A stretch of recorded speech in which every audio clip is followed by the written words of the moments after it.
Good morning, racers and race fans, and welcome to Snowmobile Mountain Madness at Gunstock Mountain Resort here in beautiful Guilford, New Hampshire, where we are live streaming the full weekend of events for day action through MBTV Sports.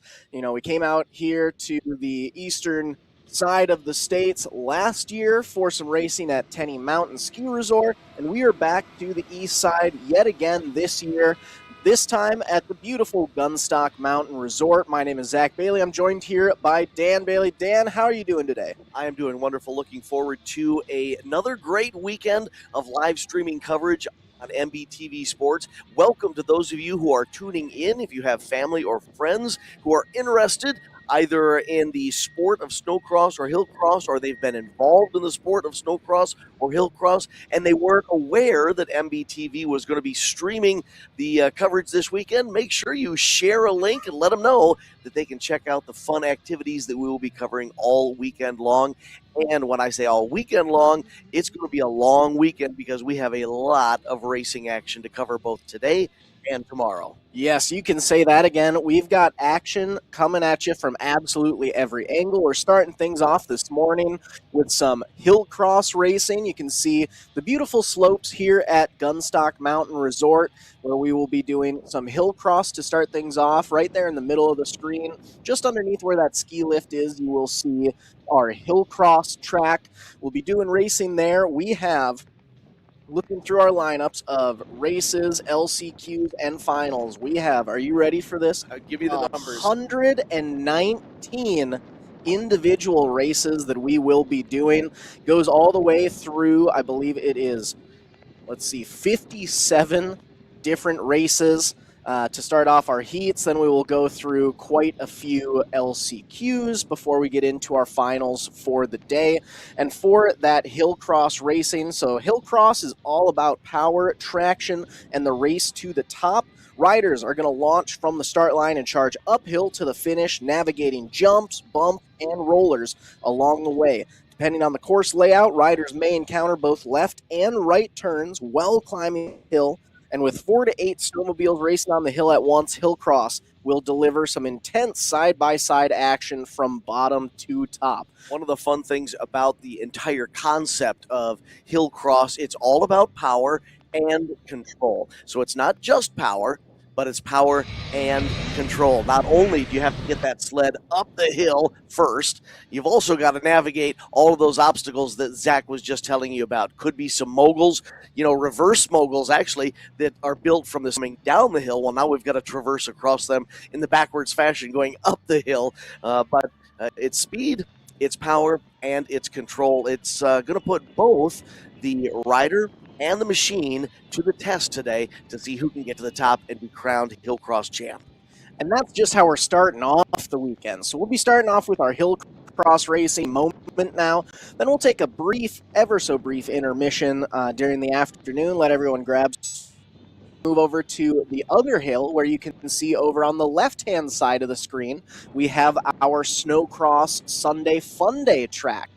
So we'll be doing a full uphill track for that type of racing as well. We will be starting the events for the Saturday afternoon portion, the Snowcross and Sunday Fun Day. Practice is tentatively starting at 2:45 p.m. Eastern Time, with racing starting at 3:15 p.m. Eastern Time. And then we'll move into, the more classic Sunday Fun Day action that you've come to know and love as a part of X Racing on MBTVsports.com throughout the past few months. Past couple years. Earlier this year, we were doing quite a bit of racing at Steeplechase Ski Resort in Mazeppa, Minnesota, back in the Midwest, where MBTV Sports and X Racing tend to reside mostly. We did some racing at Brainerd International Raceway in Brainerd, Minnesota. So we'll be going back to the typical Snowcross and Sunday Fun Day racing action this afternoon. Then tomorrow morning, we will be up bright and early with 10:30 a.m. Eastern Time practice and 11 a.m. Eastern Time racing for some more Snowcross and Sunday Fun Day racing. And then after a light intermission in the late morning, early afternoon, we will get into some vintage snow ovals to end our ever so exciting weekend of Snowmobile Mountain Madness here at Gunstock Mountain Resort. On the live stream there, you can see the groomer at the top of Smith Hill, where our competitors will be trying to conquer the Hillcross portion of today's program. And this is quite a big event, an entire weekend centered around this Snowmobile Mountain Madness. As a matter of fact, the officials at X Racing announced a well-known and respected dealership, HK Power Sports of Laconia and Hooksett, New Hampshire, coming on board in support of this, the inaugural Snowmobile Mountain Madness event, which will be taking place, as we've been telling you over the last couple of minutes, for this entire weekend, both today, the 11th, and tomorrow, the 12th, at Gunstock Mountain Resort. Absolutely beautiful conditions for a day like this. We've got some of that leftover snow. We've got some temperatures, but we've also got a good contingent of both competitors, family members, supporters, sponsors, and even spectators coming out to the resort to check out the action. Yes, you can see there at the bottom of the screen, everyone is lining up, getting ready to go for our Hillcross racing action. You know, as we were saying earlier, we have 57 individual races that we'll be doing. Once you throw in the LCQs and the finals, we have 119 races that we will be going through this morning here.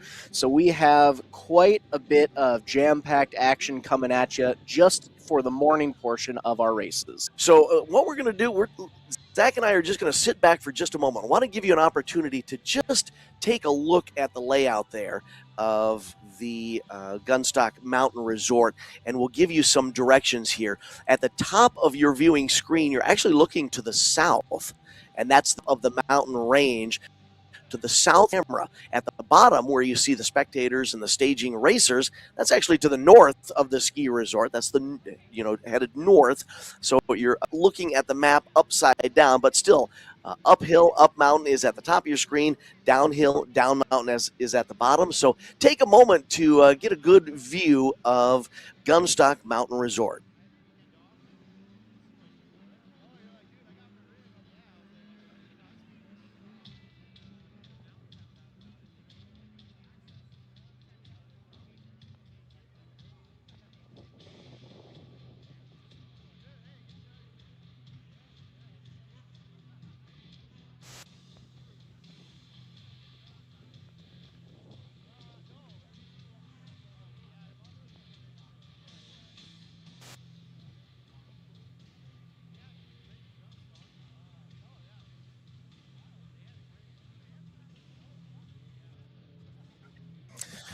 So what we're seeing right now is a large contingent of snowmobile racers in the staging area preparing for the first program of the day, which is going to be our Hillcross event.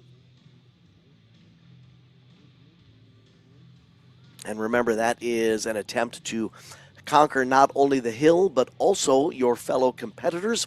See who can get to the top first. We have several classes, Zach, that our racing is going to be split and broken up into today, and each of those classes will be having their qualifying heat races, potentially some LCQ scenarios, and also their main events.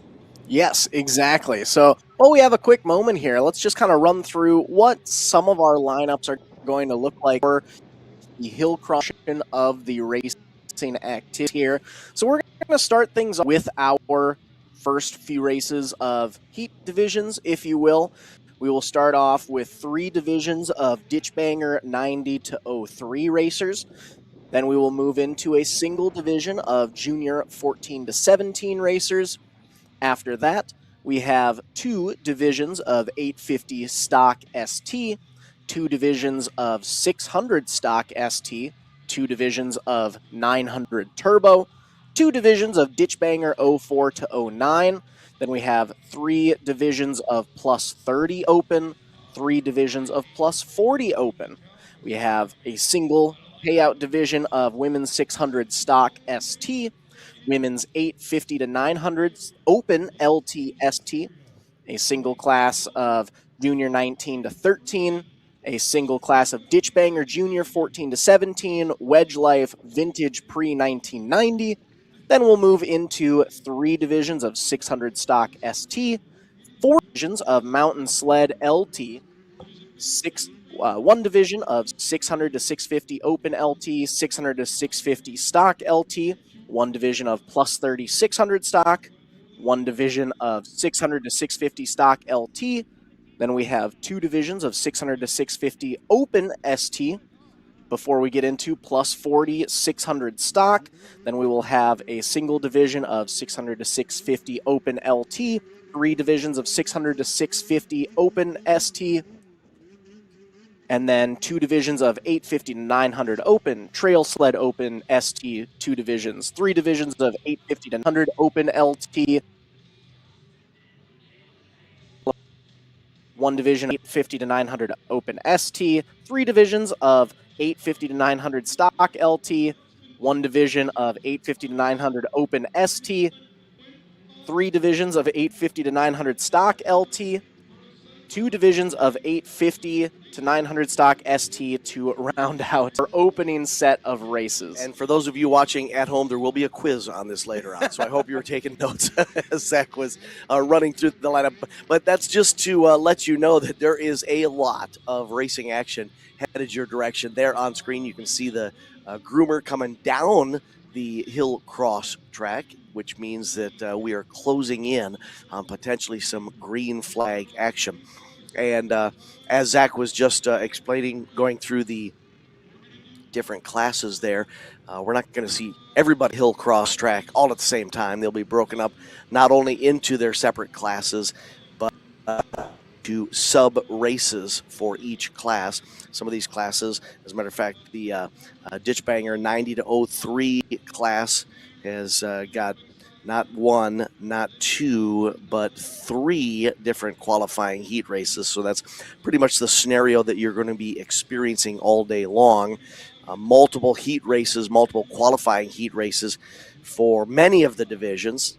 Zach, I'm not sure, correct me if I'm wrong, not every division is going to have an LCQ, but a vast majority of them are going to need an LCQ. So you'll qualify out of your heat race, potentially make that direct run into the main, or to one of those LCQs for your division, and hopefully race out of the LCQ into the main event. So it's a day of fun. Of course, that's the whole concept of X Racing's Sunday Fun Day program, but there's some stress that comes along with it, just trying to get into the main events later on this afternoon. Exactly, yes. Of our 32 classes that we are having, yes, you heard that right, 32 separate types racing here for just the Hillcross portion. 15 of those classes will not have an LCQ. It'll just be a direct transfer into the main. Which means a full half will have an LCQ. Exactly. And of the rest of those half, we have 4 classes that will end up having a 2 separate divisions and LCQs. We have another 4 classes that will go through 1 set of LCQs. Then we have 6 classes that will go through 2 LCQs. We have 1 class that will go through 3 LCQs. And we even have 2 classes that have so many racers, we're going to be having 4 separate LCQs. Now that'll be for that 850 to 900 Stock LT class and the Mountain Sled LT class. And in those 2 scenarios, when there's 4 LCQs, how many finishers from each of those LCQs will be transferring onto the main? Yes, so for the initial races, for both of those classes, we're gonna have 4 separate divisions, so 4 heat races going out, where our top racer from each heat will directly transfer to the final. Win and you're in. Exactly. And then of the 4 LCQs, the top from each LCQ will also make their way up. And now that we can see it, it looks like we are officially getting ready to go Hillcross racing here for Snowmobile Mountain Madness as we get our lineup ready to go for our very first class of the weekend, which will be our Hillcross 90 to 03 Division 1. Dan, you want to take it away with our first starting lineup of the weekend? Yes, when we say Division 1, you can equate that to Heat 1. The division itself is Ditch Banger 90 to 03. In this first heat race, we've got Wolfboro, New Hampshire's Blake Sandlin riding the 2X, Ryan Darcy from Stevenstown, New York on the MRB Darcy number 21. The 22 out of Wolfboro, New Hampshire is Haley Hartford racing for Wolfboro Boat Company, Eastern Propane and Oil. And then we have the RK Plumbing number 55 of Robert Knight out of Newport, New Hampshire. Chad Deutschener from Manchester, New Hampshire is on the Boland's Septic, number 825. Sean Sullivan from Laconia could call one of the locals on the 873, and Hunter Riley will round out this 7-rider heat race. Hunter coming out of Bristol with the 918 machine. So we're going to start pulling that first group up to the starting line. You can see they're gathering in the staging area, and we will prepare for heat race number 1 in our Ditch Banger 90-03 class. Going to be 3 qualifying heat races for this Hillcross class. And from these heat races, again, is it just the winner in this, or is it the top So two? for this first one, because we have 3 heats of this class, our top 2 from each of the heats will transfer directly to the main. We're going to end up having 2 LCQs for our Ditch Banger 90-03 class, and our top 1 from each of those will transfer over for a total of 8 racers in the final.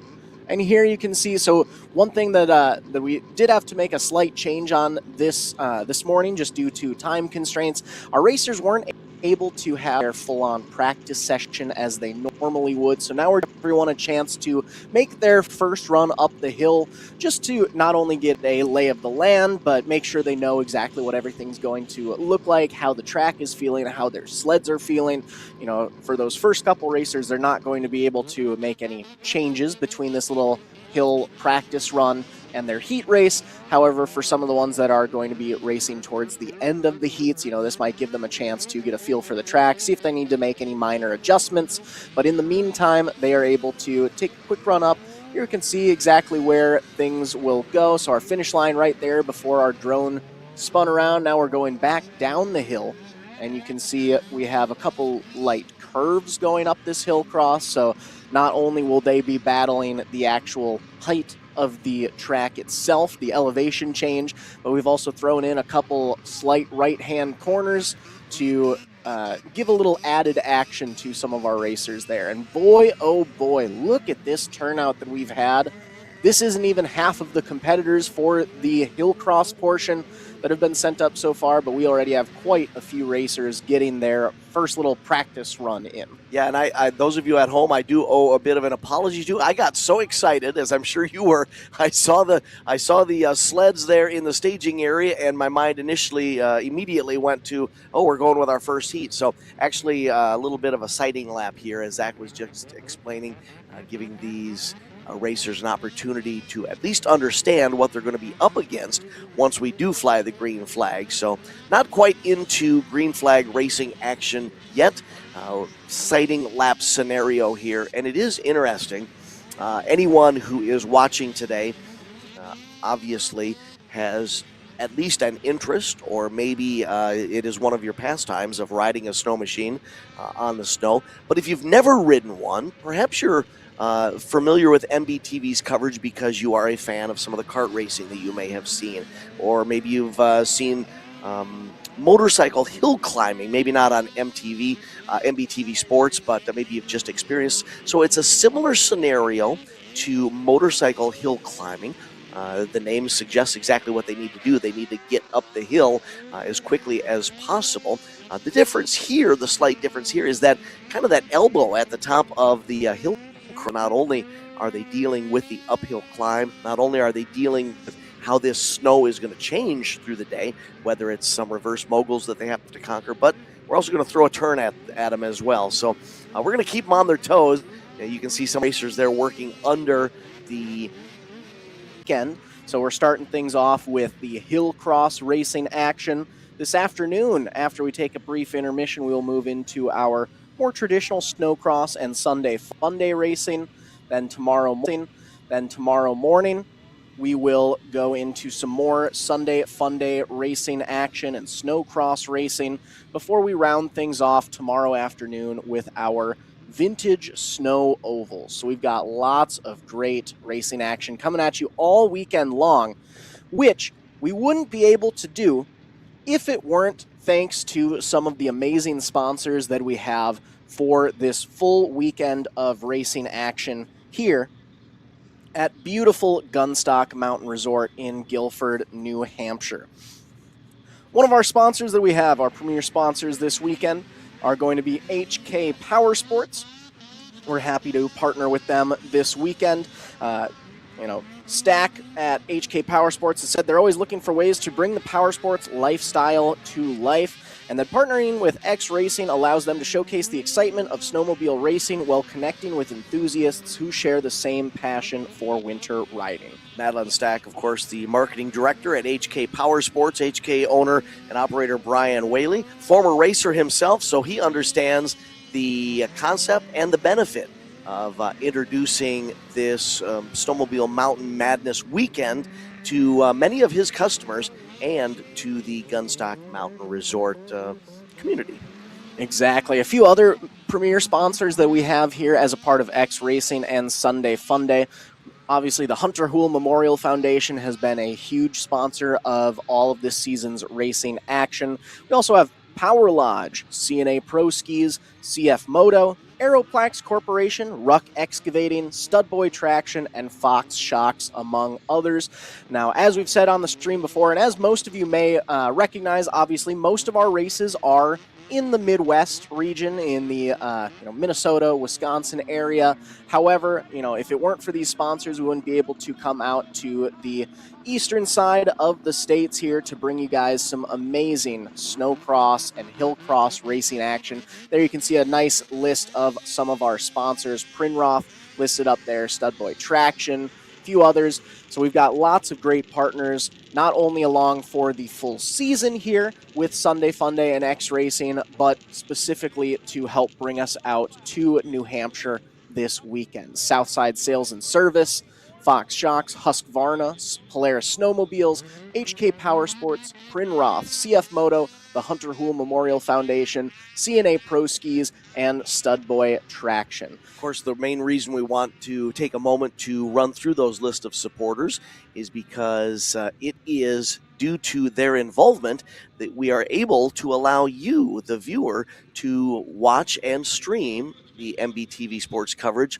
live and, most importantly, free. So a big thank you to those local, area, regional, and national businesses and supporters of MBTV Sports who help make our live stream possible. Of course, that introduces us to the opportunity to remind you, those of you at home, if you are involved with a local, area, regional, national business, and you would like to be involved with MBTV Sports, get in touch through our various channels. You can give us a call at 651-336-9990 or drop us an email at mbtvsports@gmail.com and let the staff know that you or your business would like to be involved as a presenting supporter of live streaming coverage on MBTV Sports.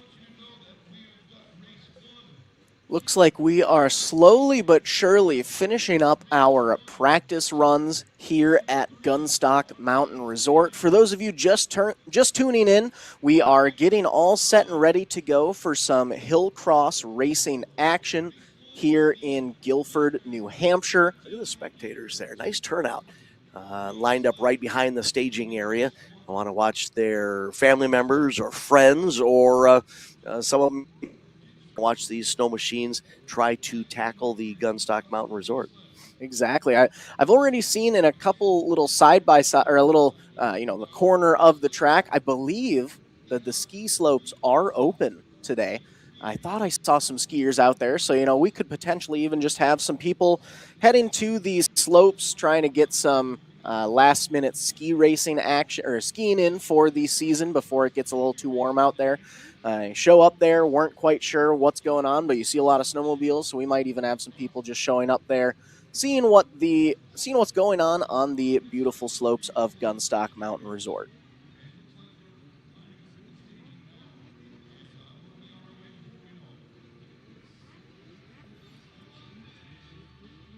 As we finish up with getting everyone lined up again, just a reminder, we have 32 classes going on here this morning. Before we get to some racing action, it looks like we are 10 minutes out from our first green flag of the weekend. So we will We'll be seeing racing action momentarily. That being said, before we get into some, take a quick moment to hear a word from some of our sponsors.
Welcome back to MBTV Sports live streaming coverage of Snowmobile Mountain Madness at Gunstock Mountain Resort, presented by HK Power Sports. Welcome to the upper northeast of the United States. New Hampshire is where we are calling home this weekend with some more Sunday Fun Day snow machine action, both Hillcross and Snowcross, all weekend long, Saturday and Sunday at Gunstock Mountain Resort. Early today, we are focusing on Hillcross action, as the name implies, just trying to conquer the vertical climb up one of the Gunstock Mountain Resort ski slopes. And then a little bit later on today, we will revert over to Snowcross mode on that aerial coverage that you see right now on your screen. The Hillcross will be taking place on that slope second from the left. And our Snowcross will be taking place on the slope that's furthest to the left. You can even kind of see a little bit of the north bottom turn of the oval. I was trying to get my orientation correct there, but we will be pulling double duty with both the Hillcross action starting the program today and the Snowcross action coming up a little later on this afternoon, with a scheduled start around 3:15 or 3:30 local time. That would be New Hampshire time for those of you who might be watching from the Midwest, obviously 1 hour behind. Speaking of where you may be watching from, we would love to hear from you. Visit us, join us, follow us on all efforts, Facebook, etc., and let us know where you're watching from. We would love to hear where you call home and what your thoughts are about this inaugural Snowmobile Mountain Madness event at Gunstock Mountain Resort. I tell you what, it's a beautiful facility, a wonderful facility, and they have welcomed X Racing's Sunday Fun Day program with open arms for this inaugural Snowmobile Mountain Madness event. So a big thank you, tip of the cap, and much appreciation and love sent out to the fine folks at Gunstock Mountain Resort, who said, yes, we would love to invite you to our facility and put on a show of something new, as the old Monty Python skit you say, and now for something completely different. That's what we're throwing at the New Hampshireans this weekend, as X Racing brings Sunday Fun Day action to their slopes. And it looks like we are now actually pulling our competitors up for our first heat race of the day, which will be that ditch banger 90-03 class. We did give you the lineup a little bit earlier, but as a refresher, Blake Sandlin on the 2X, Ryan Darcy riding the 21, Haley Hartford on the 22. And we have the 55 of Robert Knight, Chad Deschuidenier on the 825, Sean Sullivan on the 873, and the 918 of Hunter Riley will round out your 7-sled field for the first division of 3 for the Ditch Banger 90-03 class. There you can see Hunter Riley's 918, the blue machine, on our left, rider's right, just to the inside of the X Racing bale there. and then a trio of yellows, 2 greens. First green light of the day, and our Hillcross begins as these racers try to conquer Gunstock Mountain Resort. There you can see the green flag from the drone footage that we have there as they're making their way up the climb. We have one rider way out front and pulling away, setting some distance between themselves and the rest of the field. There they make their way through that little elbow corner up at the top of the track before making their way up to what will end up being our first checkered flag of the weekend. Race number 2, heat race number 2 for our Ditch Banger 90-03 class will be composed of these 7 racers. Matt Coate from Weir, New Hampshire, riding the 8. Joseph DeFabio from Meredith, New Hampshire, on the 39. Tyler Swan out of Claremont riding the 69. The 85 of Matt Truman, Brad Hartwick on the 99, the 176 of Kyle Burdick, and the 598 of Garrett Lassonde will round out your field. Green flag is out, and we are hill climb racing. Love to see that 6 wide at first, then they broke down to 2 battles of 3 wide. Now a nice 4, 5, 6 rider battle at the front of the pack, but one racer trying to pull away. They get to that first major jump about halfway up the hill. Now it's the top 2 side by side to the right-hand turn. Who's going to get to the finish first? This is heat race number 2 of our Ditch Bangers 90-03 class. Right at the elbow there, we ended up going 3 wide momentarily before getting up to the checkered flag at the top of the track. Heat race number 3 now for the Ditch Banger 90-03 class. Joseph Bouchard from Hopkinton, New Hampshire, on the number 1 machine. Curtis Brolt from Newport, New Hampshire, on the 54. Joey Daly out of Deering, New Hampshire, on the 67. We have the 72 of Brad West out of Campton, New Hampshire. Holderness, New Hampshire's Hans Courier on the 111, and the 511 of Matt Reska out of Guilford, New Hampshire. Rounding out your field there, we have our green flag making our way up the climb. Ooh, tight one of our racers there on the outside leading the pack. We've got a nice little side-by-side battle for second and third going on before we hit the checkered flag, and that will round out our final Ditch Banger 90-03 class of the morning. We're officially on to race number 4, our lone division of junior 14 to 17 racers. Out of Quincy, in the Squia Shellfish Company number 6, Wyatt Harlow, from South Stratford, Vermont, on the Whitcomb Hill Works number 8. Brennan Kemo out of Nashua, New Hampshire, on the Gillian and Sons Excavating number 12. We have the 20 of Hunter Rich racing for TR Motorsports, the Wolfboro Boat Company Eastern Propane and Oil number 22 of Riley Hartford, Cody Paquette on the 28, and the 302 of HK Power Sports Chase Meekin. So 7 racers in the gate, preparing for a green light. They will rocket out of that start gate and try and get up the hill first. We noticed in that prior race, things got a bit dicey right at that right-hand turn. We saw a couple of the sleds almost get together. There was not any contact, but we turn our junior 14 to 17-year-olds loose, and they begin the climb up the hill.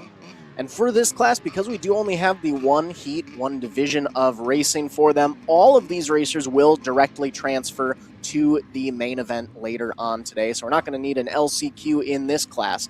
But there you can see that that little right-hand elbow kink that we have going on there, giving our racers that final climb up to the checkered flag. They're going to have a very slight left corner, wouldn't even call it a corner, but a little left curve before we take our checkered flag for race number 4. Up next will end up being race number 5, 80 stock ST. We're going to have 2 divisions of this. Starting lineup, we'll have the 6 of Matt Courier racing for Matt Sled Cycle Auto, Brendan Mellinson on the 157, the 313 of Angela Esposito racing for AME Builders. Alarica, Massachusetts, Matt Rayners riding the 333. Jeffrey Minicuzzi from Rumney, New Hampshire on the 383. And Sean Sullivan from Laconia with the 873. 6 racers in the start gate for heat race number 1, 850 stock. Trying to adjust the track of one of our snow machines on the right side there. The rider's right, viewer's left, as the drone circles around behind the racers to give you a racer's view of what they are about to attempt to conquer.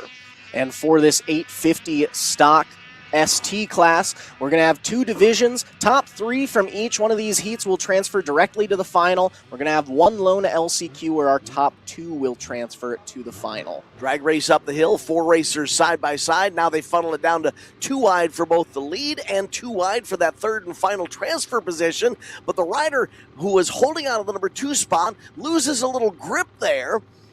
Thought he was going to be challenged for that position. Top 3 trying to pull away from a 2-rider battle outside the top 3 transfer positions. That is our first of 2 races for the 850 stock ST class. And for the next one, these racers are going to be pretty lucky. 3 transferring, and it looks like we only have 3 making it to the lineup. We have the 50 of Josh Pearl, Joey Daly on the 67, the 191 of Dan Gill, and Shane Mahue on the 967. Only 3 of our scheduled 4 making the call, which means all 3 of these racers will be luckily making a direct transfer spot into the main event later on this afternoon. Check out that drag race at the front of the pack. There you can see our racers after they finish their heat race. They get to ski slalom a little bit down the right-hand side of the course there. A little bit of a time delay there on the stream from a couple of the camera angles, but we were able to just barely catch them at the top of the hill. We get ready for race number 7 now, which will be our 600 stock first heat. Whitney Roberts out of Ashfield, Massachusetts. Adam Krasnecki from Canterbury on the 11. Brennan Camo from Nashua riding the 12. Colton Gillian from East Fairfield on the 16. 118 of Jacob Barrows. Josh Howard piloting the 468. The 902 of Dana Christofferson. And Blake Mahue racing the 945 out of Niskayuna, New York. Only 5 sleds in the gate right now. I believe we are still in the correct order. Yeah, there you can see the 118 machine of Jacob Barrows right next to the 902 of Dana Christofferson and the 16 machine of Colton Gillian to our viewers left, the riders right. Now there's something I haven't seen yet today. Short sleeve t-shirt weather for Colton Gillian as he prepares to attempt conquering the Gunstock Mountain Resort Hillcross. I also saw we have the 11 of Adam Krasnecki chilling over there, along with the 468 of Josh Howard. Looks like we have more racer. I think that might be him an opportunity or a prior race, maybe not the very prior race. Yeah, I want to say he was a couple races ago, so maybe he was just taking a second to get back to the starting lineup.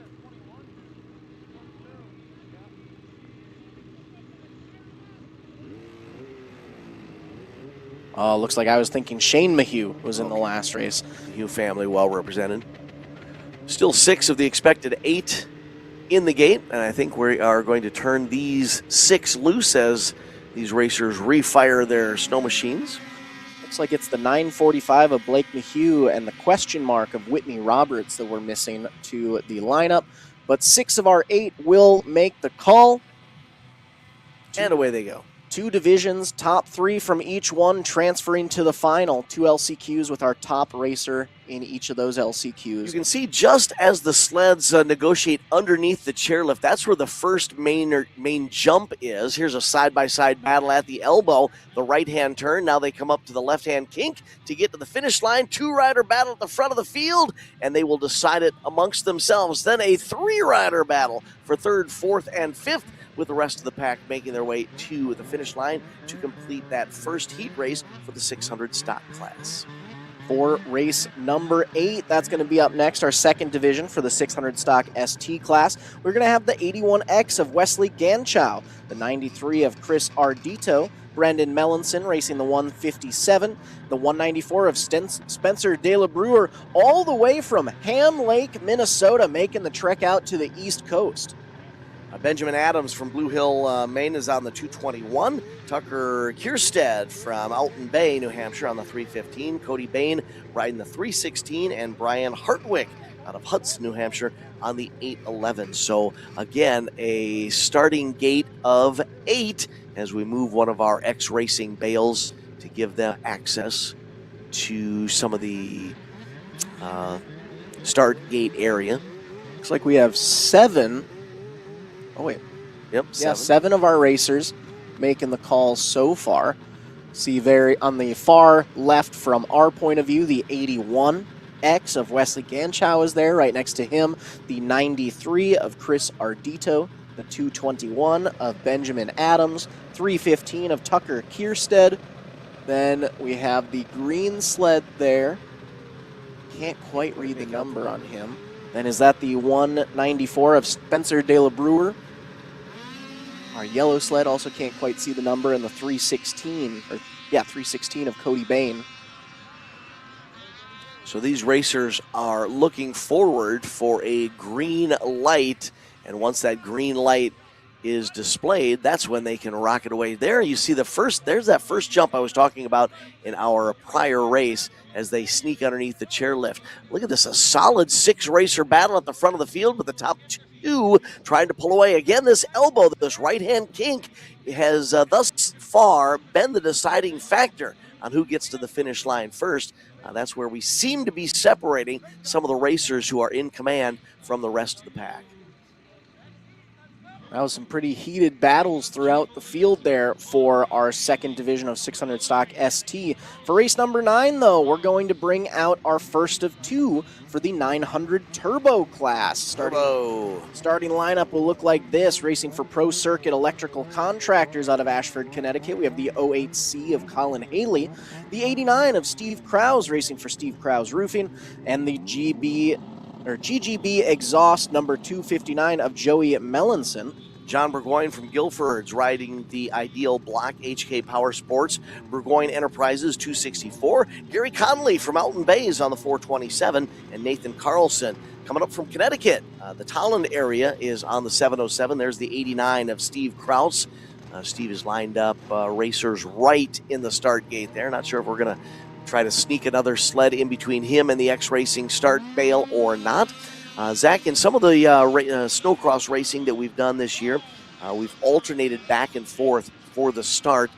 Sometimes there is a green digital LED display that the racers are waiting on. Sometimes there's actually a flagger with a green flag, so these racers need to be on their toes. Oh, looks like one goes up and over that jump there. So a hard get off at the first station on the Hillcross portion of the track. The rest of the 4 are going to make their way up the rest of the track, so it may have been more than just one sled that was involved there. 4 of the 6 racers make it to the top. There we've got one rider back on the sled. Nice to see him back on the sled there. He's going to make it up the rest of the way. And as we pan down to the north bottom edge of the track, we can see as they begin loading the gate for our next race, which will be heat race number 2 in this 900 Turbo class. We'll have the 17 of Craig Hunter racing for Hunter's Recreational Products, along with Zach Donahoe on the 17X out of Byfield, Massachusetts. We also have the 63 of Gary Doherty out of Gilmanton, New Hampshire. Cicero, New York's Christopher Welch is going to be riding the CMW Exteriors Budget Tree Service 72. Chris Skinner from Tolland, Connecticut on the 107, and Dan Gill from Tilton, New Hampshire is riding the 191. They are race at the front of the pack ahead of a 2-rider battle for 4th and 5th. That battle for 4th and 5th separates a little bit, and our race leader pulls away and opens up a commanding advantage at the top of the hill. He's going to get the Hillcross heat race win. Then it's a 2-rider battle for 2nd and 3rd, as there is our 6th competitor finally getting off the line and heading up the hill. 6 racers representing 4 different states there. We have Connecticut, Massachusetts, New York, and New Hampshire all represented in race number 10. Race number 11 is going to be up next.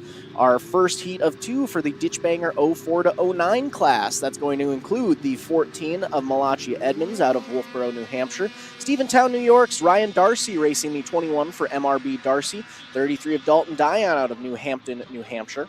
Nathan Edmonds from Wolfsboro's top the 92. Brian Ford riding the 111. And Ryan Jolicor on the 517. Malachi Edmonds on the 14.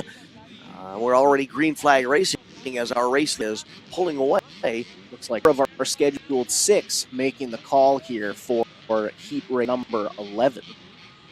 I wish that there was a way that we could do justice to the elevation change from the bottom of the ski hill to the top. It is quite the climb. One thing that the live streaming coverage tends to lack a little bit in presenting to you, the viewer, is the elevation change. But just imagine your favorite ski slope, wherever it is that you might visit in the winter, and that's what we're looking at here. This is not a flat road with a couple of bumps and jumps in it. They are trying to power their way up the side of a mountain at Gunstock Mountain Resort. So quite an intimidating feat ahead of the start gate and prepare for their Hillcross event.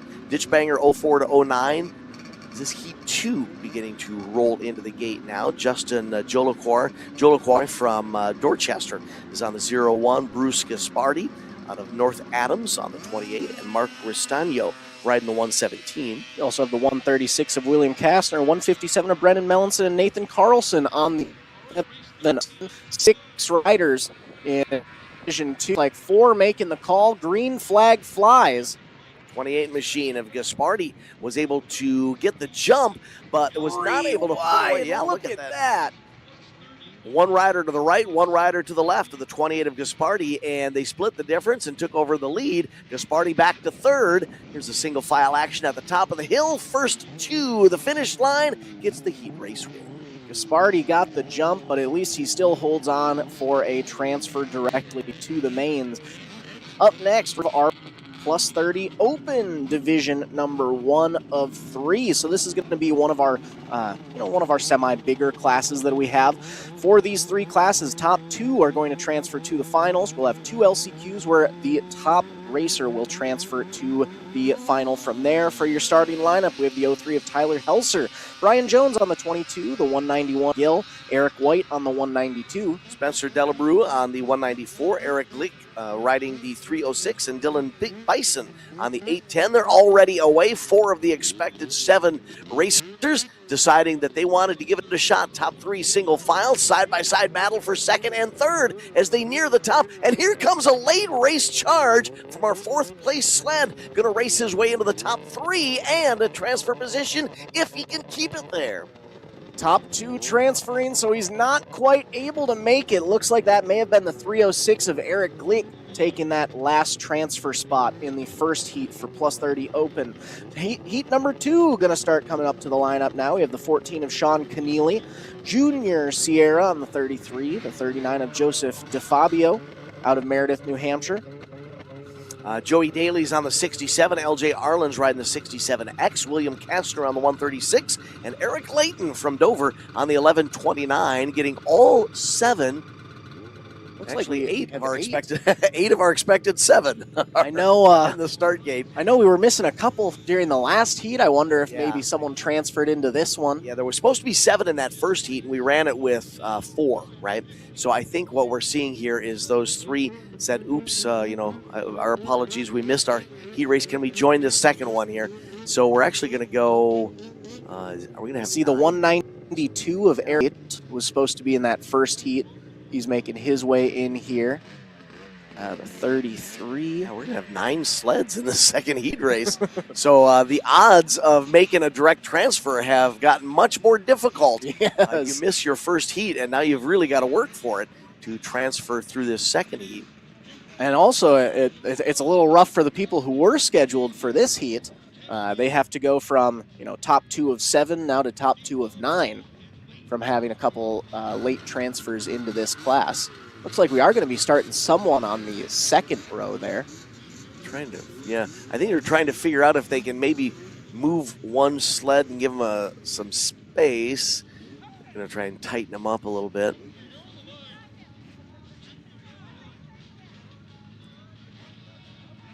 So we've closed them up on the left side, moved the right side over a little bit closer to the bale.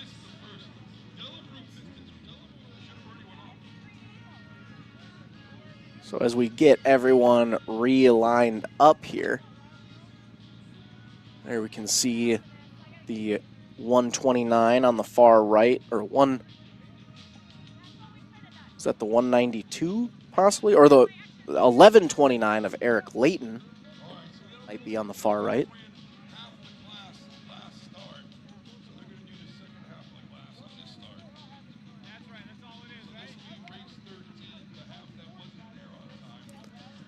just still finalizing everyone's starting lineup here so we can get things all situated.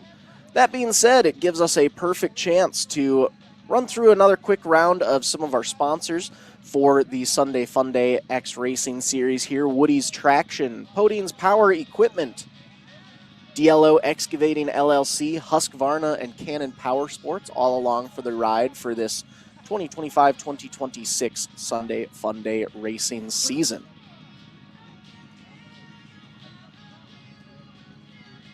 Where we have had racing action all year long. We're just making it out to the East Coast this weekend at the beautiful slopes of Gunstock Mountain Resort here in Guilford, New Hampshire. But we have been racing all year long in the Midwest. If you guys are just joining us, welcome to MBTVsports.com's live stream of the Snowmobile Mountain Madness at Gunstock Mountain Resort, presented by HK Power Sports, where we are going to be having some amazing snowmobile racing all weekend long. Kids, juniors, snow bikes, ditch bangers, and more. We have classes for every sled this weekend. So, if you're in the New Hampshire area, didn't quite make it out today, but you're possibly interested in doing some racing tomorrow, anyone can join the fun with us this weekend. We are doing Hillcross racing right now. This afternoon, we will move into some more traditional Snowcross and Sunday Fun Day racing. Tomorrow morning, we'll be back with more Snowcross and Sunday Fun Day racing. Then we will round off our weekend extravaganza tomorrow afternoon with some vintage snow ovals. So we've got a lot of great racing action planned for all weekend long here at Gunstock Mountain Resort. Looks like we are still just finalizing things here. It looks like we sent one of our sleds up already. Not sure if that was a quick run, if that was one of the laters from the previous heat. But we are just finalizing everyone's correct starting lineup before we get into race 14 of, boy, oh boy, more than a couple races going on. We have 32 classes representing the Hillcross portion of our events this morning.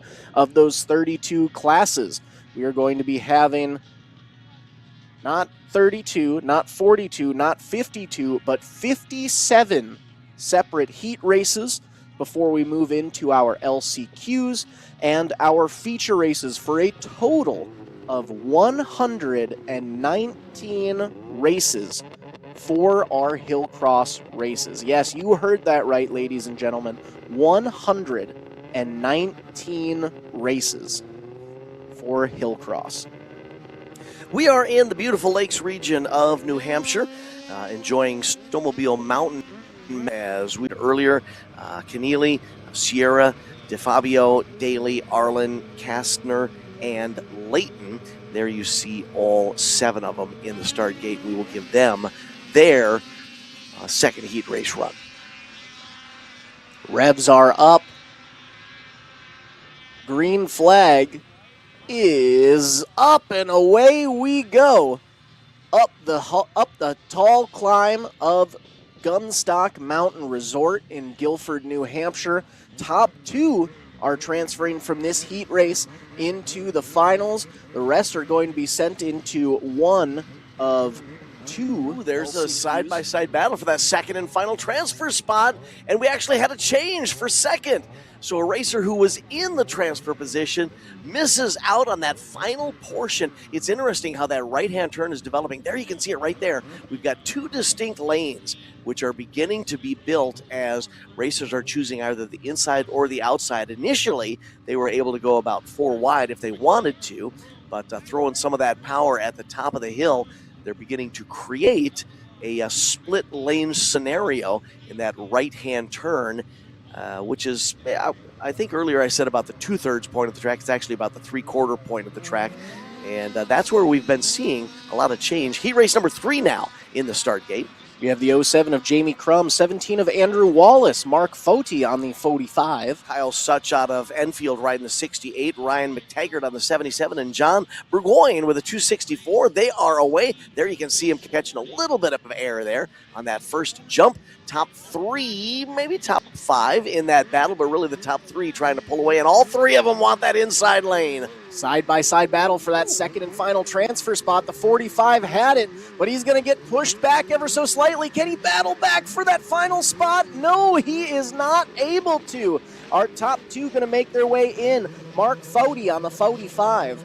Not going to get that direct transfer spot, so we'll be seeing him battle through the LCQ later on. That may have been one of the most hard-fought hill crosses that we've seen yet this morning, because that was not decided until the last 100 feet or so, not only for the transfer position, but also for the potential win as we get ready for plus 40 open first heat race. We have the 3 of Nate Tatro, Bill Stevens on the 13, the 19 of Scott Cairns, 20 of Tyler Rich, Matthew Bull on the 77, Matt Truman on the 85, and Benjamin Adams on a Blue Hill riding the 221. They're away. One racer gets the whole shot and sneaks away from the pack. Let's see if he can hold on to it. It is a mad scramble for second on back. 4 racers battling for second, third, fourth, and fifth. Top 2 racers going to transfer plus 40 open main, and there it looks like we already, actually there's a racer out front, so we got the tight battle for second and third. Almost lost a racer there in third,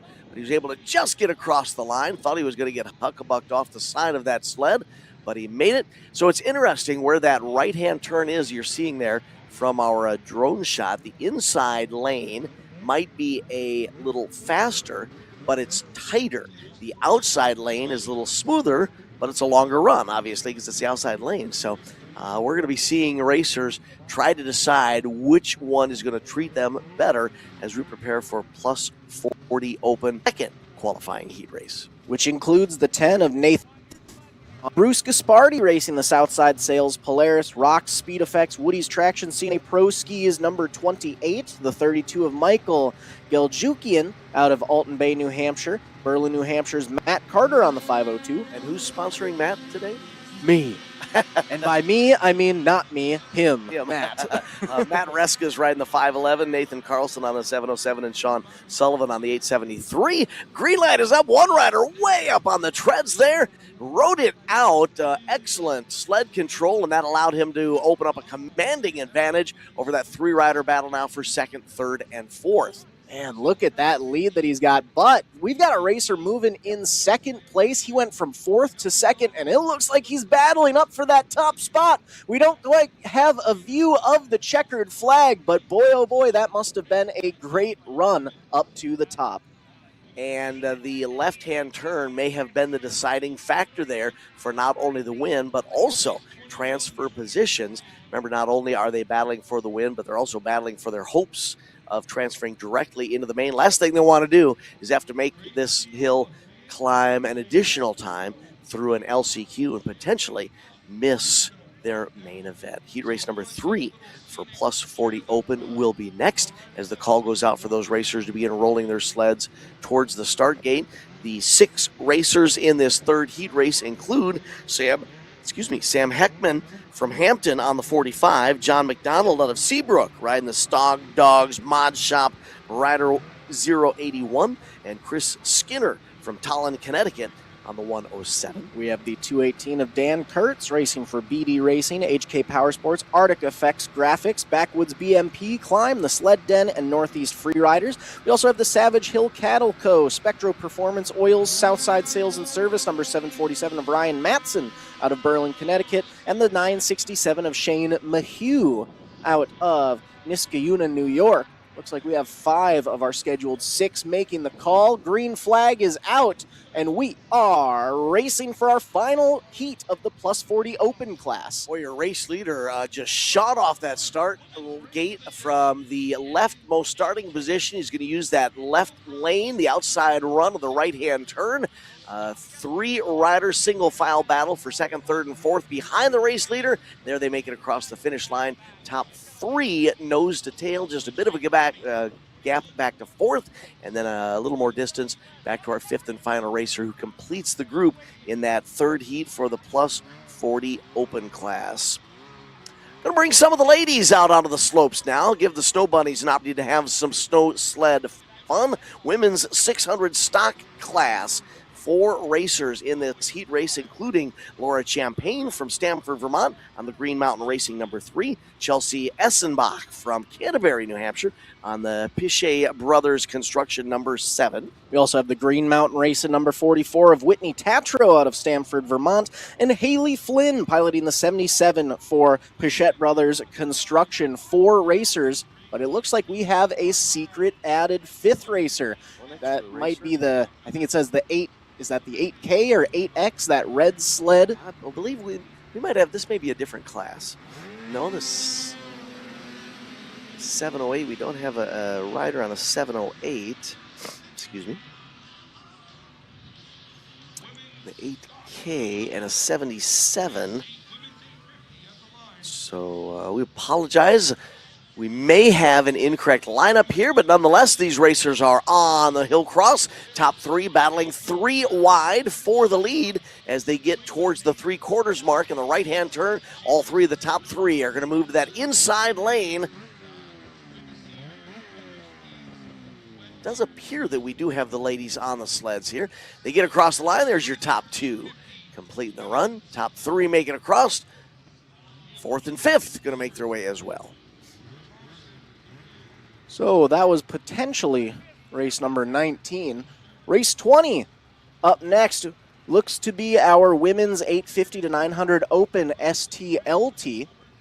Yep, I believe we're back in line here. There you can Perfect. see the 616 of India Thompson from Franklin, New Hampshire, riding the Franklin Septic Machine.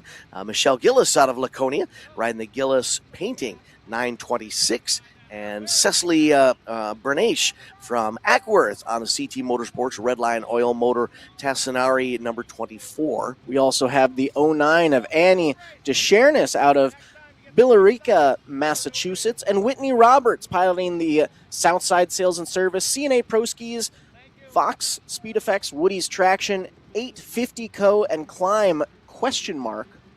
Machine. Right in the middle of the black and green, that's Michelle Gillis on the 926 machine. Right next to her, the 616 of India Thompson. India's in the all-black riding gear. Sled just to her, just to the left is the 09 machine of Annie Descharnes, wearing the orange riding gear and the black pants. I believe to the far left, that might be the 24 of Cecily Bernache. You're right there, Zach. Yep. Which leads me to believe that we have it on here as the ? Of Whitney Roberts. I think that might be the 28 of Whitney Roberts. You see the X-Racing officials there trying to make sure that we've got the correct lineup in the gate.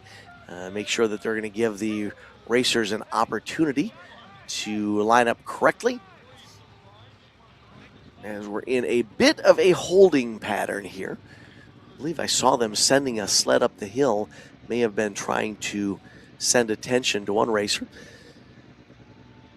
Another competitor coming up towards the start gate area.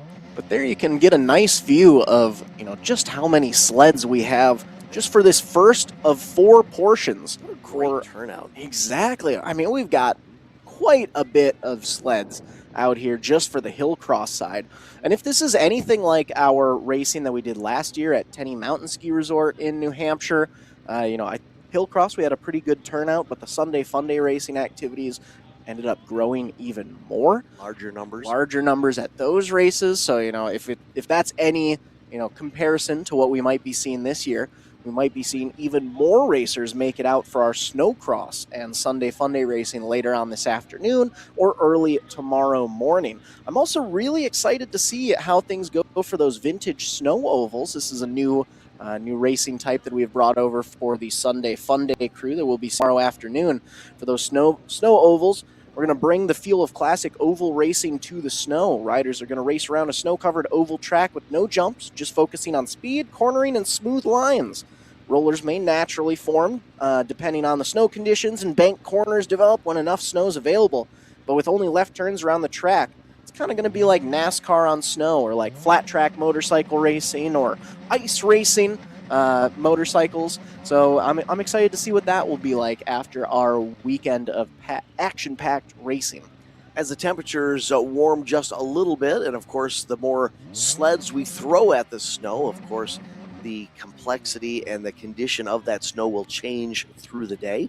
The sun beating down on that snow on this beautiful Saturday in Laconia, New Hampshire at the Gunstock Mountain Resort will also impact the nature of the snow. You know, you always hear that statement that Eskimos have over 100 terms for the differing types of snow that they encounter.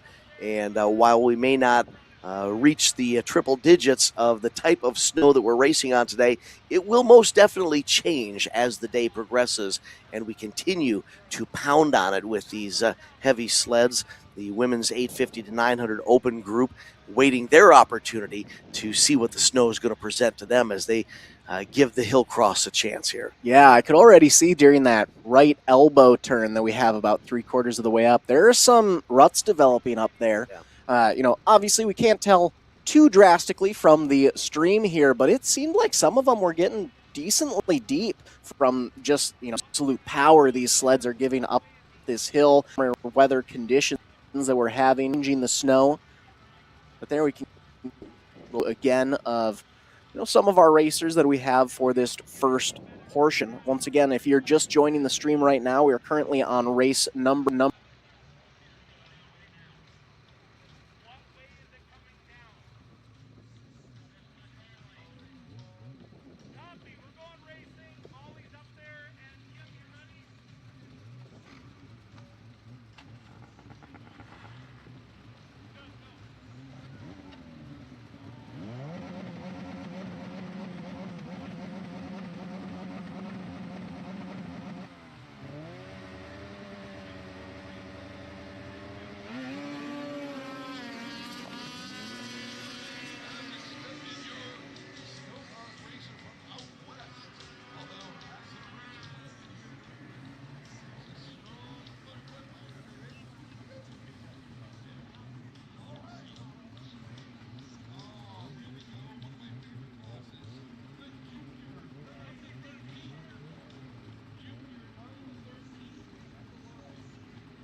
Snowmobile Mountain Madness continues on MBTV Sports.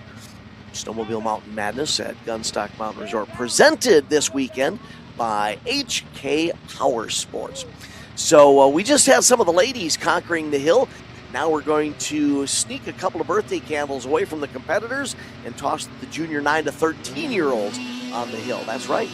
No age limits here. We'll let the youngsters give it a shot as well. 9 to 13-year-olds are going to bring their elbows up, bring the revs up, and wait for that green flag.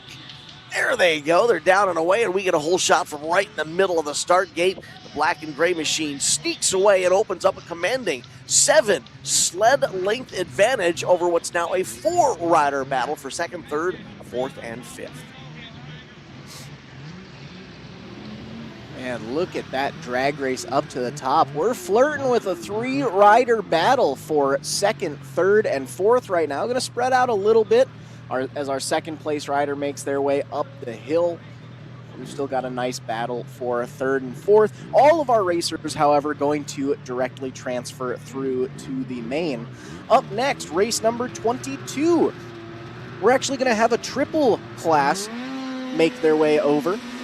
In the vintage pre-1990 class, we have the 630 of Aubrey White. In the Ditchbanger Junior 14 to 17 class, it's the 302 of Chase Meekin and the 411 of Riley Hartford. And in the Wedge Life 1989 to 98 700cc class, we have the 8 of Matt Coates, 111X of Daytona Good, and the 111 of Hans Courier. Green flag is out, and away we go. 3 separate classes making their way up the steep slopes of Gunstock Mountain Resort for their Hillcross class racing. This is race number 22 of 119 full races for the day.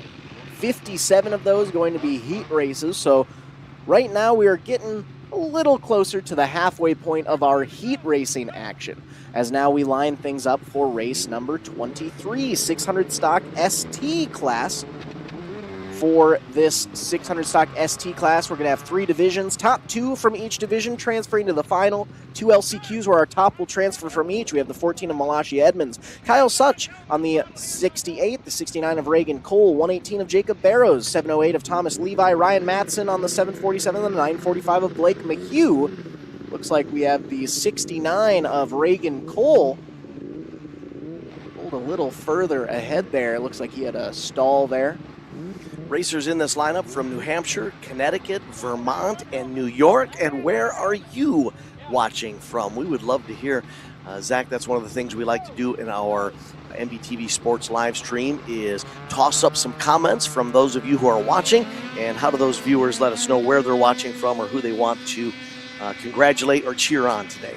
Yeah, so if you are watching the live stream on YouTube or Facebook or through the website, feel free to send up some comments our way. We always love getting to do shout-outs on the stream here. Green flag is out for race number 23, and it's going to be a drag race to the top. Now remember, only the top 3 from this race are going to directly transfer to the main, and we've got a 3-rider battle for that final spot. I thought that might have been Ryan Matson getting the hole shot there in the early race lead. Top 3 single file at the finish line. They will get their ticket punched for the main event, and they'll be back on the hill a little bit later on this afternoon. Rest of the field is going to have to transfer through an LCQ. Race number 24 up next.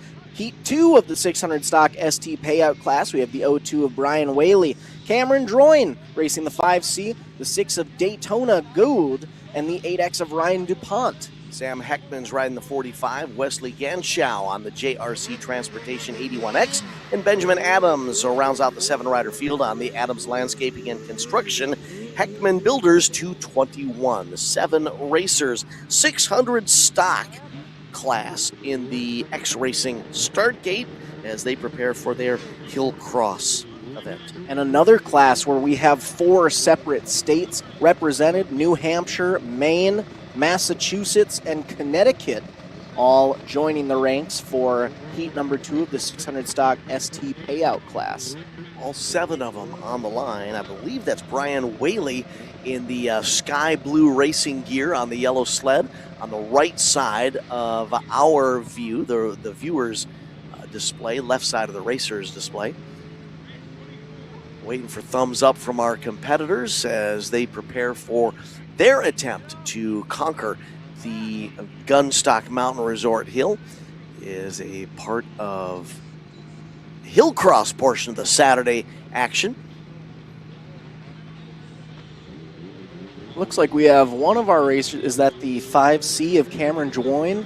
Saw him giving the little sign there in the middle. Something on there. Not sure if the sled's not ready or if he, as the rider, wasn't quite ready. There you go. Elbows up, and they're focused. Looking at our flagger, waiting for the green flag, and they are away. And it looks like it was that 5C of Cameron Droyne with the early hole shot, if I saw things correctly there. But now we've got a 2-rider battle for the lead. Remember, it's only the top 2 from this class that are directly transferring through. We were talking earlier about 2 distinct lanes around that right-hand turn. It's very quickly turned into 3 lanes as a couple of intrepid competitors have tried to create a middle run around that right-hand turn. There you can very briefly see those 3 lanes that are developing as our drone pilot stops to replace a battery, and we get ready for our next race, which will be more 600 stock action. We have the 52 of Travis Wickham out of Barnveld, New York. Matt Strogdog on the 88. The 110 of Greg Connolly.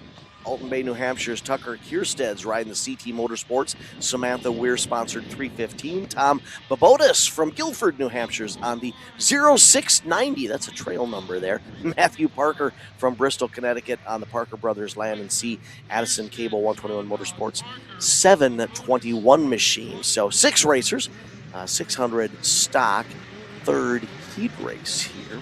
Babotis going to be the hometown hero for this race, straight out of Guilford, New Hampshire, which is where we are racing at today. Guilford, New Hampshire's Gunstock Mountain Resort for a full weekend of racing activities. Fun in the sun. We've got some nice warm weather out there, but it doesn't mean that we aren't able to bring out some sleds for one final weekend of racing for the 2026 Snowcross season. Racers at the ready. Revs are up. Here we go, racing, ready, steady. Let's see these sleds climb the hill. There we go, and it's the 120 or the 721 of Matthew Parker with the early hole shot jump out of the gate. And I believe he is, we've got the nice 3-wide battle for second, third, and fourth. Now remember, only our top 2 are transferring, but our second place rider starting to give Parker a run for his money. He's coming up on the inside, side by side for the checkered flag, and Parker's still gonna hold on by the skin of his teeth. Boy, oh boy, that was some close racing. Parker put the power through the treads into the snow, stood that sled straight up and down, getting out of the gate, and was able to carry that whole and that early race momentum all the way to the top of the hill. Now this next class is going to be one we're going to want to keep an eye on. One of our biggest classes of the weekend, T class. We're going to have 4 separate heat races of this class where only the winner from each race transfers directly to the final. We'll have 4 separate LCQs where also the only winner directly transfers. So if you're not one, you're done. In heat number 1, we've got the 10 of Nathan St. Onge, Colin Sheehan on the 11, the 17 of Caden Quinton, Brian Jones on the 22. Brady Jacques on the 43, Steve Crouch riding the 89 as they are away. Cody Barrier on the 188 and Jesse Knights riding the 666 machine. Top 2 battling for that win and you're in finishing position. Now they begin to separate a little bit, but this right-hand turn could be a deciding factor. Look at that inside lane. Breathes some life into the competitor there, is able to get right up alongside of the leader. Can't quite seal the deal. Settles for a second place finish. The winner gets to breathe a sigh of relief as he will be back next time on the hill for a main event run. Man, now they're away a little touch between some competitors right in the middle of their being thrown as the treads get into the snow and dig their way up the hill. I believe that might unofficially be the 502 of Carter that had, but he's got company on the inside. Ooh. Pass for the lead of that right inside lane. Now it's a drag race to the finish.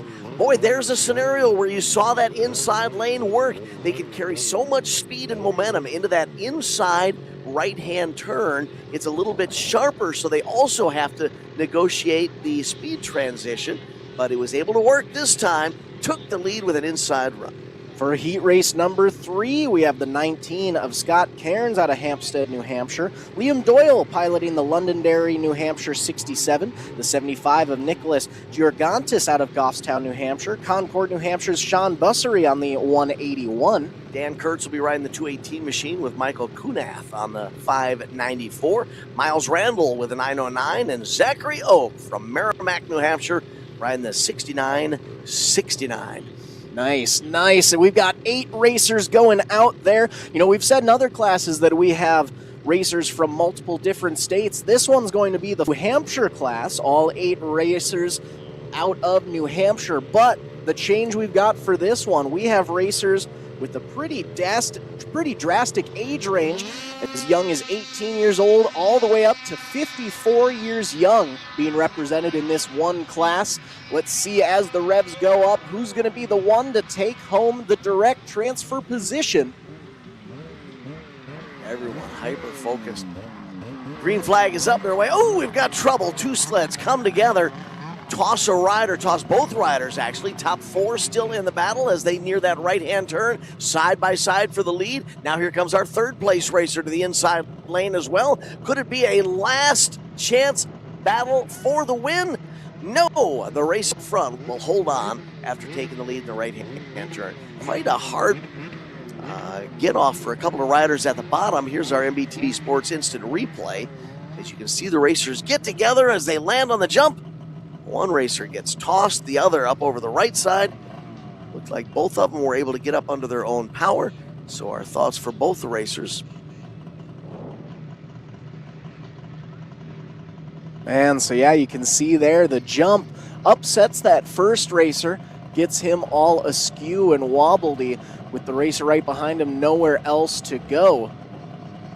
Looks like he may have stuck his right ski in the snow a little deep there. But now we've got our last heat race for Mountain Sled LT, including the 8 of Brandon Sheeran, Sean Keneally on the 14, the 77 of Matthew Bull, Chris Skinner on the 107. Dylan Sheehan riding the 486, Nathan Carlson on the 707, and Ryan Brown with the Abundant Life Stoves and Spas 1169. All 7 racers in the start gate there. Green flag is up. One sled up on its tracks. There's your race leader. Putting some solid distance between himself and the rest of the field, but that inside line works. Our leader was off the pace there. He's able to cut down to the inside. New race leader, and wow, that was establishing a solid commanding lead there. He was able to make that pass in the elbow right-hand corner and set his sights forward with nowhere else to go. Now we are on to race 30. We're officially over the halfway point of our heat racing action for the morning. For race number 30, we're going to have 2 classes represented. In the 600 to 650 stock LT class, we have the 242 of Clayton Green and Matt Wetherell piloting the 550. And in the 600 to 650 open LT class, we're going to have the 13 of Bill Stevens racing for Backcountry Addicts Lincoln Power Sports, and Tim Reagan racing out of Derry, New Hampshire atop the 75. So 4 racers, 2 separate classes for race number 30. Now all of these racers are going to have a direct transfer position. There we can see the bright blue 550 of Matt Wetherell. Just to his left on that bright yellow number 242 is Clayton Green. Green on the yellow. Now looks like we're just waiting for our 600 to 650 open LT class racers. So those are our 2 stock racers represented right now. I love that shot right there, giving us viewers an opportunity to see how the skies are clearing. Nice blue skies above the racers there, sun is shining down. Still a stiff upper northeast breeze blowing through the Gunstock Mountain Resort, keeping the heavy gear on these racers and workers as they try to stay warm. It's a little bit warmer than deep December, but the 13 machine of Bill Stevens is going to get off the line first. Takes a quick peek over his right shoulder, sees that he's got a bit of ground separating him from the competition, and Bill's going to lead the duo up the hill. Well, I apologize earlier. I thought that was the 242 of Green, but out front it is the 13 of Stevens. So it looks like we have 1 representative from each class there. Wetherell on the bright blue 550, going to take 2nd overall as the lone competitor in the stock class. The 13 of Stevens taking the heat race win in the open class. Race 31 up next, plus 3600 stock. We have the 68 of Kyle Such, Brendan Mellinson on the 157, the 192 of Eric White. Ham Lake, Minnesota's Spencer Delabrew making the haul with a Carbide Podcast Woody's Sunday Fun Day Ridge Sunglasses 194. And Dana Christofferson from Richford, New York on the Standard Wealth Management 902. 5 racers. It's plus 3600 stock class. 2 to the right, 2 to the left, and 1 right in the middle. 3 on the right, battling for the whole shot. Now it's a 2-racer battle for the lead. 3rd, 4th, and 5th, trailing a little bit behind. Top 3 now trying to pull away from 4th and 5th. Single file. Is everybody going to look for that inside run? No. Change for 2nd. 3rd place racer did finally get down into that right-hand lane. And we had a pass for the lead there. I believe I saw him cut down. He went right behind the trees. Can't tell if that was a pass on the inside or if the trees played a little work on our eyes over there. But that is race 31. Race 32 up next, 600 to 650 stock LT payout class. We have the 88 of Matt Strogdog racing for Yankee Garage, Alward Motors, and Backwoods BMP. Clayton Green from Warren, New Hampshire on the Ore Mill Bar and Grills 242. And Derek Graham out of Woodsville, New Hampshire on the 829. I believe now 2 of the 3 are there. Clayton Green was a scratch a couple races. Not sure if he skipped that. They're away. Oh, thinking about it. There they go. There they're away. The 88 machine of Strogdog is going to get the whole shot and try and lead us up the hill.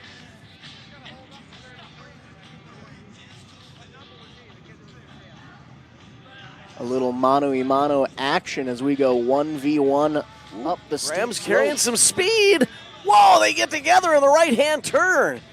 Holy cow, Graham just carried a sled full of speed into that right-hand turn, and I think he was expecting the berm to hold him. It didn't, and he slid right up into Strogdog. Hard contact there, at least it appeared to be hard contact in that right-hand turn. Caught Strogdog by surprise, I think. Strogdog then was able to correct it, get back on the sled as we prepare to change the batteries in our mobile cam there. For race 33, 600 to 650 open ST class, we have the 157 of Brendan Mellinson. Spencer De La Brewer racing the Ham Lake, Minnesota Carbide Podcast Southside Sales and Service number 194. The 306 of Eric Gleich out of Epsom, New Hampshire, racing for Polaris, HK Power Sports, and USI Skis. Tucker Kierstead racing the 315 for CT Motorsports. And Thoughtless Greenlee. You thought it was a long haul for some racers to come from Minnesota? Well, how about David Olson, who made the long haul from Mitchell, South Dakota on the 321. Auburn, Massachusetts, Chad Banfield on the 825. Dana Christofferson riding the 902. And Blake Mayhew from Niskayuna, New York on the 945. This is race 33 of 57 heat races.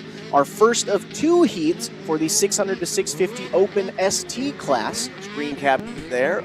6 of the expected 8 the start game. Now we see the live stream as the top 2, top 3 battling for the lead. Then a 2-rider battle for 4th and 5th. Right to the top, they make that final left-hand kink to get to the finish line. And that's the order that they will wrap up that heat race as we get ready for race number 34, including the 81 of Wesley Ganschow. The 75 is Tim Regan, Junior Sierra on the 33, and Luke Kearney on the number 8. 207 of Thomas Sylvester, Cody Bain on the 316, and the 721 of Matthew Park. 5 of our scheduled 7 making the call. And check out the 721 of Matthew Parker with that hole shot. Nice jump out of the gate. Now, last time we saw Parker out there, he was able to get the hole shot, but wasn't able to make it all the way to the top in the lead. Things going to get spicy here, maybe. He took that inside line this time. He learned from last time, and he's able to hold on to that lead, take the checkered flag up at the top of the hill, side by side for 2nd and 3rd for all 3 of our top transfer positions.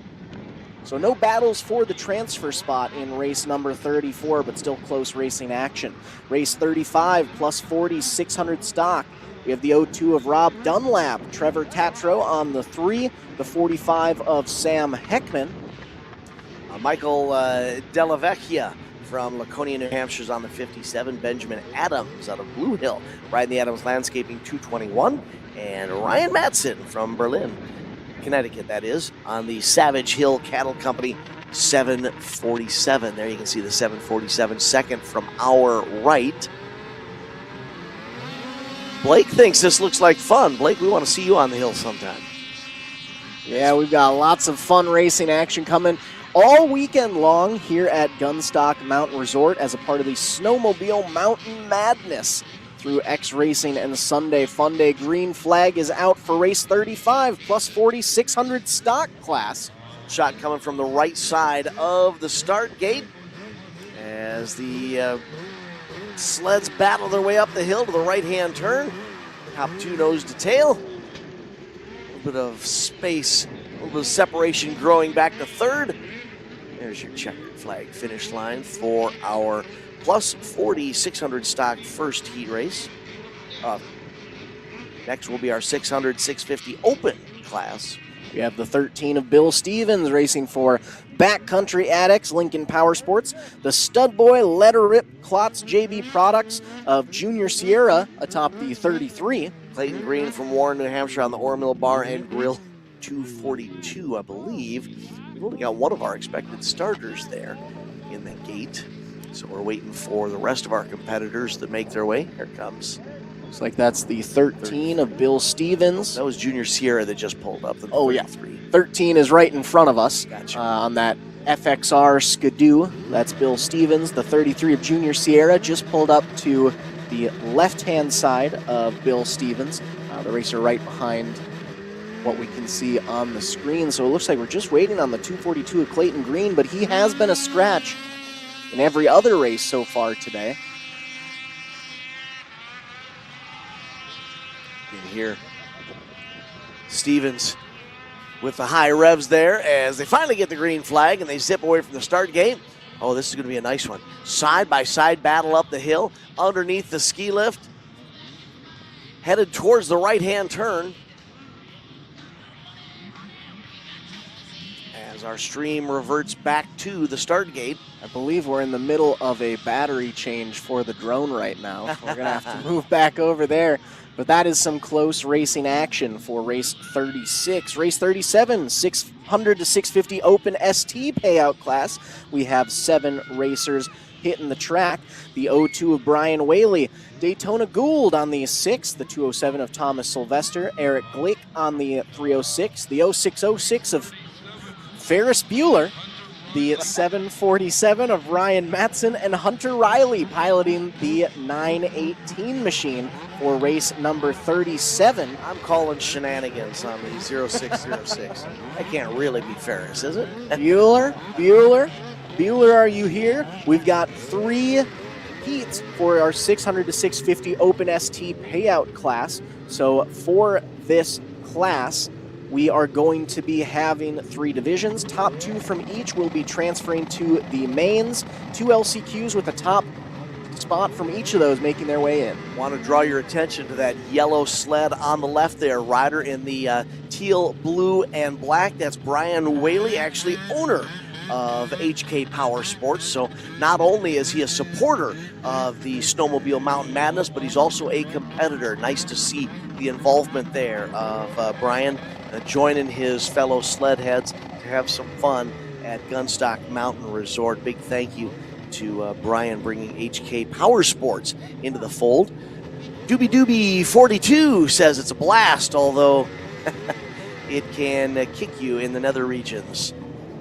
Now, I'm reading the press release here from the announcement of this race. Brian Whaley, HK owner and operator, says he's a former racer. I'm going to call his bluff on that one because it looks like he's making his headlines out here for racing weekend.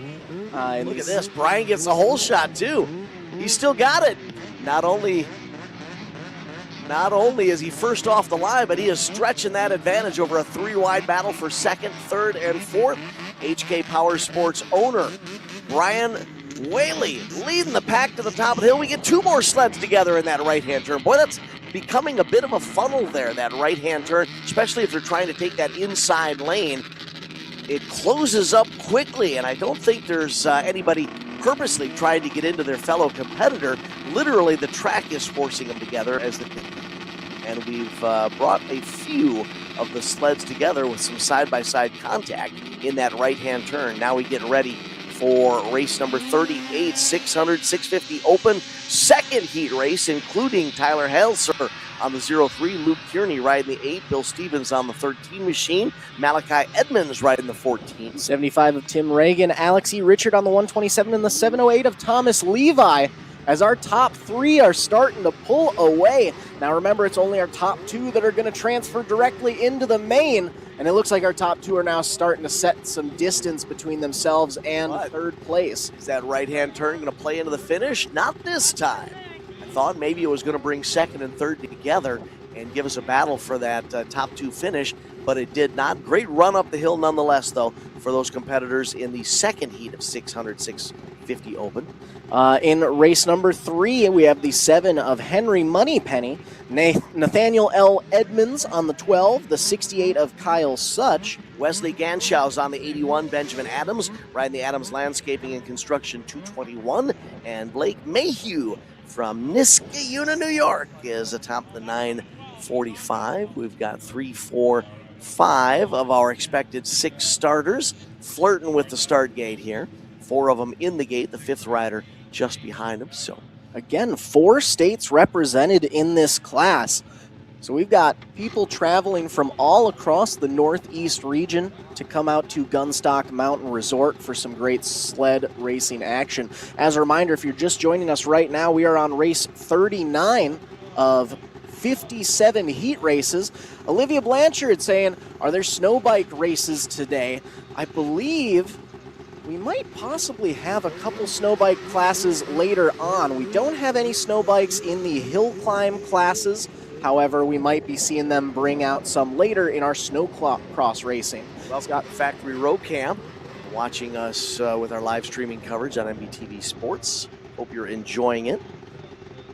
Scott Kempe saying, great job bringing some racing out for X Racing and MBTV Sports. We are happy to provide some free racing coverage all weekend long for this weekend's events at the Snowmobile Mountain Madness at Gunstock Mountain Resort, presented by HK Power Sports. We've got Hillcross racing this morning, as you can see on the screen right now. This afternoon, Snowcross and Sunday Fun Day. Tomorrow morning, same Snowcross and Sunday Fun Day. We'll round out our weekend with some vintage snow ovals. But looks like we got a little jump off the line there from one of our racers. We're going to get him pulled back into line before we go green flag racing. Wesley Ganshaw didn't even flinch. He's like, yeah, you can pull it around. I'm just going to wait here. Wesley on the 81 machine. I think that was the 7 of Henry Moneypenny getting off the line a little early. But now we're for real green flag racing. Moneypenny back to second as we've got our leader out front and setting the distance. Pulling away from a side-by-side battle for second and third as they get to that right-hand turn. Set him up for the left-hander, which shoots him to the finish line. Only top 2 transferring. And there are your 2 transfer sleds. They will go directly into the main event.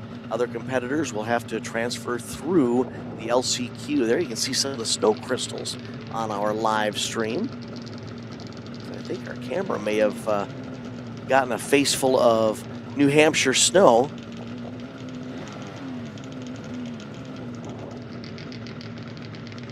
The roost is actually pretty intense as they continue to chew up that start gate through these opening heat races. That snow is getting more fluffed, and it's getting chewed deeper, and the roost is flying back to all the way back to those racers in the staging area. So they get off the start gate, they zip underneath the chairlift there, and that's where they get their first real hang time with a little bit of air over a jump. 850 to 900 open LTD.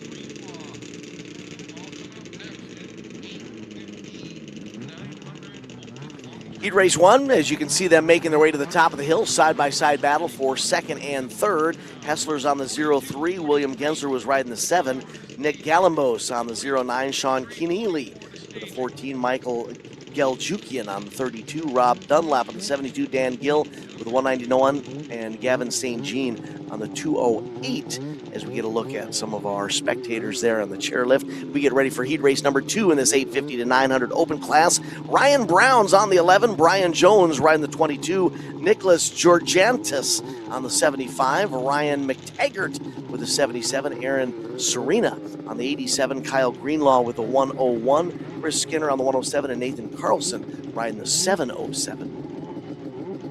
850 to 900 open LT.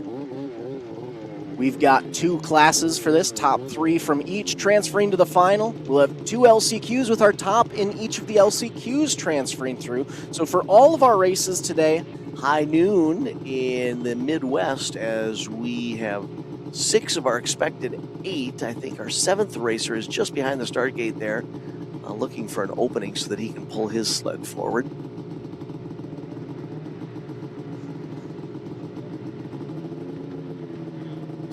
Here's one thing that I have noticed through these opening 40 heat races is we're seeing hole shots come from across the board in the start gate. Doesn't matter if you're lined up on the inside, the middle, or the outside.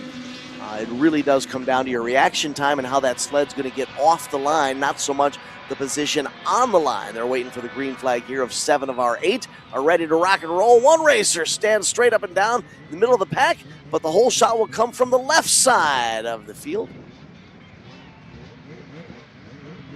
Heading up the hill, top 2, side by side into the right-hand turn, 3rd and 4th following, then a side-by-side battle for 5th and 6th. Lead change coming out of the right-hand turn. Now the left-hand kink. We'll see a 3-racer battle to the finish line. 850 to 900 open, second heat race comes to a close at the top of the hill. Trail sleds back to the start gate. For Trail Sled Open ST, we have the 32 of Sean Burke, Joey Daly on the 67, Matt Rayner piloting the 333, the 511 of Matt Reska, and the 517 of Ryan Jolacure. About to hit the track, 5 racers. All 5 of them in the gate. For race number 42, we're going to be having 2 classes in the Trail Sled Open ST class. Had one rider get a little sideways coming out of the gate. Surprised me because he had that sled set up at an angle left to right, and when he gave it the beans, it naturally wanted to pull to the right. Almost got into one of the competitors there. See the top 4 in the right-hand turn there. Race leader's going to pull away and take this one easy out with a left-hand turn. Only top 3 transfer. Will that battle for 3rd and 4th result in a change? It looked side by side across the start-finish line. So that's some close racing action. Heat number 2 of Trail Sled Open ST, the 01 of Justin Jolacure, Joseph DeFabio on the 39, 50 of Josh Pearl, Brandon Mallinson on the 157. Racers are ready at the go. Revs are high, green lights out, and away we fly. It looked like it was the 157 of Mellinson with the hole shot. Quick reaction time from Mellinson there as he was able to get off, respond to the green flag and get out of the gate pretty near immediately.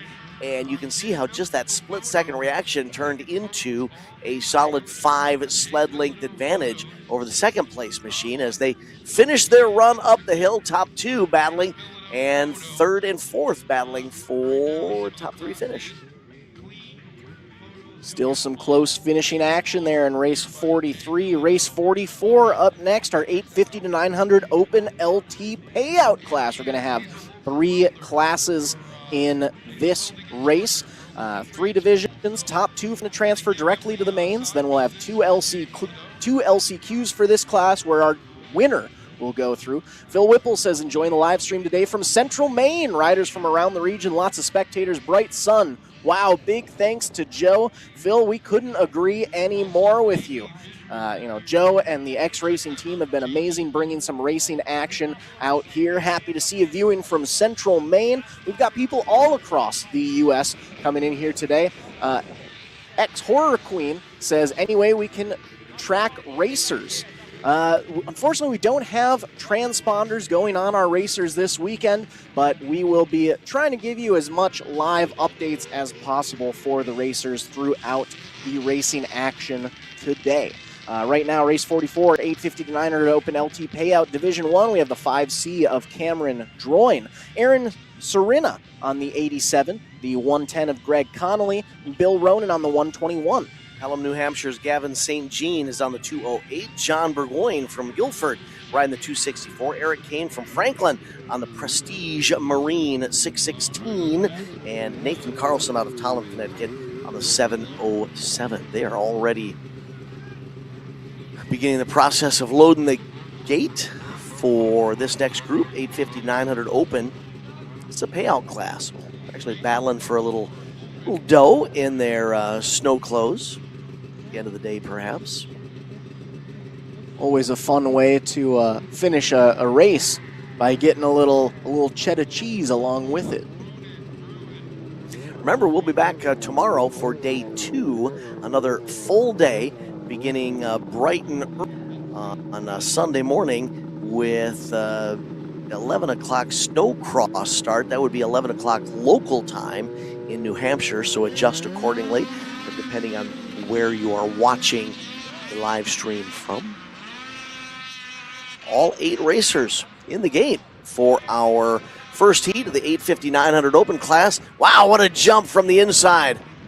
As that green flag went up, racer was away and immediately takes the lead into the hill. Side-by-side battle for the top spot as we make our way up. Our rider on the outside starting to set a little bit of a distance between himself and that rider in second place. We've got a nice little side-by-side battle for third and fourth raging on as well, but we'll make our way across the start-finish line. Just about single file. Race 45 up next. Heat 2 of the 850 to 900 Open LT Payout class, including the 02 of Brian Whaley, HK Power Sports owner and operator out of Laconia, New Hampshire. Nick Galambos on the 09, the 22 of Brian Jones, the 75 of Tim Reagan. Ryan McTaggart on the 77, Jesse Knights riding the 666 Donks Design Moosehead Trail Entry, and Nicholas Jorgantis from Goffstown. Is it Jorgantis or Georgiantis? Regardless, Nicholas is on the 750 machine. You know it's going to be a fun battle when one of our competitors is wearing a hockey jersey. One of our competitors, a hockey player out there, another one, HK Power Sports business owner. HK Power Sports, our premier sponsor for this weekend's Snowmobile Mountain Madness. Wouldn't be out here today if it weren't in thanks to Brian Whaley and the team at HK Power Sports. Brian wearing the teal black racers gear. The hockey jersey belongs to Galambos from Belmont, New Hampshire on the 09. Brian Whaley says racing's always been a part of his DNA. His family grew up around the sport. It's amazing to see the energy building around snowmobile racing again in New Hampshire. Bringing an event like this to Gunstock gives fans, riders, and families a chance to experience the sport up close. So we're happy to be along for the ride this weekend with the team at HK Power Sports X Racing for some Sunday Fun Day racing action. As a reminder, we're doing some Hillcross racing right now. After our 119 races in the Hillcross class, we will be moving into some afternoon action for Snowcross and Sunday Fun Day. Tomorrow morning, we'll be back again bright and early at 11 a.m. Eastern Time for some more Sunday Fun Day and Snowcross racing before we round off our weekend tomorrow afternoon at 1 p.m. Eastern for some vintage snow ovals. For the expected 7 in the gate, as you see Zach and I enjoying our time here from the Midwest, watching the live stream, and what we've done to really try to get into the feel of the Hillcross and Snowcross action today is we've turned the air conditioner on and dropped it as low as possible. So we're trying to feel that chill that's in the air out there in New Hampshire. We may not be able to be on site this weekend, but we can at least try to acclimate as best as possible. Not quite getting the snow coats out just yet, but Looks almost. like we're going to go with 4. And Whaley's going to get the jump from the right side on the 02 machine. Let's see if he can hold on to it up the hill. Ooh, one rider off the sled.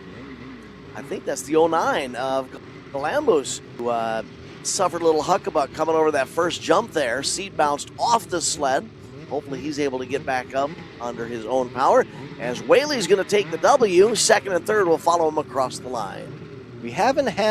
Luckily, we haven't had too many wrecks so far today, but I will say, correct me if I'm wrong, I think every wreck we have had has been right after that initial jump. Initial jump where the racers go underneath the chairlift, the ski lift, is where we're seeing some riders get off, whether it's that they're just not expecting it, they're carrying a little bit more speed than they did on the, actually a lot more speed than they did on their sighting laps, and perhaps it's just catching some of them off guard. 850 to 900 open, third heat race. Ryan Brown's on the 11, Craig Hunter riding the 17, Brian Hesseltine on the 18 machine. 43 of Brady Jacques, the 67X of LJ Arlen, Chris Skinner on the 107, 810 of Dylan Bison. As away we go, our rider on the outside, rocketing off the line, setting some distance, but we've got some racers trying to make a name for themselves. Not quite going to be able to do it right off the bat, but we do have a nice side-by-side battle for second and third that's currently raging on.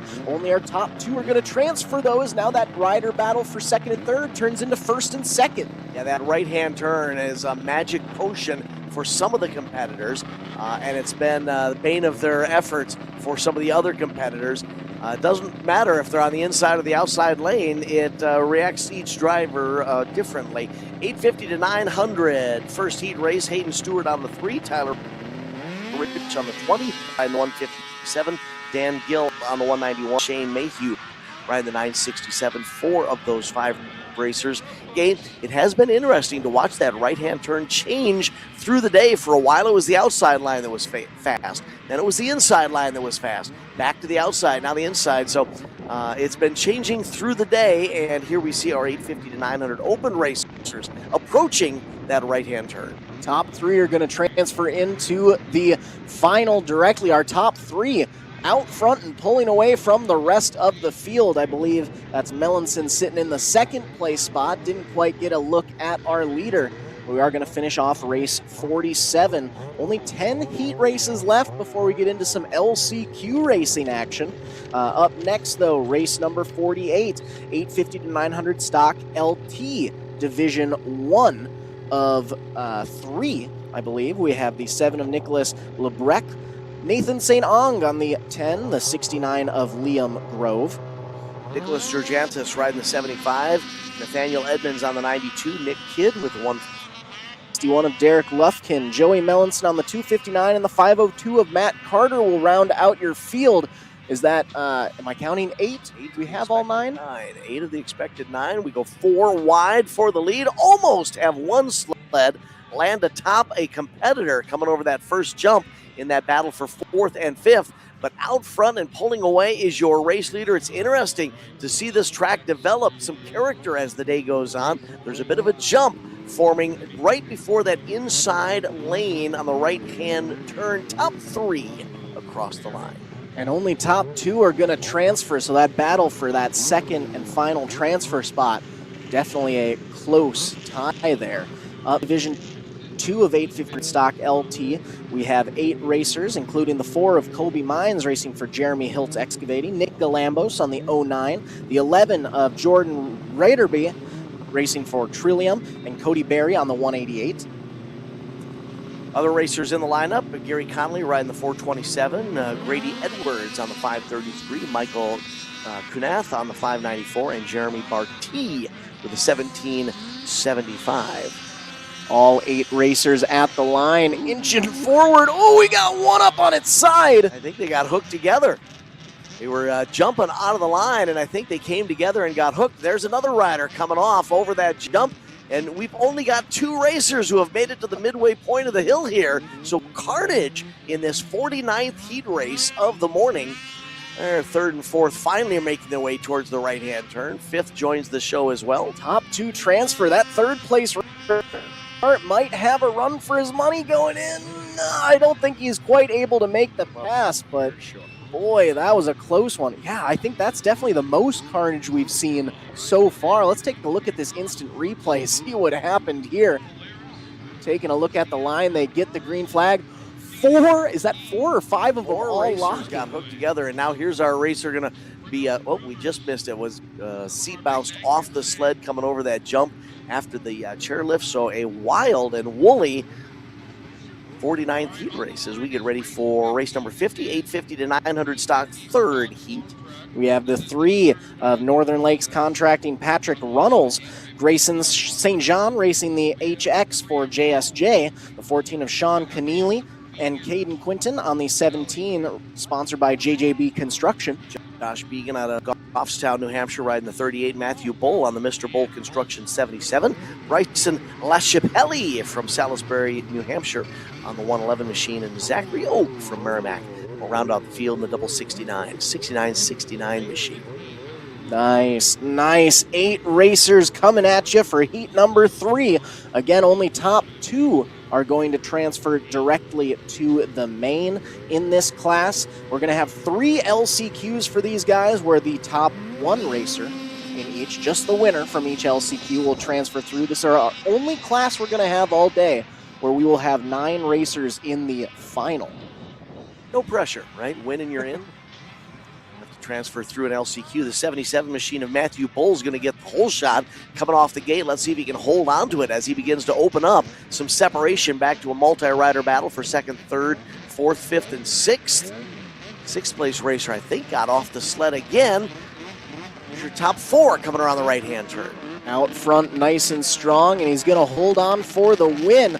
Matthew Bull going to take the win. Not to be confused with Matthew Bull, the head of MBTV Sports here. If you or anyone you know are interested in becoming a sponsor for MBTV Sports, you can reach out to Matthew Bull. That is B-O-H-L, not B-U-L-L.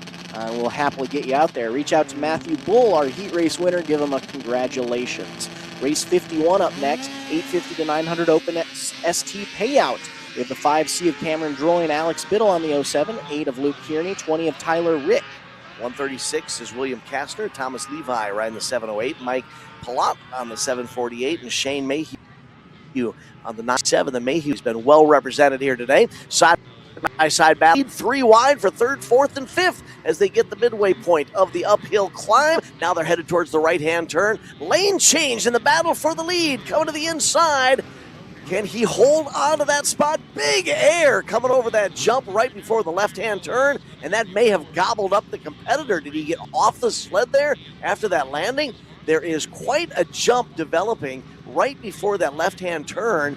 And even from this distance, from that drone shot, we could see the huge air that the racer got on the left side of the track. And I think it may have seat bounced him right off the sled. And now this is our final big class of the day. We're definitely going to want to keep an eye on these. The 850 to 900 stock LT payout class. 4 heat races coming at you. This is another one and done class. The winner from every heat is the only transfer position. We're going to have 4 LCQs, where the winner from each heat is the only transfer as well. The 2 of Bobby Drew, 02 of Brian Whaley, Patrick Runnels on the 3, 38 of Josh Began. Bill Runnan on the 121, Cody Berry with 188, Joey Mellinson on the 259, and Ryan Curley on the 777. As you see them sneak away from the start gate, it is Brian Whaley, who's been undefeated, I believe, in his heat races thus far, leading the field into that right-hand turn. Going to be a multi-rider battle for second, third, and fourth, though. That inside lane coming back to life. Don't think it's going to set up for a challenge and a change in position. Second, third, and fourth across the line in that first heat for that class. Second heat is in the gate now. Ryan Whaley, our lone transferer in the first heat. For heat number 2, we have the 12 of Sean Ordway out of Boscawen, New Hampshire. Craig Hunter piloting the Hunter's Recreational Products number 17. The 69 of Matt Brandano racing for Northern Lakes Contracting. And Nathaniel Edmonds on the 92 out of Wolfboro, New Hampshire. The Fireside Living HK Power Sports 110 has Greg Connolly sitting atop it with Dan Kurtz from Pittsburgh, New Hampshire on the BD Racing HK Power Sports 218. Michael Kunath from Belmont on the 594. As you can see, this 3-rider battle approaching the right-hand turn. James Allard, the other rider, on the 824 in the start gate. Outside lane sets up the racer for the win, and then a challenge for second and third to the line. 3 of the expected 8. I think I think this hill might be eating some riders and spitting them out the backside, because as we get deeper into these heat races here, we're beginning to miss more and more races. Exactly. I mean, we've been seeing some decent carnage. Luckily, it seems as though everyone's getting back up, which is good to see, and definitely not too bad. But it might be eating up people just enough where we're starting to see some mechanical failures, perhaps. Exactly. Heat race number 3 for the 850-900 stock class. In the gate, Nick Galambos riding the 09, Jordan Riberty on the 11, Nick Kidd from Executor on the 144, Eric Pelletier riding the 207. We have the 222 of Grayson St. Jean racing for JSJ. Garrett Lassonde racing the 403 out of Pittsburgh, New Hampshire. Then the Prestige Marine Halls Burner Service Franklin Septic number 616 of Eric Kane. And the 1129 of Eric Layton, rounding out your 8 sled field for heat number 3 of 4 in the 850-900 stock LT out class. High camera angle showing you the vista of Gunstock Mountain Resort with our racers in the start gate for the hill climb. Green flag is up, and they pull away, and they get to that first jump. Let's see if it chews anybody up. There, you can see it's a hard landing. If they don't carry quite enough speed, they come up short for the landing there, and I think that's what's catching a lot of our riders. Only the top one transferring, and we've got a 3-rider battle for the lead. Thought I may have seen a change for position going on there, but our leader's able to pull away with ease. I think our race leader missed the finish line. Got to that left-hand turn, and the sled went off to the right. Not sure if he was able to keep it under control or not. May have given up the transfer to the main event. Don't quite have the official finish, but quite a bizarre ending to that 3rd heat race. We get ready for heat race number 4 now for that 850-900 class. Cameron Druin is going to be riding the 5C. Brian Hesseltine on the 18. Steve Kraus with the 89. Bryson LaChapelle on the 111. Carlo Ripaldi riding the 118. Jackson Cole on the 125. And Zachary Oak back for more fun with his 69. Got a nice gate of 7 racers for the final heat of the 850-900 stock LT payout class. After this, only 2 heat races left to go, as we are on race 55 of 57. Not quite sure just yet if we will be taking a brief intermission between our heats and DQs, or if we will be going directly through, but we will make sure to keep you all updated at that time. Racers are in the start gate as they get ready for this 4th and final heat race in the 850-900 stock LT class. I've actually been having a lot of fun watching the gamblers trying to time their ride on the chairlift to perfectly coincide with the release of some racers out of the start gate. You just saw a couple of Gunstock Mountain Resort fans riding the chairlift up towards the top. As the green flag flies, they come out of the gate 4 wide. Unfortunately, that's for 2nd, as the race leader is able to pull away with the early race lead on the left, riding the red sled. Challenge coming from the right side, though. They're going to go handlebar to handlebar, elbow to elbow into the right-hand turn, and our race leader is off. Man, only 1 transferring through. He had it for a moment. We got another going down there on the inside lane. Track developing quite a bit of character. 3 racers, 4 sleds coming to a stop on the right-hand turn as the rest of the field makes it to the finish line. Looks like we actually have one of our downed riders going over to help out the other downed rider there. A little camaraderie and sportsmanship. We'll turn the camera away and show you the start gate for heat race number 56. 850-900 stock ST payout class. Our final 2 heat races about to track is 2 heats. We're going to have 3 from each transfer directly to the main. We'll have 2 LCQs still, with the top transferring to each. Starting lineup will go the 6 of Matt Courier, 45 of Sam Heckman, Josh Pearl on the 50, Ted Cole on the 51.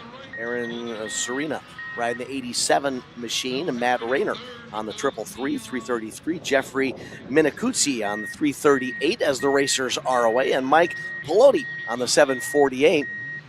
Four-rider battle for fourth as the top three are single filing away. Look at that run from our race leader. Now watch out, that inside lane just chewed up a couple of competitors in the prior race. Nope, he's through easily. Easy peasy, no problem there to get to the finish line. Our race leader takes the win with a solid jump hole shot from the inside of the start gate.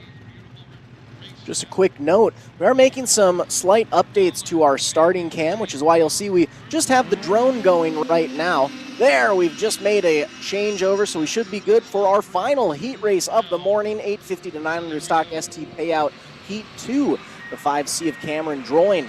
Luke Kearney on the 808C of Colin Haley, 11 of Christopher Martin, Robert Knight on the 55, William Young on the 89, James Allard on the 824, and Shane Mayhew on the 697. Three of those expected 8 racers climbing the mountainside for this final qualifying heat race, the Hillcross portion of the Saturday portion of the double-headed full weekend of Snowmobile Mountain Madness. All three of them make it to the finish line to wrap up our qualifying heat races at Gunstock Mountain Resort. Today's Snowmobile Mountain Madness and this entire weekend Madness is power sports. So our heat races are in the books. Up next will be some LCQs. We're going to bring the groomer out onto the track, give it a little TLC. So sit tight. We'll give you an opportunity, those of you at home, to stretch your legs, maybe sneak on out to the kitchen, grab yourself a snack for lunch, and we will be back with LCQ Hillcross action with our MBTV Sports live streaming coverage of Snowmobile Mountain Madness at Gunstock Mountain Resort, presented by HK Power Sports. I'm Dan Bailey. Zach Bailey sitting next to me. We have been enjoying the qualifying heat races.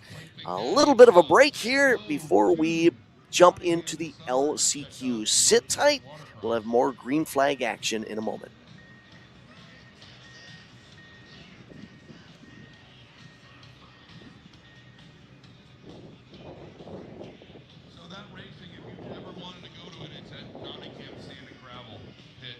They do that in Nottingham. It's an awesome event.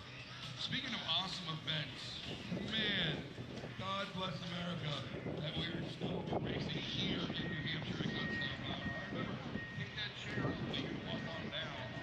But it's a beautiful ride. See a lot of the track. And racing will resume in about 15, 20 minutes. We're just going to get some sandwiches and food points and keep on trucking. I'm going to let Jeremiah take some tunes for a little bit. I'm going to rest my voice so we can keep on trucking. Remember, I'm going to race. I'm down 3 more steers.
You've got to ship it from anywhere to anywhere. QualityFreightRate.com. The LTL Freight Logistics Specialist for your small business. QualityFreightRate.com. We simplify shipping, eliminate those surprise charges, and negotiate the best rates from most LTL qualified carriers. QualityFreightRate.com. Special residential and liftgate rates available for automotive and ag implements. QualityFreightRate.com. Use the promo code ICE and get 10% off your first shipment. Startup is so easy. Get a quote and ship today. QualityFreightRate.com. At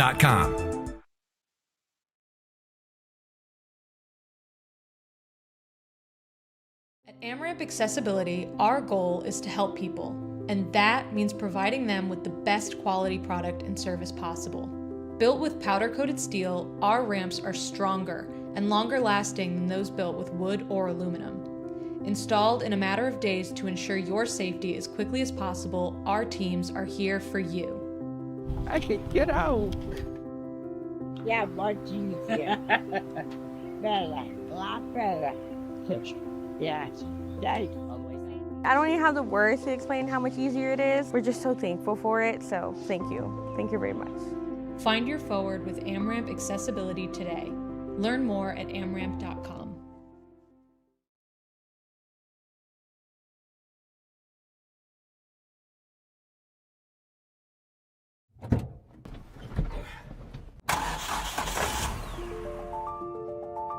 Freight is the backbone of the country, and as long as people need goods, they're going to need somebody to get it to them. My name is Matt Bohl with QualityFreightRate.com, powered by T-Force Worldwide.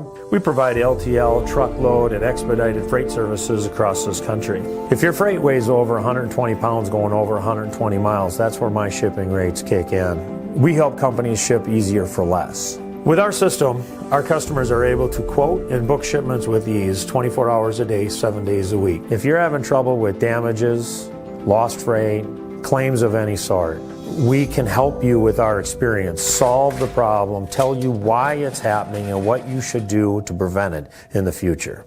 Me and my team have been together for over 20 years. We know this industry. We can help all size business, big or small. We love them all, but we have a special spot for small business. Small businesses are pillars in the community. Low rates are critical for a small business because the margins are generally pretty small. They need to have competitive rates. They can't be getting gouged or they lose the sale. Freight is simple. People make it difficult. We work as consultants in the industry, so it doesn't matter what your problem is, we'll solve it. We educate the customers, we solve problems, and we lower their shipping rates. And that's what I've been doing for 20 plus years.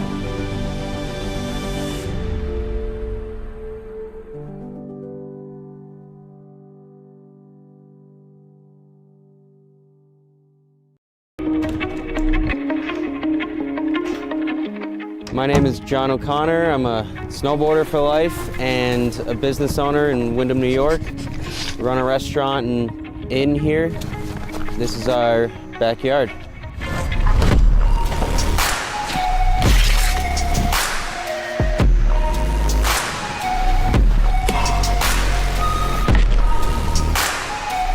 Having a backyard park is really special because being able to snowboard at home and not have to get in the car, go to a resort, wait in the line, is your own creative space to do whatever you want, however you want.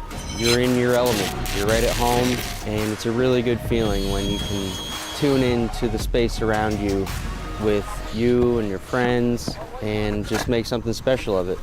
The Tow Pro has helped my vision come to life with where I would like to take the backyard setup, and without it, it wouldn't be the same. It's the most easy to use, compact, portable, reliable rope tow that you can buy. It's the best thing that I own as far as what gives me happiness in life. Without it, it's not the same when you're hiking.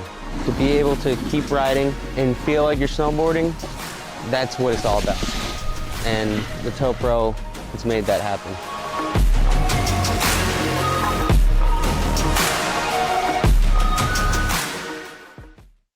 Yeah, Butler-Built has been a supporter of mine for a long time. I've always run Butler-Built seats ever I got into 410 sprint car racing, and I feel like they have the nicest aluminum seats out there. The craftsmanship, the welding on it is top-notch, and now they're pouring my inserts and have the gravel cut seat and gives you a lot of clearance for your hybrid or your Hans, and I feel like, there's no better seat out there. Yeah, I mean, a little bit of feedback, right? These guys do it every day. So as me as a sprint car driver specifically, every form of dirt racing, the seats are built different. And guys like us, drivers are wearing holes in their hybrids because they're rubbing on the seats. And I felt like there was a need for a little bit of a new design and a new generation of the sprint car advantage seat. So it's been a fun ride and hope to continue the relationship for a long time.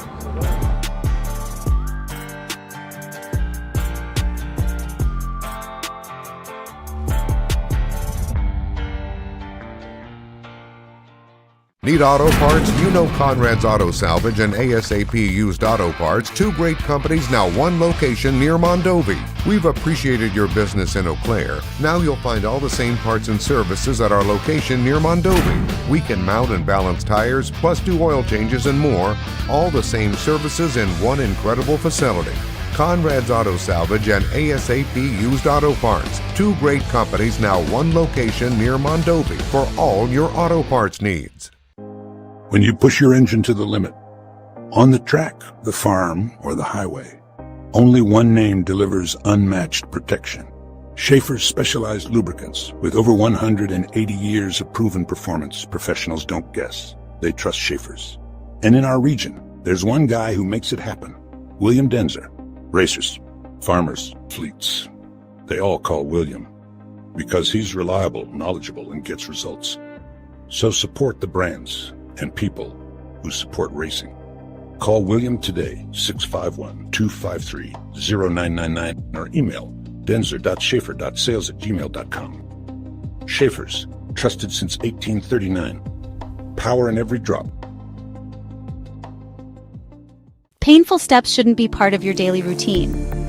At Foot and Ankle Clinics, PA, we specialize in diagnosing and treating a wide range of foot and ankle conditions, from heel pain and bunions to diabetic foot care and sports injuries. Our board-certified podiatrists, Dr. Jeff Pellersells and Dr. Russell John Hill, bring decades of experience and a compassionate approach to every patient. At our clinic, we are dedicated to serving the community with the highest level of care. Your well-being is our top priority. Serving the communities of Woodbury, West St. Paul, and Edina, we're committed to providing personalized care tailored to your needs.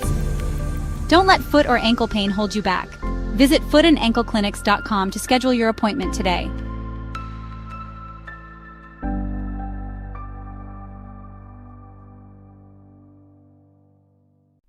Every great journey begins with a trusted guide. And when it comes to finding your perfect home, there's no one better than Kathy Vetter. With over 10 years of experience and a passion for real estate, Kathy Vetter helps you find the perfect home, a peaceful country retreat, a cozy single-family house, or your very first step toward a lifetime home. She also specializes in commercial real estate, guiding you through every step of the way.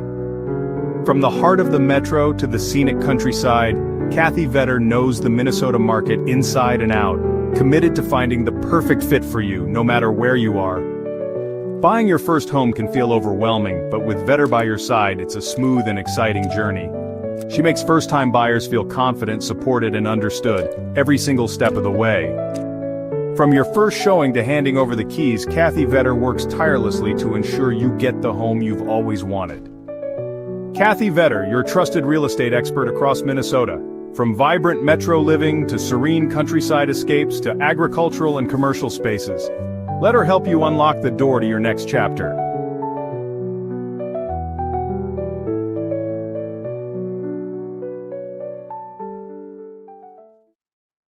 Kevco has been an industry leader in high-performance oil pans and components for over 35 years. Made in Fairmont, Minnesota, Kevco prides itself on being American-made.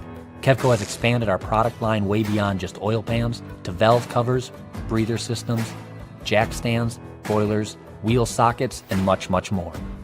Check out KevcoRacing.com to see everything we have to offer, including our line of street, off-road, and performance oil pans and accessories. Or call 800-770-3557 to talk with our friendly customer service today.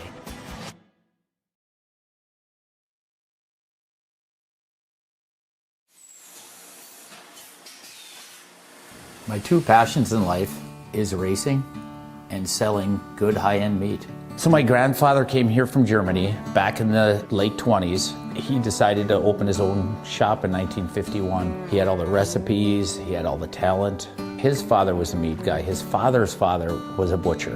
They weren't football players, basketball players. They were in the meat business. And that's our family. That's what we're good at. Old World Meats was derived from Frank's Meats. That was my grandfather's name. I know the quality of my beef is the best because I've purchased it directly from the ranchers that certified Angus beef. We know what our beef is continuously, and it's very consistent. So we're located up here in Duluth on beautiful Lake Superior, just a stone throw off of Highway 61. I've lived here my whole life, and it's where I wanted to raise my family. To be successful, you need to have a talent. And I knew I was going to be in the meat business. I can taste spices, I can pick out flavors, where they need to come in, where they need to stop. So knowing your strengths are important and knowing where you came from. We have a hot snack stick that's got actually 8 different spices of heat in that, and it layers the flavors in the heat. That's what makes the difference with our product. The most exciting part was becoming coast to coast with the Old World Meats snack sticks. My neighbor stopped me on the street and said, "Paul, I was just down in Georgia and this gas station had your product." It was one of the highlights of the year. I don't know of a state at this point that we haven't had product in. Being in business in a small town really puts things into perspective. It's the little things for me to be appreciated and respected. So this whole operation here, it doesn't have to be the biggest, but it needs to have passion. And today, I'm changing lives of people that work with me. My guys are learning lifelong skills and values. That's the good stuff. Let's make the world a better place. Let's have a good time at it.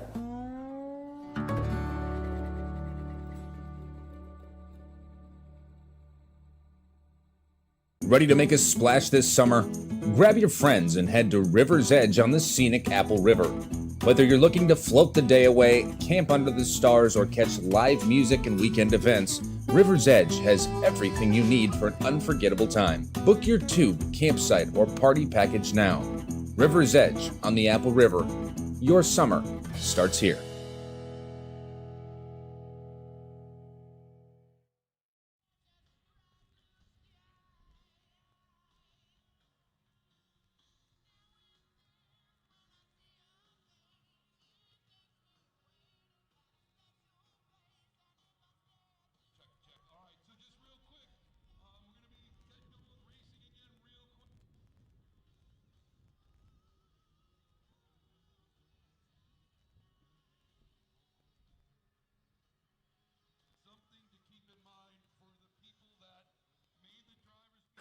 Welcome back to MBTVSports.com live streaming coverage of Snowmobile Mountain Madness at Gunstock Mountain Resort, presented by HK Power Sports. We are right in the middle of Hillcross action. This is part 1 of 2 on the Saturday portion of the program.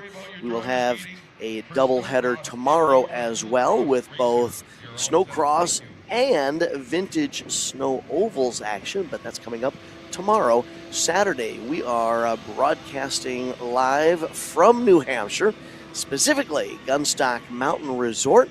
Myself, Dan Bailey, along with Zach Bailey next to me, trying to bring you the coverage of what is turning out to be a fun and exciting weekend of late season snow action.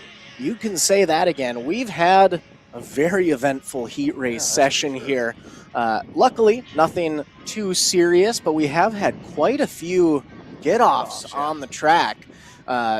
as the track has progressed, you can see the groomer out there smoothing things out, but if you were here with us before the brief intermission, you would have seen that some pretty deep ruts were developing all throughout the track, with our key areas that we've been seeing riders go down in be right after that initial jump underneath the ski lift that you can see there.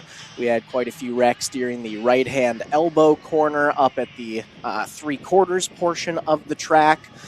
So we've had quite an eventful morning here. Excited to see how things are going to change and adjust now that we have gone through and, straightened up the track a little bit.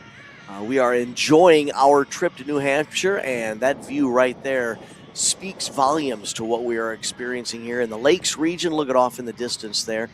The beautiful mountainsides and the lake region just to the north of the Gunstock Mountain Resort. This camera angle right here technically looking to the north.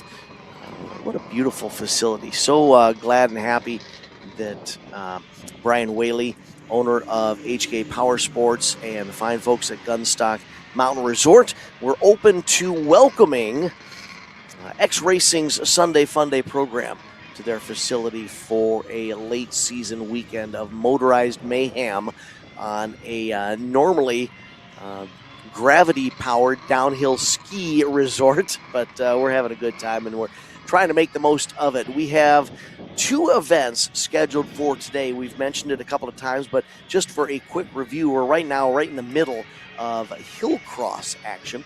A little bit later on today, about 3:15, 3:30 local time, that would be New Hampshire time, East Coast time, we will be starting our second program of the day, which will be Snowcross Sunday Fun Day Racing. Slightly more stereotypical oval racing for the snowmobilers for Snowcross action, and that will be taking place on a ski hill just to the east of the current run that we're using for the Hillcross. So again, we're about halfway through the first half of today's action, so about a quarter way through our program today. And a big thank you and welcome to those of you watching from home. Hope that you are enjoying the coverage here, and I know for a fact that you are enjoying the price of the live streaming coverage that we're bringing into your household here. Please do not hesitate to share a link to some of your family members or friends or neighbors or fellow snowmobile aficionados and let them know what they're missing. And don't forget to remind them that it does not cost a penny for you to enjoy the live streaming coverage that we're seeing here today. Speaking of that free streaming coverage, if you are a representative of or an associate to or an owner of a local area, regional, or national business, and you'd like to get involved in assisting MBTV Sports in keeping these free live streams available, please do contact us at mbtvsports.com. You can get all the contact information there. We would love to make you part of the event. Nice to hear from Brian, who's given us some kudos there on our coverage. We appreciate that, Brian. You are enjoying the coverage as we prepare for LCQ action of the Hillcross portion of the program. And the name Hillcross is exactly what we are experiencing here. We're trying to get up a hill. We're trying to do it fast, but the cross comes in the format of some of those obstacles that the racers have to deal with. Zach, you're a supercross and a motocross aficionado through your two-wheeled action, so you know what these snowcross racers are dealing with when they get to some of these obstacles in the forms of jumps or moguls or turns that are throwing some knuckles their direction. Exactly, and I mean, especially throw in the actual Hillcross portion of it as well.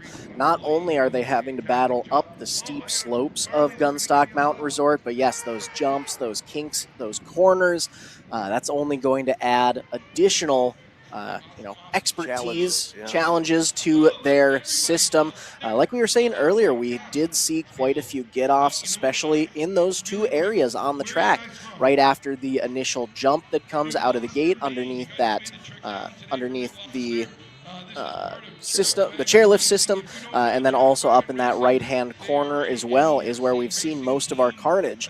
And so if you're able to get through those two areas without any issues, it's definitely going to increase your odds in the abilities to, transfer into the main event later on. We've gone through our heat races. We're about to go through, I believe, 35 LCQs, if my math is doing me correctly here, before we get into 28 main events for the day. We've had 32 classes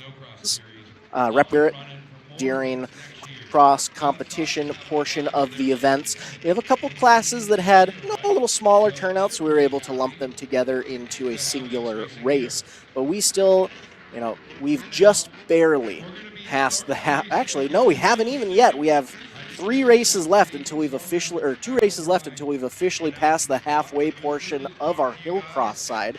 So we still have a heck of a lot of racing left to go. We're going to be in your living room all day long, that's for sure. Tip of the cap to the snowmobilers who turned out in strong force here this weekend. Big thank you.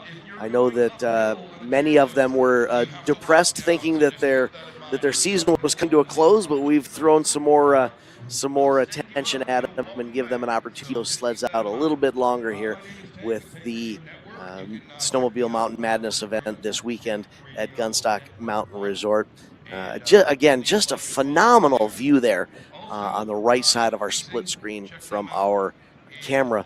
Matt Bowl, I don't know where you've got it mounted, but it is providing a beautiful display of the lakes region there. And if you've never been, by all means, you've got to sneak your way that direction. If you've got a family vacation coming up sometime in the near future, this winter or this summer or next winter, boy, the Gunstock Mountain Resort in the lakes region would most definitely be a bucket list item that you could check off.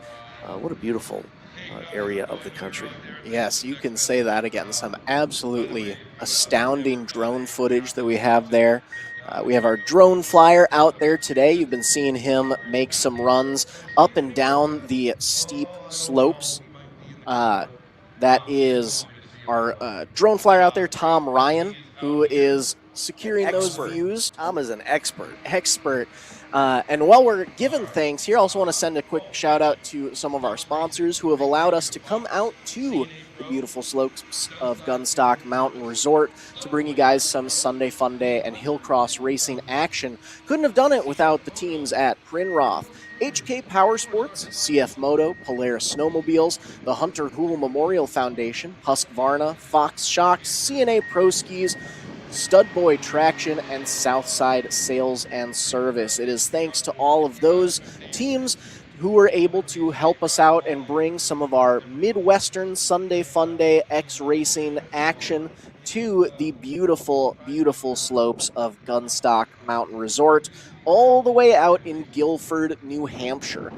We have a full jam-packed weekend. If you see any of these sponsors out in the area, whether you are on the northeast side or still residing here in the Midwest, make sure to give them a huge shout out. Thank them for joining along, not only for the Snowmobile Mountain Madness weekend, but for the full 2026 Sunday Fun Day racing season. We have a lot of fun planned for the rest of the weekend.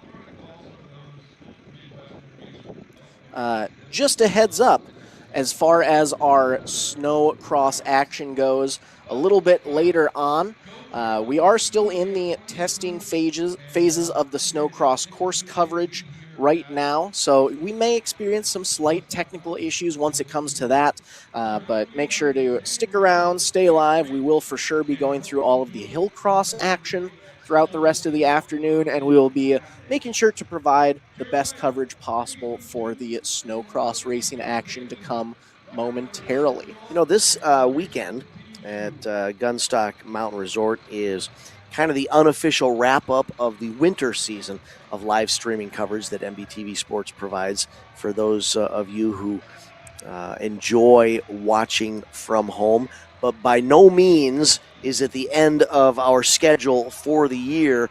A lot of coverage coming up this year on MBTV Sports. We hope that you will join us as we begin the process of making the transition from frozen ice crystals in the form of snow to good old-fashioned dirt with this sun. Exactly. We have a full racing season going on at Thunder Hill Speedway in Menominee, Wisconsin. So we'll be covering all of the racing action out there. The AJC Midwest Karting Series will also be covering as well, among other races. So, if you've joined us for the snowmobile races, you're new to MBTVsports.com and the coverage we provide, feel free to stick with us throughout the summer as we change the tracks and treads over to wheels and some dusty conditions.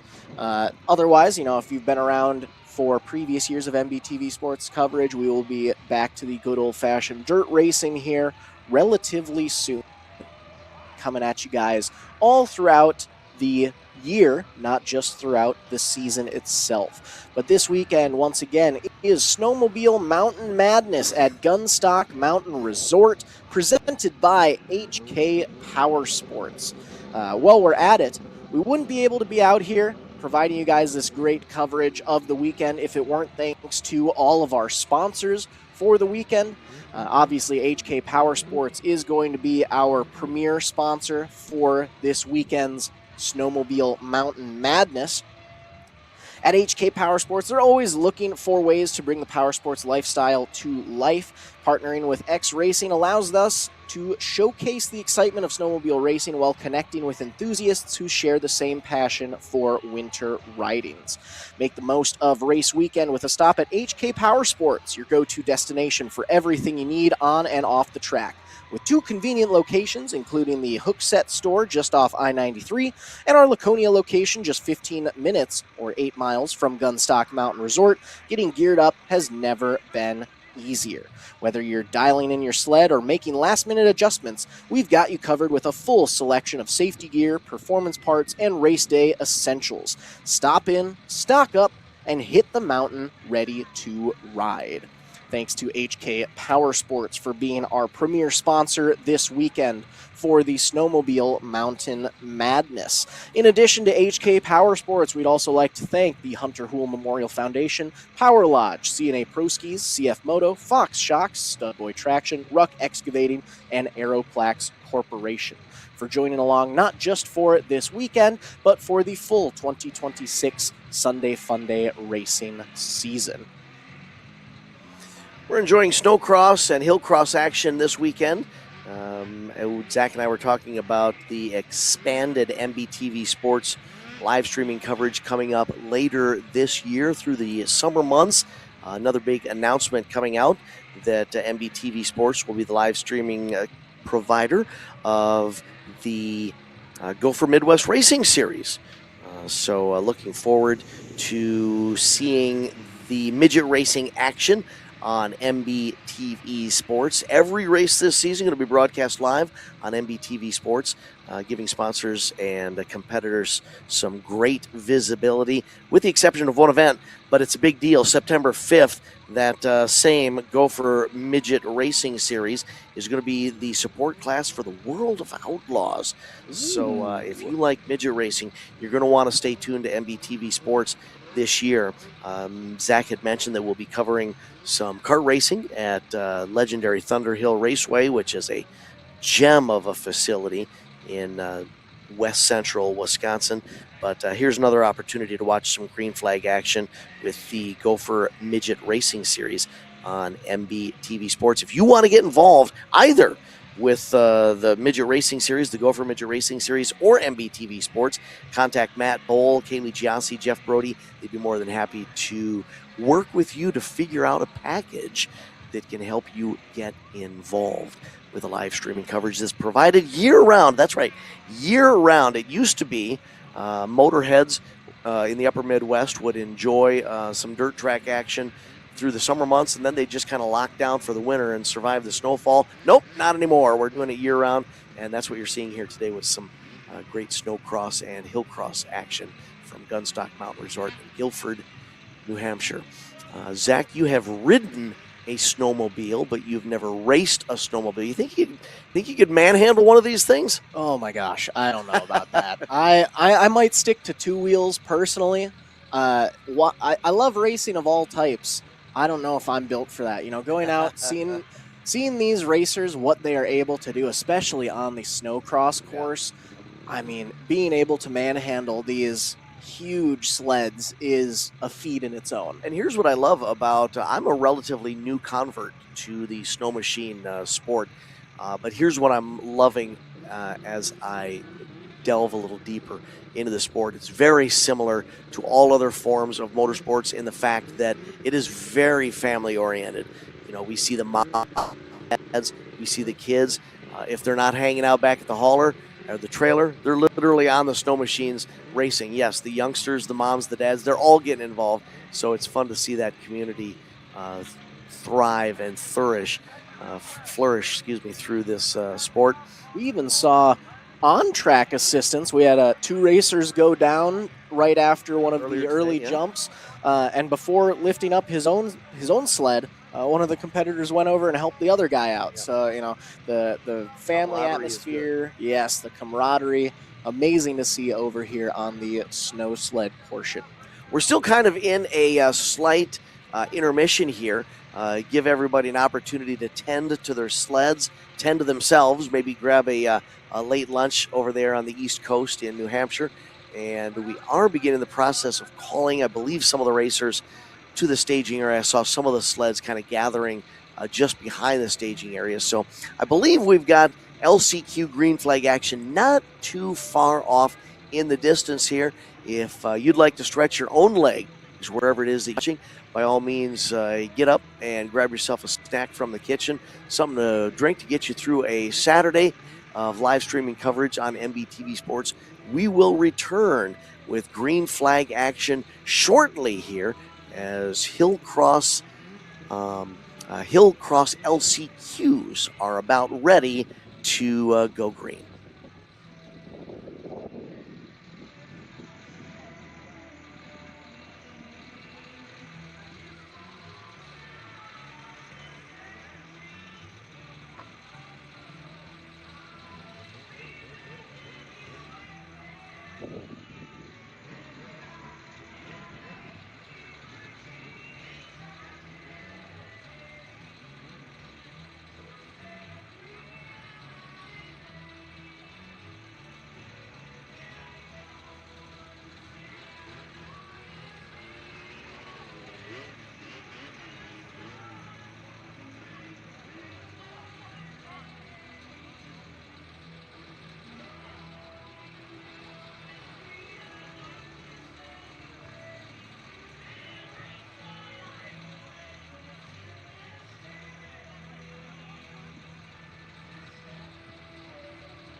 You've got to ship it from anywhere to anywhere. QualityFreightRate.com. The LTL Freight Logistics Specialist for your small business. QualityFreightRate.com. We simplify shipping, eliminate those surprise charges, and negotiate the best rates from most LTL qualified carriers. QualityFreightRate.com. Special residential and liftgate rates available for automotive and ag implements. QualityFreightRate.com. Use the promo code ICE and get 10% off your first shipment. Startup is so easy. Get a quote and ship today. QualityFreightRate.com. At AmRamp Accessibility, our goal is to help people, and that means providing them with the best quality product and service possible.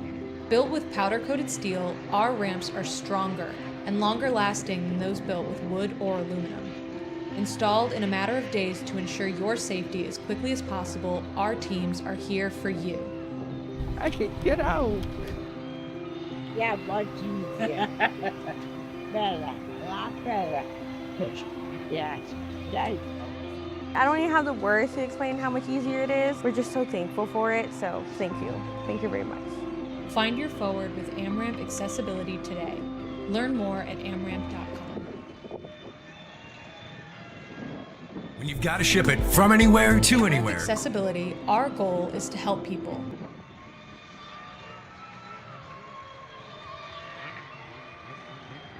Painful steps shouldn't be part of your daily routine.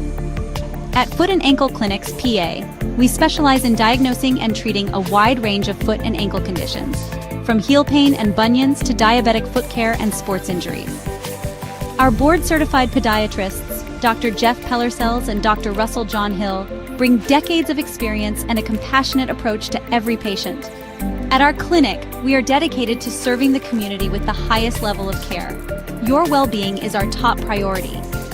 Serving the communities of Woodbury, West St. Paul, and Edina, we're committed to providing personalized care tailored to your needs. Don't let foot or ankle pain hold you back. Visit footandankleclinics.com to schedule your appointment today.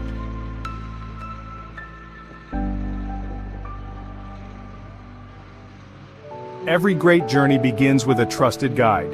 And when it comes to finding your perfect home, there's no one better than Kathy Vetter.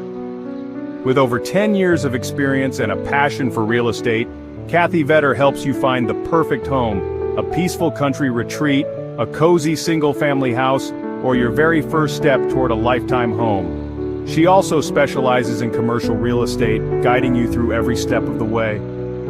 From the heart of the metro to the scenic countryside, Kathy Vetter knows the Minnesota market inside and out, committed to finding the perfect fit for you, no matter where you are. Buying your first home can feel overwhelming, but with Vetter by your side, it's a smooth and exciting journey. She makes first-time buyers feel confident, supported, and understood, every single step of the way. From your first showing to handing over the keys, Kathy Vetter works tirelessly to ensure you get the home you've always wanted. Kathy Vetter, your trusted real estate expert across Minnesota. From vibrant metro living to serene countryside escapes to agricultural and commercial spaces. Let her help you unlock the door to your next chapter.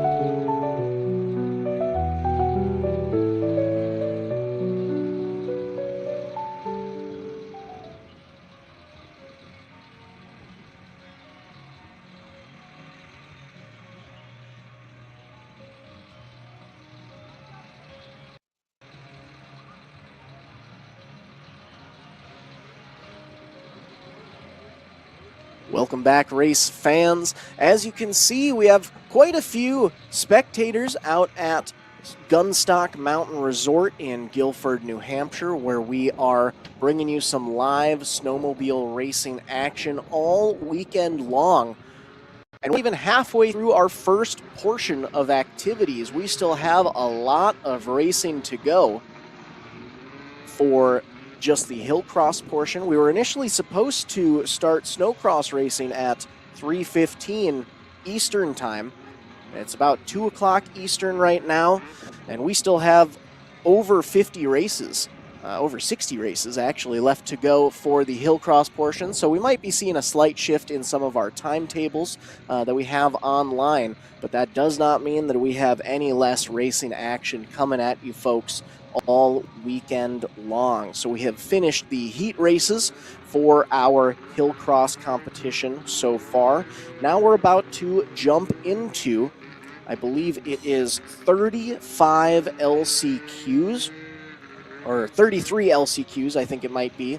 So we have quite a bit of LCQ racing action before we move into our 28 main events for just the Hillcross portion of the activities. So we have lots of racing coming at you. After that, we're going to re-rack and restack everybody as we move on over to our Snowcross Sunday Fun Day side of the Gunstock Mountain Resort ski slopes. There you can get a nice little view of the area for our spectators and our racers at the ready, getting all set up and ready to go for some LCQ racing action here any moment now. If you've been joining us all morning long, we'd like to thank you for coming out to view some Snowmobile Mountain Madness at Gunstock Mountain Resort in Guilford, New Hampshire. After we finish off with our Hillcross portion, as expected, we will move into our Saturday afternoon show for some Snowcross and Sunday Fun Day racing. And then we're going to come back and we're going to do it all again tomorrow for another double header of racing action. We'll be starting things off at 11 a.m. Eastern Time, 10 a.m. Central, with some more Snowcross and Sunday Fun Day racing. And then tentatively at 1 p.m. Eastern Time, we will be moving into some vintage snow oval. So that will be great racing action to round off our double-header, double race weekend to round off the 2026 Sunday Fun Day racing season in style over on the East Coast. Looks like we're about ready to erupt with LCQ action as we see some of our sleds in motion headed towards the start gate area. Our first LCQ will be the Ditch Banger 90-03 first consolation event. Starting lineup will end up looking a little something like this. On the one out of Hopkinton, New Hampshire, we will have Joseph Bouchard. Beside him, the 2X of Blake Sandlin out of Wolfboro, New Hampshire. Ryan Darcy piloting the MRB Darcy at number 21. And the 22 of Haley Hartford racing for Wolfboro Boat Company, Eastern Propane and Oil out of Wolfboro, New Hampshire. Tyler Swan's on the 69, Brad West on the 72, and Garrett Lasande on the 598, and they are away. Our first LCQ of the afternoon is on the hill, and our race leader is pulling away. Transfer conditions out of these LCQs for this class, only our top finalist, only the winner of each of these LCQs. And it's going to change hands right in the left-hand turn. We had, oh my goodness, we had a change in the final 100 feet there. We had one racer holding on to the lead with a huge advantage over the competition, woed it up a little bit right before the left-hand turn and lost that transfer spot and will not be in the main. Oof. That is a rough start to our LCQs. Race 59 up next, our second for the Ditch Banger 90-03 class, where again, only our winner is going to transfer on to the main event later. We have the 39 of Joseph DeFabio out of Meredith, New Hampshire. Newport, New Hampshire's Curtis Brault on the 54, and the 55 of Robert Knight racing for RK Plumbing. Leominster, New Hampshire's Matt Trauman will be atop the Matt's Cats Stud Boy Jaws, number 85. Hans Courier from Holderness, New Hampshire on the 111 machine. Kyle Burdick from Petersburg, New York, riding the Imperial Concrete Concepts Burdick Building and Landscaping 176. And Chad DeSchutener from Manchester on the Bolin Septic 825. Call has gone out to get those sleds ready, and they begin the process of sledding towards the X-Racing start gate. 7 racers, only one spot left in our 8-rider main event ready to go. If you thought the heat races were cutthroat, where a couple of those heat races only the winner was going to transfer to the main, this is double cutthroat because this is your final chance to be on the hill today if you don't race out of an LCQ. Exactly. So we'll be seeing quite a few people sent home a little earlier than they may have been hoping to do earlier so throughout the day in these LCQs. Nice thing about the Snowmobile Mountain Madness format is that even though some of these riders might be done with the Hillcross, they can come back and compete during Snowcross action. Exactly. So we'll still have some great racing action, not only for our viewers, but for the racers as well. They're hoping to switch things up, try something different. Green flag flies, and we are Snowcross, or Snowmobile Hillcross racing. 4 of the expected 7 on the hill, and we've got a nice battle here. Remember, only the winners going to the main event. We've got one racer pulling away, coming from the left side of the start gate. They head into that right-hand turn where we've seen some races decided all day long. Now they cleared that jump right before the left-hander. A couple of sleds get together, and an LCQ win goes into the pocket of a competitor who will be able to come back for main event. For 6850 stock ST, starting lineup will go as follows. The 157 of Brennan Melanson, Matt Rayner on the 333, the 338 of Jeffrey Minichucci, and Shane Mayhew racing the 967. 2 of the expected 4 in the game. And that's going to be lucky for them because our top 2 transfer. So they've got to remember they don't want to beat themselves or their sled up too much. Well, wait, maybe we are going to bring a couple of more. I'm just kind of looking in the background there to see if those are any. Nope, it's going to be a 2-man show here as they battle up the hill. It's for bragging rights here because both of them will get to join in the festivities in the main event later on. That red jersey's the 157 of Brendan Melanson. Couldn't quite catch which the other rider was. It's a right-hander. Melanson gets a good run through that right-hander. There's that jump that surprises a few right before the finish line. And that'll be the finishing order 1-2 in our 600 stock LCQ. Or apologies, that was 850 stock. 850 stock. Now it's 600 stock ST LCQ, where we have the 8X of Whitney Roberts racing for Southside Sales and Service, CNA Pro Skis, Rock Speed Effects, Woody's Traction, and 850 Co. along with Climb. Adam Krasnecki racing the 11, the 93 of Chris Ardito, the 57 of Brendan Melanson, who we just saw take home an LCQ race win. So we're probably taking a slight back down to the bottom of the hill and exactly. get back to the start gate. Slight intermission as we get back to him. And then Josh Howard on the 468 will also be joining the ranks of this 5-rider heat race for the 600 stock ST class, where only our top rider will be making it into the main event. And you're in. We have 2 LCQs in this class, so 2 racers left to decide who will be going into the main. You can see just how soft that snow is. A nice base here. They were able to retain a nice base of snow on these runs here. So, we're watching the sleds dig deep, especially coming out of that start gate. But as you saw, one of our X-Racing employees walking towards the start gate, you can see him literally sinking down into the snow. It shows you that even though we can see a lot of that brown shrubbery on the side and the trees and open ground, there's a good snow base where we're actually competing here today. I just thought of something else. Not only do we have to wait for Brendan Melanson to get back in line for the LCQ, but he also had Oh, yeah. The last class was 850 stock, and now we're on to 600 stock, so gave us a little added time there. It looks like we finally have everyone set and ready to go. 2 of the expected 5 at the start gate, so another 2-man battle here and 2-rider battle here to get up the hill. The difference here is only one of them can transfer through to the main. Green flag is out. Melanson on the outside on that yellow sled. Krasnecki on the red sled. Krasnecki had a good start, but Melanson is taking over at the midway point up the hill. Look at him stretch that advantage with a strong run into the right-hander here. Might he go 2 for 2 on LCQ wins back-to-back? Seems as though that might be the case, as Brendan Melanson is able to make his way into the feature. We talk a lot about how important it is getting out of the start gate, but that does not mean that even if you get the whole shot coming out of the start gate, that you've got a race win in your pocket. 600 stock, second LCQ in the gates now. Wesley Ganschow riding the 81. Jacob Barrows on the 118 machine. Benjamin Adams on the 221. Tucker Kierstead riding the 315. And Blake Mayhew on the 945. 4 of the expected 5 in the gate.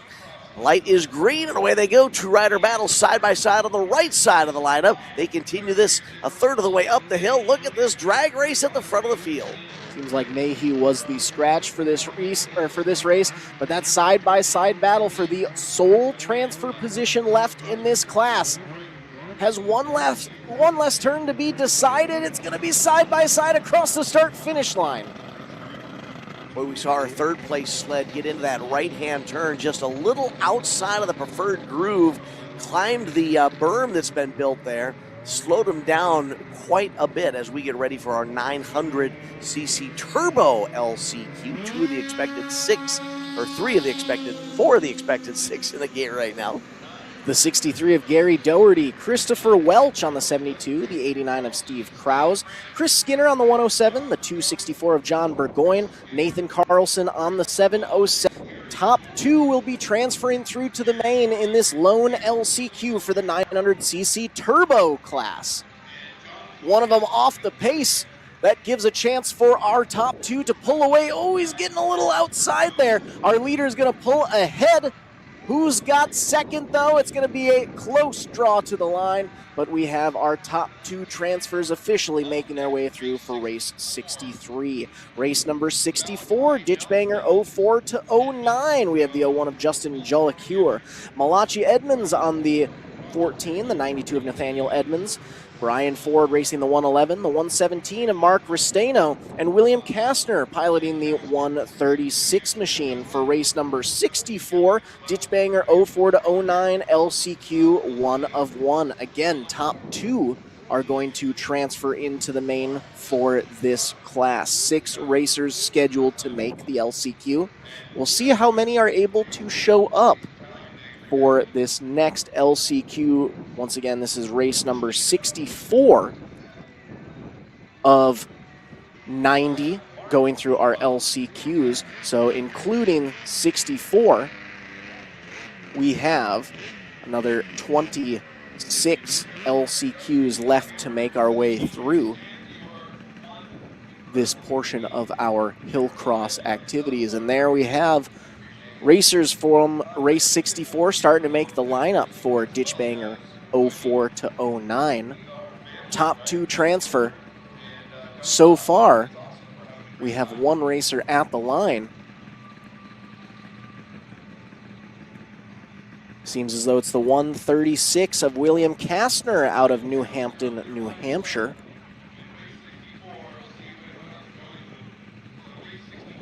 Will we be seeing more riders make their way to the starting lineup? We're missing the 01 of Justin Jollicure, the 14 of Malachi Edmonds, Nathaniel Edmonds on the 92. Kathy Newcomb saying, thank you for streaming this. My son Eric White and granddaughter Aubrey White have raced today. I wouldn't be able to see them otherwise. Well, Kathy, we're happy to bring you some nice free coverage of the weekend's events on MBTVsports.com. Thank you for joining us as we have our lone racer, the 136 of William Kastner, securing his spot in the main event for the Ditchbanger 04 to 09 class. And that being said, it looks like we will end up actually having one less racer, as we were supposed to pull our top two from the LCQ into it. So instead of having 8 racers in the final, it seems as though we will only have 7. Up next will be race number 65, plus 30 open.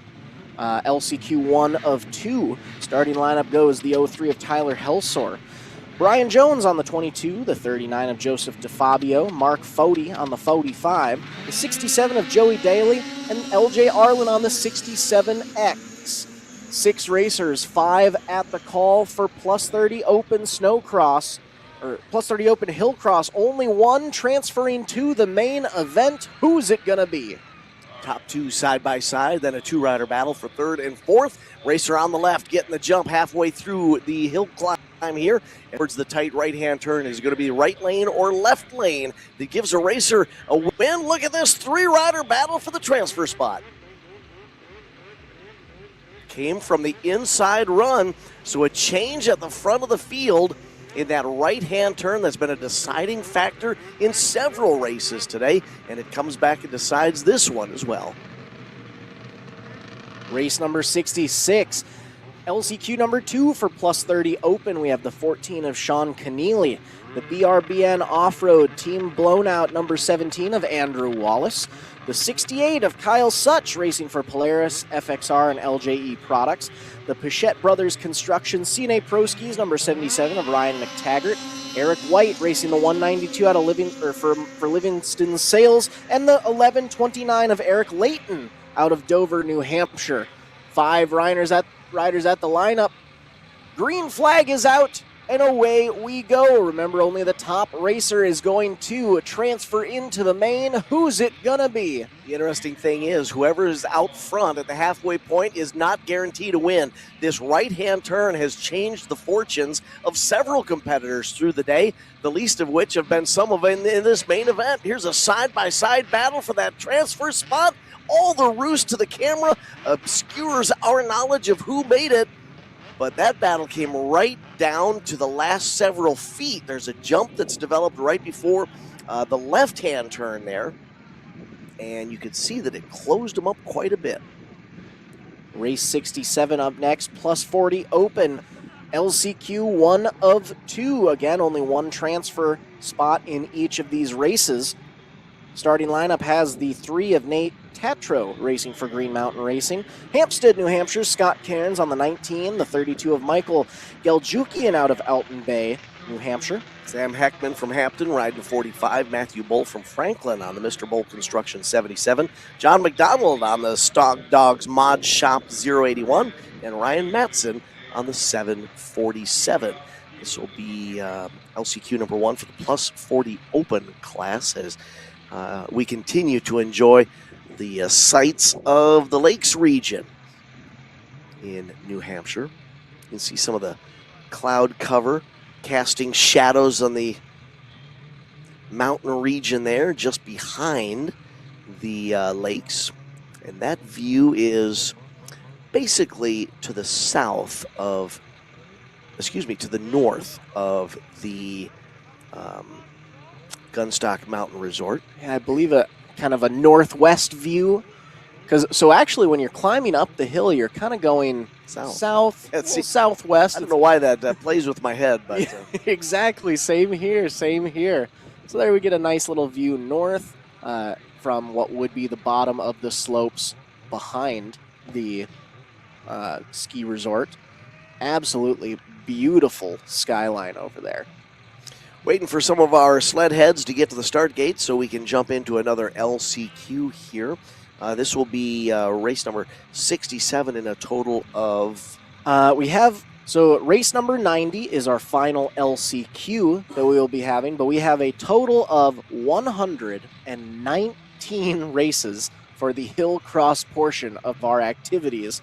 So we've just barely passed the halfway point so far. We still have quite a bit of racing action coming at you folks for just the first half of today's events. We will be back later this evening for some Snowcross and Sunday Fun Day racing as well. But in the meantime, Hillcross racing action from the beautiful slopes of Gunstock Mountain Resort, brought to you for free online through the streaming services of MBTV Sports. My name is Zach Bailey. I'm joined by Dan Bailey here to allow everyone across the U.S., even outside of the U.S., to watch some great Sunday Fun Day racing action. Throughout the season here, throughout previous seasons, we've had viewers tune in. Typically, our races are in the Midwest. We've had viewers tune in from the Northeast. We heard someone earlier today viewing from Maine. We've had over on the West Coast, California, had some people in Arizona tune in. We've even had viewers comment below saying that they are watching from Canada. Dylan Adams says, watching the live feed at home with the kiddo in Unity, New Hampshire. Thanks for having this for us free of charge. Wish we were able to make it out there. Dylan, we are happy to provide this free racing coverage for you guys on MBTV Sports. Thank you guys for joining in, especially seeing we weren't able to make it out to the beautiful slopes of Gunstock Mountain Resort. We're happy to be able to bring it into the nice, warm homes of everyone's living room, whether you're watching from the couch, watching on the phone at work. Kathy Newcomb saying, thank you for streaming this. My son Eric White and granddaughter Aubrey White have raced today. Wouldn't be able to see them otherwise. Eric White was actually just in our previous race 66 plus 30 open, racing the 192 Polaris machine. We had a nice little snow roost at the very end of the race. Unfortunately, didn't see if Eric White ended up making it through into the main event or not, but still happy to be able to provide coverage for all of our viewers this weekend. We always like getting to see some shout outs on there. If you guys are watching the live stream through YouTube or Facebook or on the MBTVsports.com website, feel free to let us know where you guys are watching from. If you've got any shout outs for any of the racers there, feel free to send those over. We always love getting to promote both our racers that are online, those viewing you in the comfort of your living room or at work or in the garage, the man cave, the basement, wherever you happen to be. Be interesting to find our viewer who is watching from the furthest away. I know that in prior streams we've had some international viewers join us and let us know where they were watching from. We've had some Canadian viewers. We've had some armed forces viewers who have been able to watch from overseas. So that's always pretty cool to see individuals watching MBTV Sports worldwide as we get ready for another LCQ event here, bringing these sleds up to the line for a plus 40 open LCQ. Last chance qualifier. We ran through the starting lineup already, but we had a little brief break there, so just as a reminder, it's the 3 of Nate Tatro, 19 of Scott Cairns, Michael Geljukian on the 32, 45 of Sam Heckman, 77 of Matthew Bull, John McDonald on the 081, and the 747 of Ryan Matson. Revs are up. 6 of our scheduled 7 racers at the line. And they're away.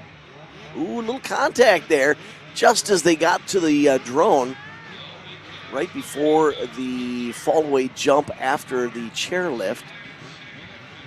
Only the winner transferring to the main event out of this race. Top 4 have quite a battle going out around the right-hand turn, headed towards the finish line. It could be anyone's bet at this time. Oh, and that looked like a side-by-side battle for the lead. Came down to side-by-side at the line to decide who was going to join the rest of the field in the main event. Now we'll get ready for plus 40 open second LCQ, including Nathan St. Ange riding the 10 machine, Matt Truman on the 85, Benjamin Adams on the 221, Matt Carter riding the 502. 511 of Matt Reska, 873 of Sean Sullivan, and Shane Mayhew on the 967. 6 of the expected 7 rocket out of the start gate, and you can see the top 5 staying relatively tight, but the race leader has opened up a commanding advantage. Side by side for second and third. Here comes this deciding right-hand turn. How's it going to shuffle the running order as they prepare for the charge to the finish? Tightens up 3rd through 5th, but our leader remains out front and is able to hold on to an LCQ race win and secure his final spot in the plus 40 open main event. Race 69 coming at you next in the 600 stock ST payout class. We have the 5C of Cameron Droyne out of Alton, New Hampshire, racing for HK Power Sports. The Lost Revenue Racing number 6 of Daytona Gould out of Dexter, Maine. We also have the 52 of Travis Wickham racing for Wickham's Lawn and Landscape, and the Yankee Garage Alleyward Motors Backwoods BMP number 88 of Matt Strawdog. The 221 of Benjamin Adams racing for Adams Landscaping and Construction, Heckman Builders, Woody's C&C also making the call, along with Savage Hill Castle Co., Spectro Performance Oils, Southside Sales and Service number 747 of Ryan Matson, and the 945 of Blake Mayhew. Waiting for the rest of the field to get into the staging area so that we can invite them up to the start gate. Not sure if any of our competitors in this LCQ were in a prior LCQ, which would explain them not quite being into the staging area quite yet. I do know the 747 of Ryan Matson was in race 67. This is 69, so maybe he might have a slight swap. Brian Henningsen saying he's joining from central South Dakota, which is pretty far from New Hampshire. So we have a new leader, Brian Henningsen. Southwest Minnesota. Rod, thanks for joining us. You're welcome for the coverage. Happy to bring live streaming racing action to all of our viewers across the globe. There, it looks like we do have the 747 of Ryan Matson back in line here, so we should be getting lined up and ready to go here any moment now for race number 69. There we go. We got the rest of the field pulling in, including the 221 of Benjamin Adams. We were waiting for Benji there. Benji's into the group, so he will follow the 747 of Matson up to the gate. Matson right next to the 5C of Cameron Druin. And the 6 of Daytona Gold.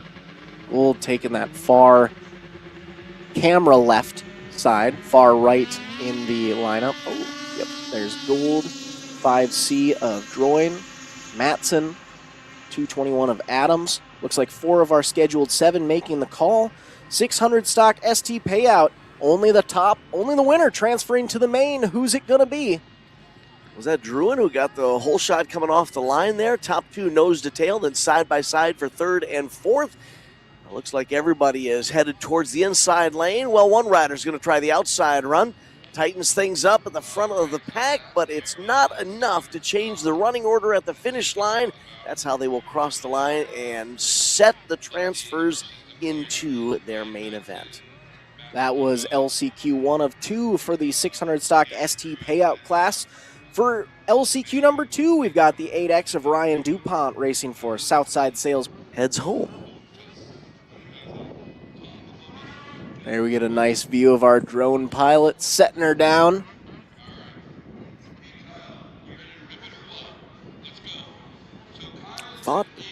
Guess I had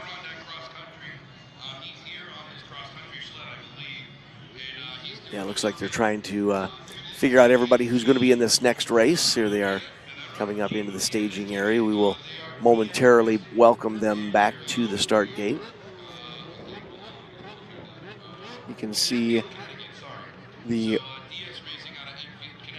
like that's the 188. Actually don't have them. Oh, it looks like they might be sticking around for the next race. Yeah. So over on the right there is the 68 of Kyle Such. A couple competitors lined up behind.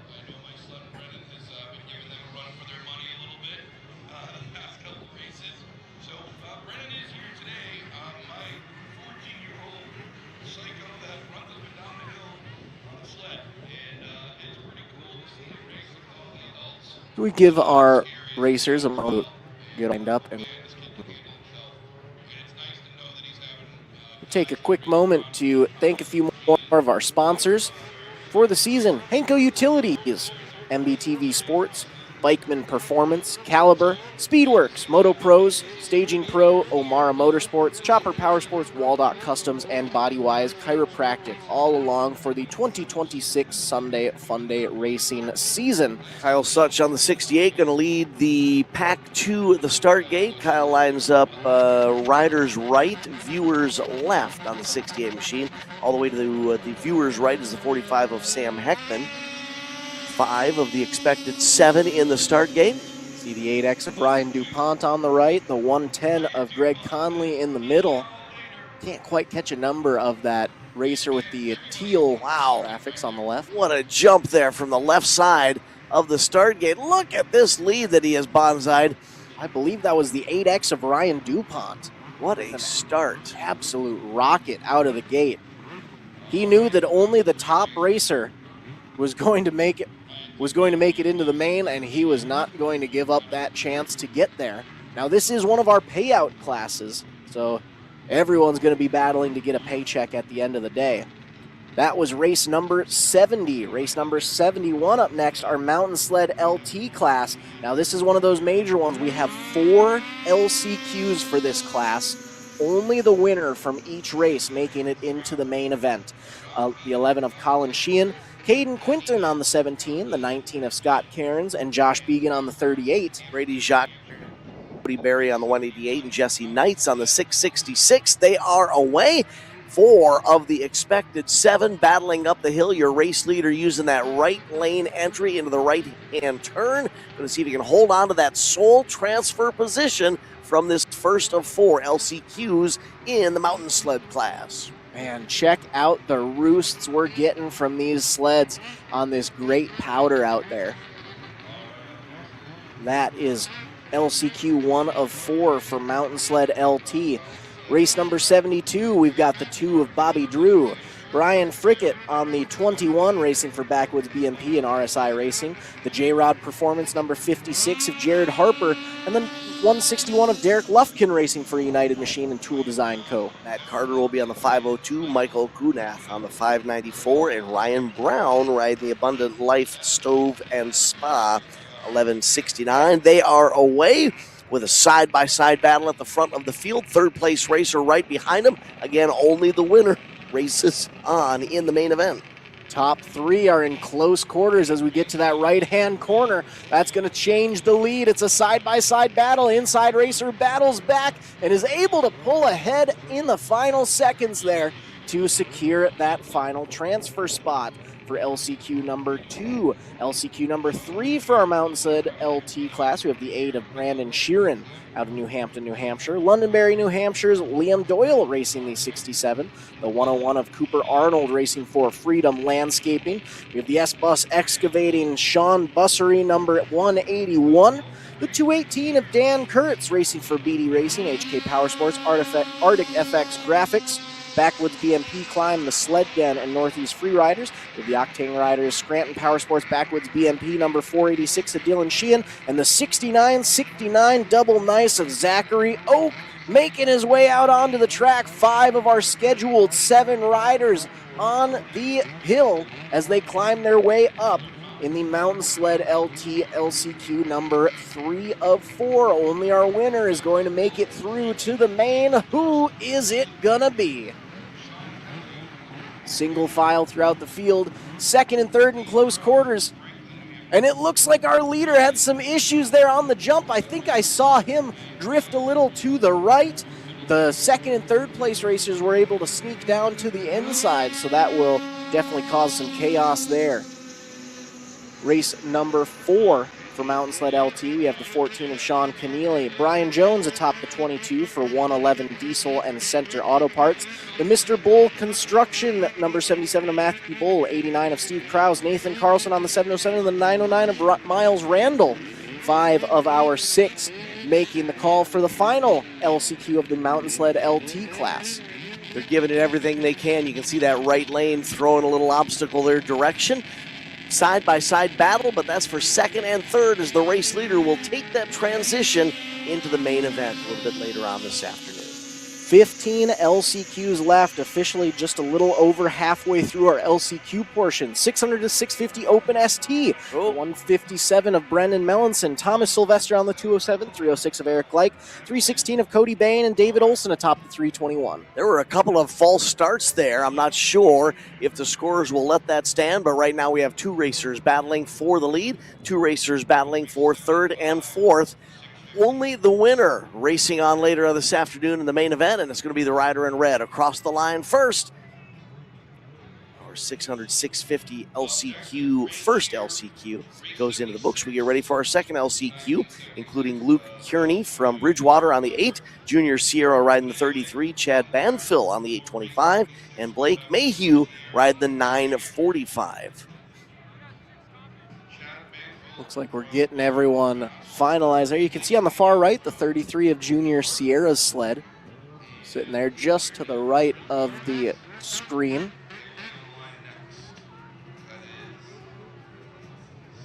Most of our LCQs today, only the winner transferring through to the main. We only have 4 classes where we're getting multiple transfers from the LCQ to the main.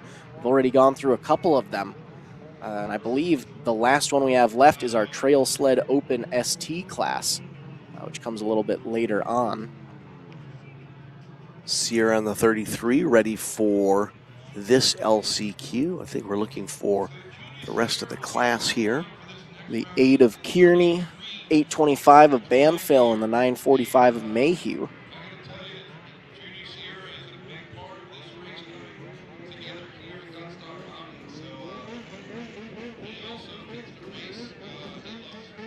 As we take a moment to allow the rest of our racers to make their way up to the staging area here, we have another quick second to thank a few more of our sponsors for helping us come out this season. Playstead Companies Incorporated, Rugged Radios, Rock Speed Effects, Thomas Snow Sports, Fly Racing, Professional Mechanical Services, USI, Olson Plumbing and Heating Incorporated, Quality Freight Rate, Custodio Home Group, Olson Power and Equipment, and Grandpa Bob's Real Log Cabins. If you see any of these local and area businesses out in the community, make sure you give them all a huge shout out and thank them for being a part of the 2025-2026 Sunday Funday racing season, where we are rounding off our 2026 series here in beautiful Guilford, New Hampshire at the amazing slopes of Gunstock Mountain Resort. There come a couple of our competitors I think are going to be joining us in this next LCQ. As you can see, Junior Sierra firing that 33 machine up and preparing to ride it up to the staging, or up to the start gate, excuse me. Junior's like, I'm ready to go. Let's go, buddies. They're saying that we only get one transfer position. We might as well start sooner than later.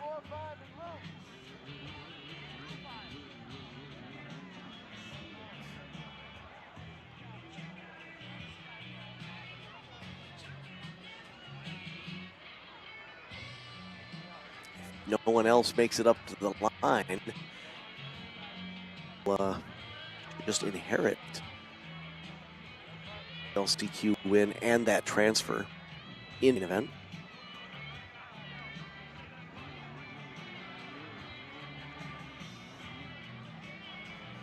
Having a word with an official there, trying to how we're going to proceed here.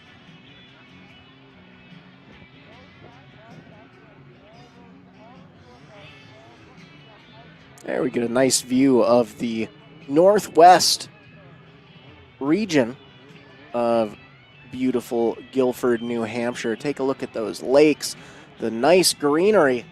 You know, it may be cold enough for us to have some man-made snow out there, but the rest of the area is flourishing with some nice color as we slowly make our way into the spring season here in the northeast side of things. Beautiful blue lakes. See a couple sleds starting to make their way up to the lineup. Oh, never mind. Guess they're going by the staging area. Psych.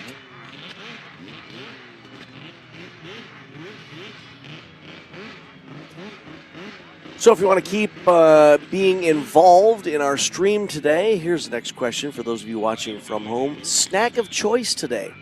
What's your snack of choice while you're watching live streaming coverage on MBTV Sports? Let us know what keeps you smiling on the couch in the man cave or the she shed or the living room or family room, wherever it is you're watching from. Just like that, we officially have our second racer pulling up. Two. So now it will be a battle. Only one of the two able to make their way through to the main event. Junior Sierra hoping to secure that spot after patiently waiting to go green flag racing.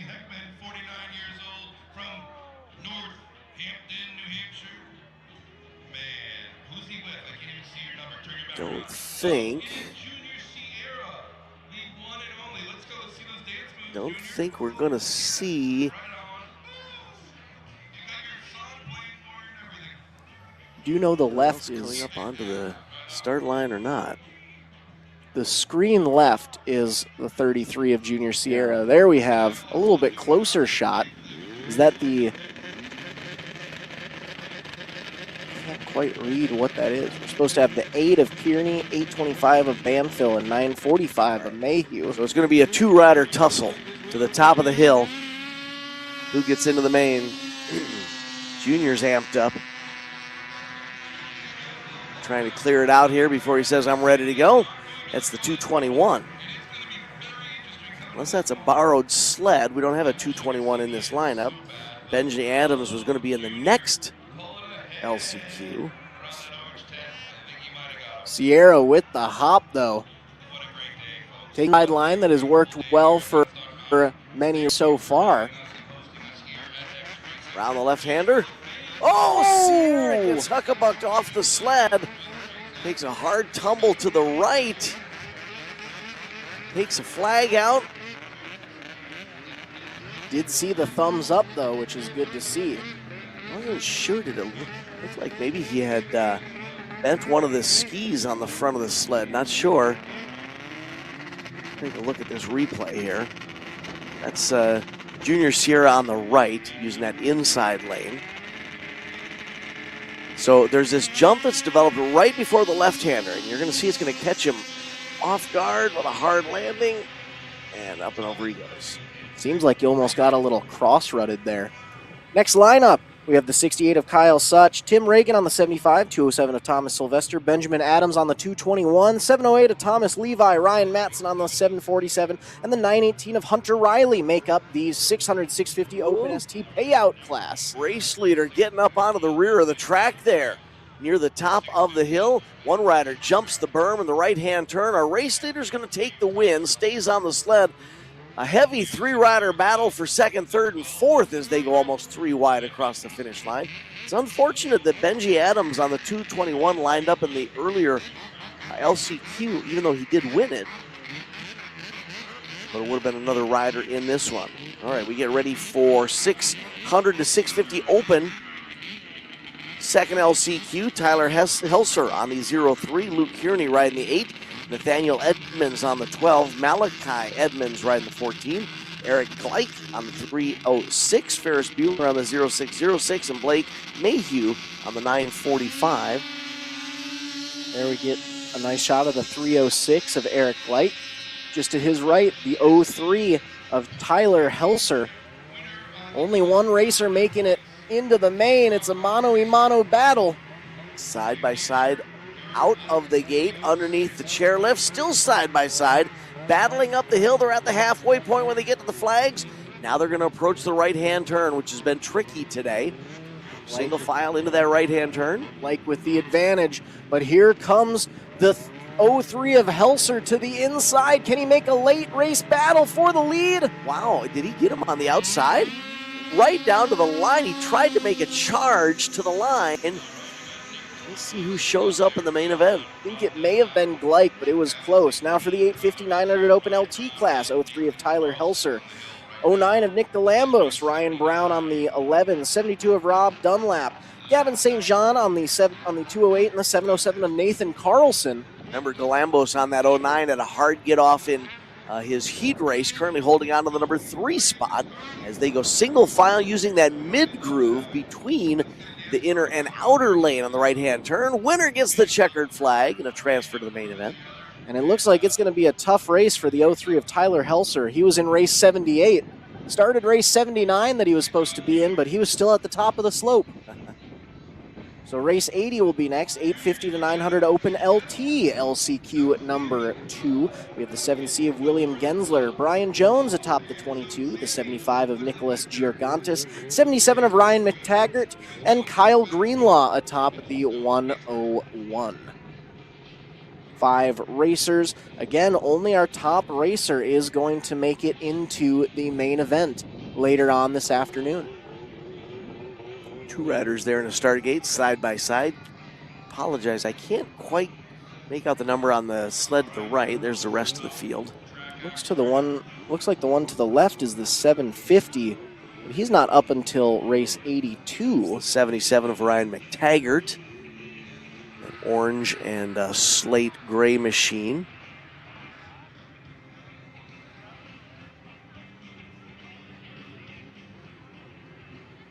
We've got a couple classes represented on the lineup so far.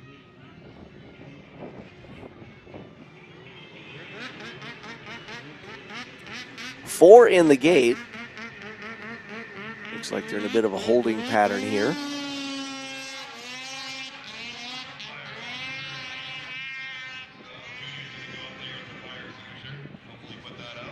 There we go. Is that Junior on the 33 that just zipped by?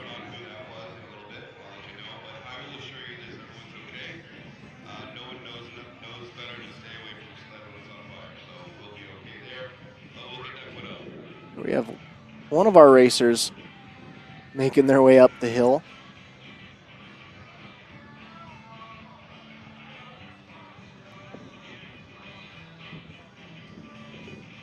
Saw a bit of smoke on the return lane. They come down the return lane a little bit to the west. Saw some smoke there. Not sure if one of our racers or one of our sleds had a mechanical issue trying to return to the staging area.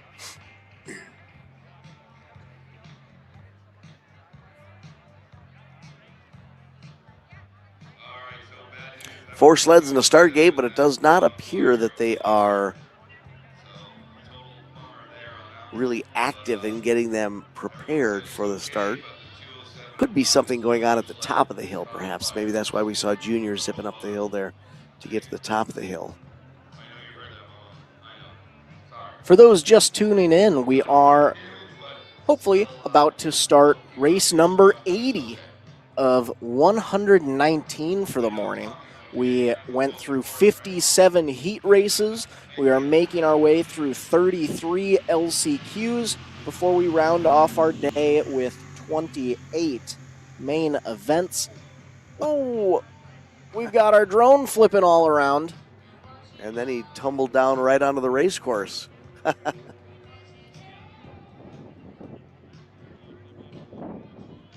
Drone down, drone down. Tom, your drone might be laying in the middle of the race course, unless that was footage from earlier today.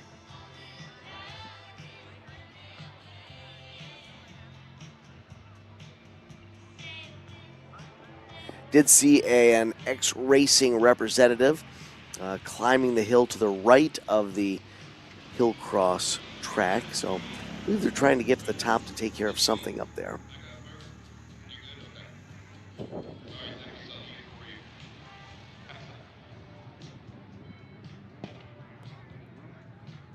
There we have our drone retrieval squad making their live stream debut.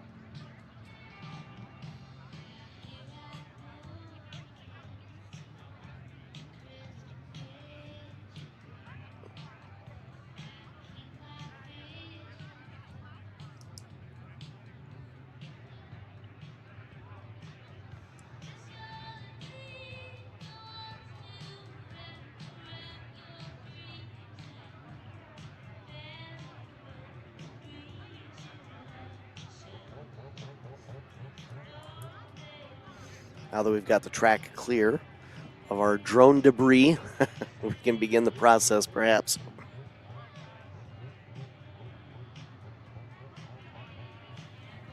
Of loading the gate for our next LCQ.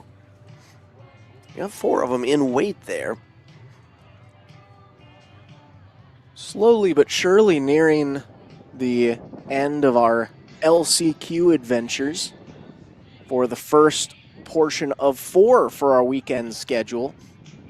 As a quick reminder for those of you who may just be tuning in, we are just about halfway through our morning activities for the Hillcross competitions here as a part of Snowmobile Mountain Madness at Gunstock Mountain Resort. We will be back a little bit later this evening as we move our ways a little to the east side of this Hillcross track to head on over to the Snowcross and Sunday Fun Day track that we have on the east side of the Gunstock Mountain Resort ski slopes.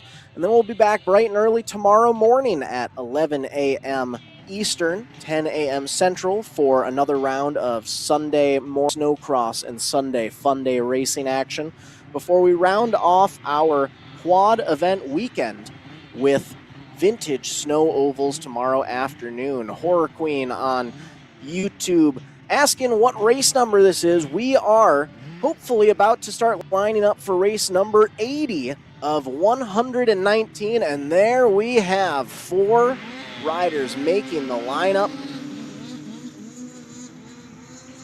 Rolling into the start gate, getting ready for this LCQ for 850 to 900 open competitors. Light is green, track is open, and away they go. Drag race up the hill, they get underneath the chairlift. Battling side by side, third and fourth, single file on the outside lane as they approach and pass the halfway point. They get to the right-hand turn. One rider on the inside lane, one rider using the outside lane. They're staying pretty tight, though. Side-by-side battle is going to come all the way down to the line to see who's got the transfer and the LCQ win. What a battle right down to the waving checkered flag in that 850 to 900 open LT LCQ. Trail sled LCQ up next. One of the racers already in the start gate. We're looking for Justin Gelacquar on the 01, Sean Burke riding the 32, and Ryan Gelacquar on the 517. Can you make out the number there? That actually looks like a question mark. You're welcome, Horror Queen. We got you up to date with the race number there. And interestingly enough, our Open ST class is another one of the classes where we were going to accept the top 2 finishers to transfer to the main. This happened with one of our others where we had 2 finishers who could transfer through, but we only had one make it to the starting lineup. So it's going to be a single climb up the hill. Nice little solo battle. Honestly, now this is one of the most interesting races that you can have because, yes, you're always going to have trouble battling against other riders, but he has the hardest battle on the track, battling with himself. Yeah.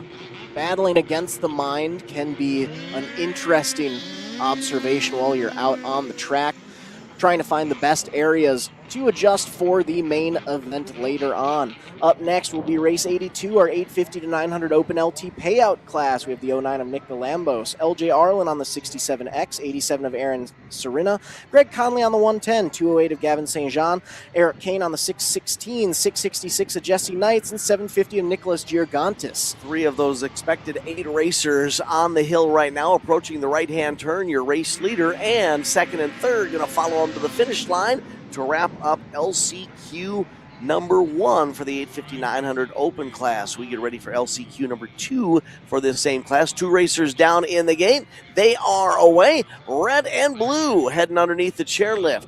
Side-by-side shootout. Who can get to the top first? Charge from the blue sled on the right. The red sled falls back by a sled length and a half. Going to try and battle back in the right-hand turn, though.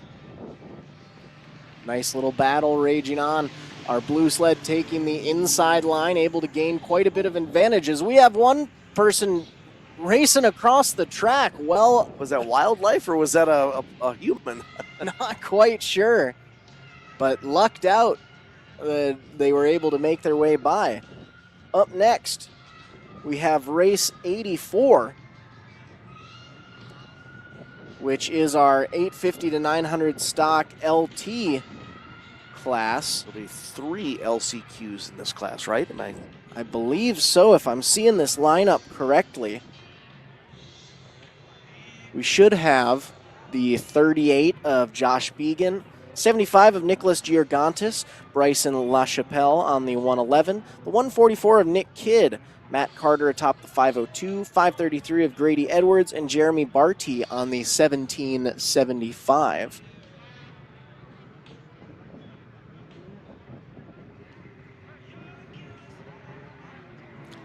In the second LCQ, even though we don't have them at the gate, and we're not going to be running them together, obviously, we'll break them up into separate LCQs. We'll have Patrick Runnels riding the 3, Colby Miles on the 4, Nick Galambos riding the 09, Sean Keneally on the 14, Nathaniel Edmonds on the 92, Joey Mellinson riding the 259, and Michael Kunath riding the 594.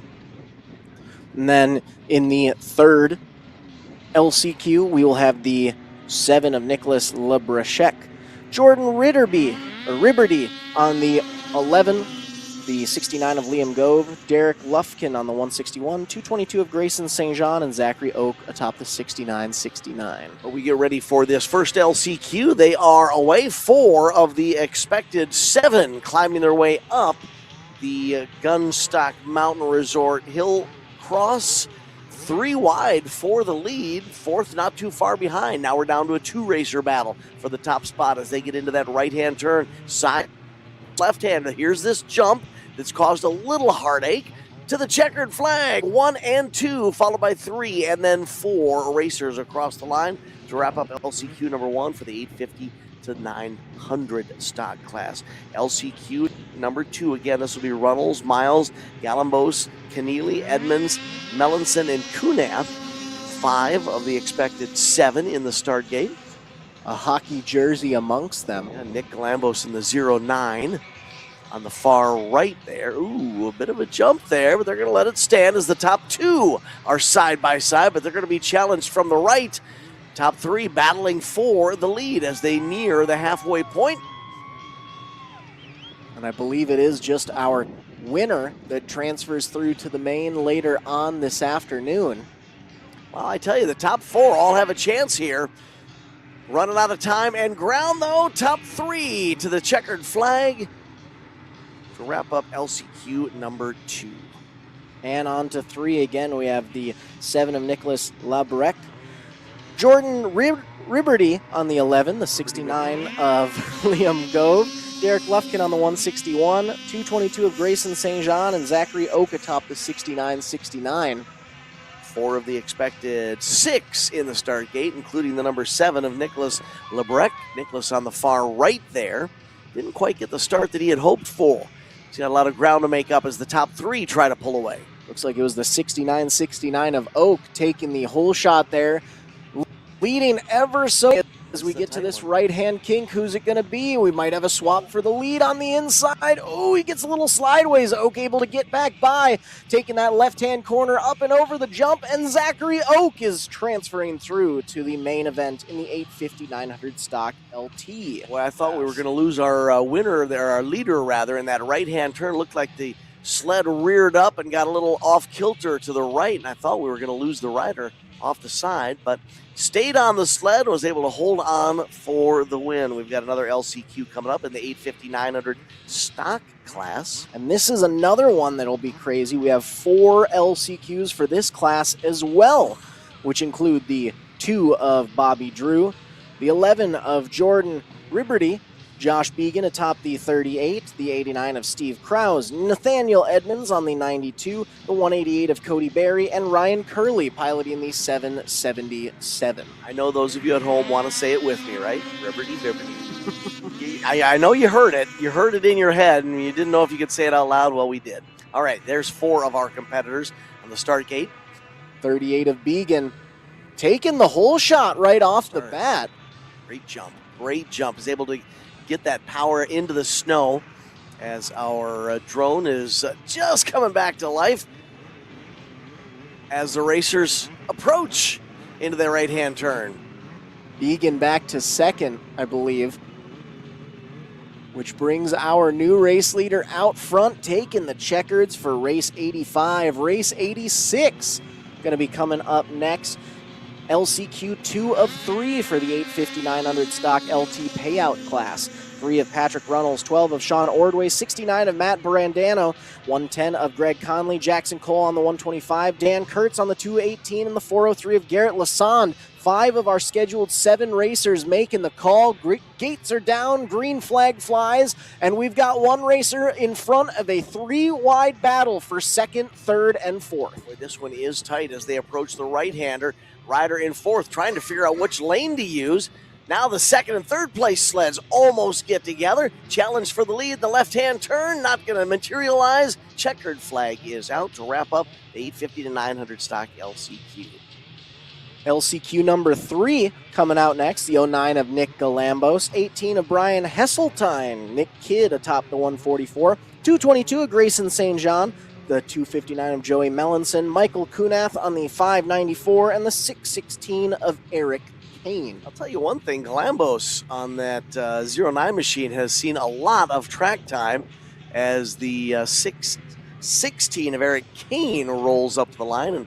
And look out, look out. We have our new leader at Better Two Strokes on YouTube, calling in from California this afternoon. Holy cannoli. The exact opposite side of the U.S. That one's going to be hard to beat. Welcome. Thanks for joining us from California. Top two battling side by side in this LCQ as they make their way up the hill. Third and fourth also side by side, but I don't believe in this race those will be transfer positions. Rider at the front of the field using that inside lane. Right-hand turn. Second place sled almost gets off track to the left. That's a large drop down the left side of the mountain. Glad to see him able to wrestle it back under control as the rest of the field makes it across the line to wrap up race 87, that LCQ. Final LCQ for the 850 to 900 stock LT payout class. It's going to be race number 88, where we have the 111 of Bryson LaChapelle, Carlo Rapaldi atop the 118, the 121 of Bill Ronan, 824 of James Allard, Eric Layton on the 1129, and the 6969 of Zachary Oak. Begin the process of rolling some of these sleds towards the start gate for this next LCQ. Nice lumberjack motif there for that racer. 3 LCQs left to go before we finalize this portion of the race series. And then we'll move into our 28 main events to finalize the Hillcross racing action here for Snowmobile Mountain Madness at Gunstock Resort.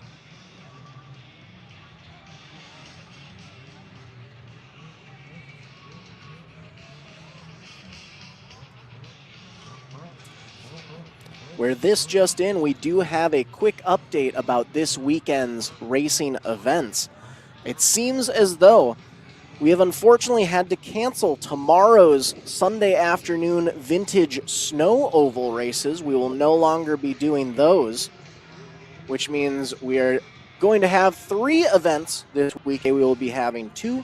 Tomorrow we will be having 1, which is still more than enough great racing action for all of the racers in the Guilford, New Hampshire area. But 5,900 stock payout class and final LCQ for this group.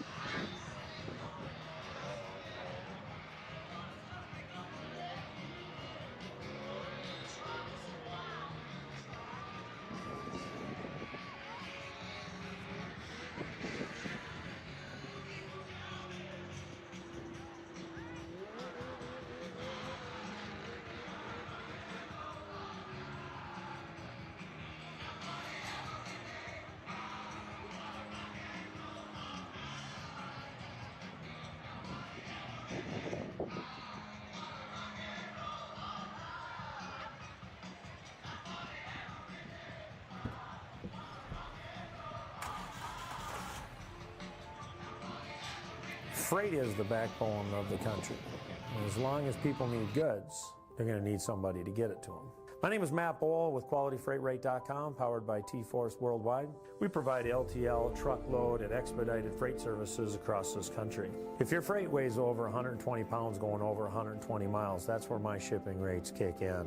We help companies ship easier for less. With our system, our customers are able to quote and book shipments with ease 24 hours a day, 7 days a week. If you're having trouble with damages, lost freight, claims of any sort, we can help you with our experience, solve the problem, tell you why it's happening and what you should do to prevent it in the future.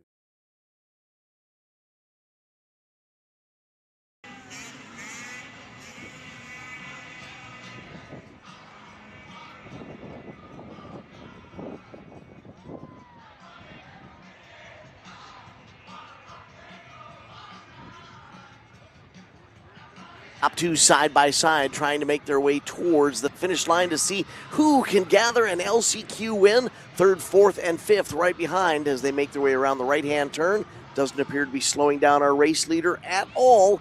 Second is going to hold on to that position. Ooh, race leader almost got too far to the outside of that left-hand turn, but was able to wrestle it back under control to wrap up 850 to 900 stocks fourth. Constant, we get ready for 850 to 900 stocks first payout LCQ. Got 3 of our expected 6 in the start gate, including Matt Courier on the 6, Colin Haley on the 08, Sam Heckman riding the 45, Jeffrey Minikuki riding the 33, James Allard on the 824, and Shane Mayhew on the 967.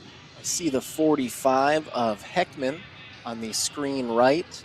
We see get the green flag. Away they go. Heckman didn't quite get the start he wanted. He's going to see if he can make up some time. The second half of the Starting like we might be seeing a battle for the lead developing. We're getting tight a little bit. Heckman coming up to second with a rocket shot on the outside. Boy, he closed the gap so quickly that he almost had to back out of it for fear of getting into the competitor there, and I think that hurt him.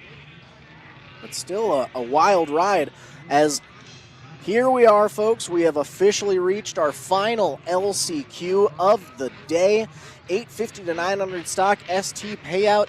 Consi number 2, which includes the 5C of Cameron Droin, the 8 of Luke Kearney, Ted Cole atop the 51, the 55 of Robert Knight, and the 333 of Matt Rayner.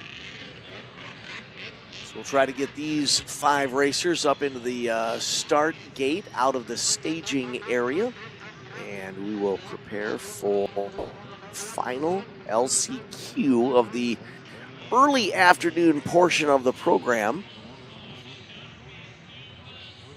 Before we move into our 28 main events later on. And then, of course, coming up after those Hillcross main events, we've got a full program to follow of Snowcross action.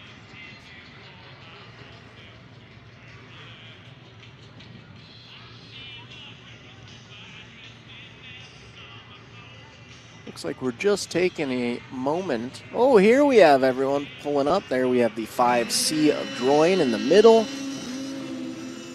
3 of the expected 5 in the start gate.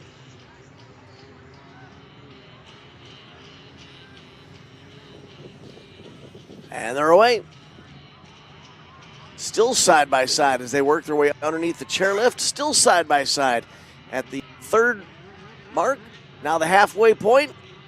Droin trying to establish a separation on the 5C machine. He takes it into the right-hand turn. Appears that this may be his to hold on to. Around the left-hand turn, checkered flag is out. And unofficially, Cameron Druin on the 5C will pick up the final LCQ win of the day, which means that they can finish up the starting lineups for our main events. Main events about already staging them, I believe. So I don't think we're going to wait through another intermission here. As you're watching from home with this aerial shot, well, he just changed it.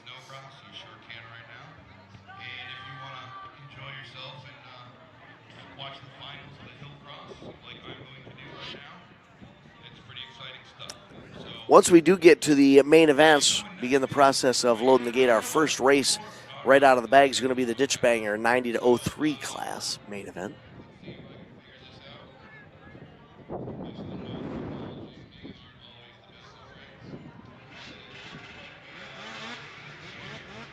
Just to the right of the screen there, you see the 302 sled.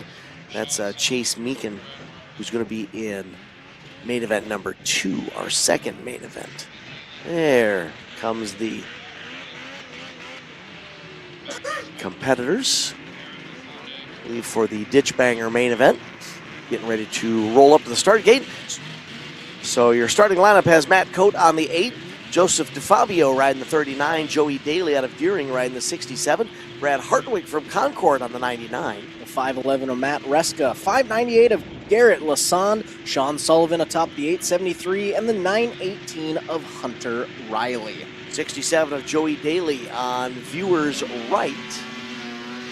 And it looks like it's the 511 of Reska to his right, our left.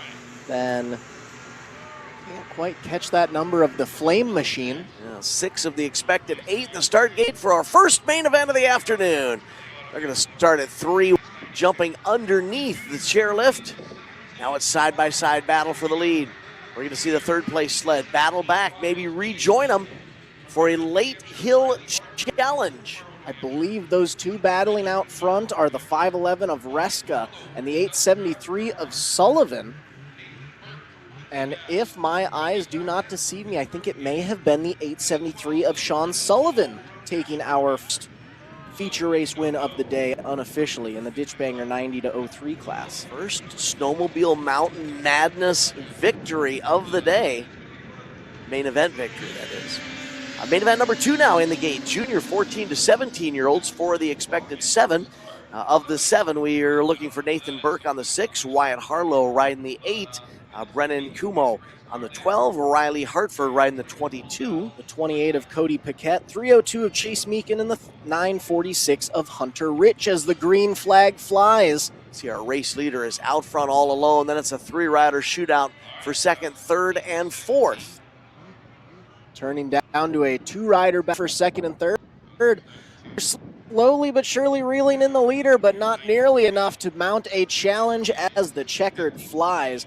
We're on to race 93 of the day, 850 stock ST, which includes the 6 of Matt Courier, 50 of Josh Pearl, Joey Daly atop the 67, the 157 of Brendan Mellinson.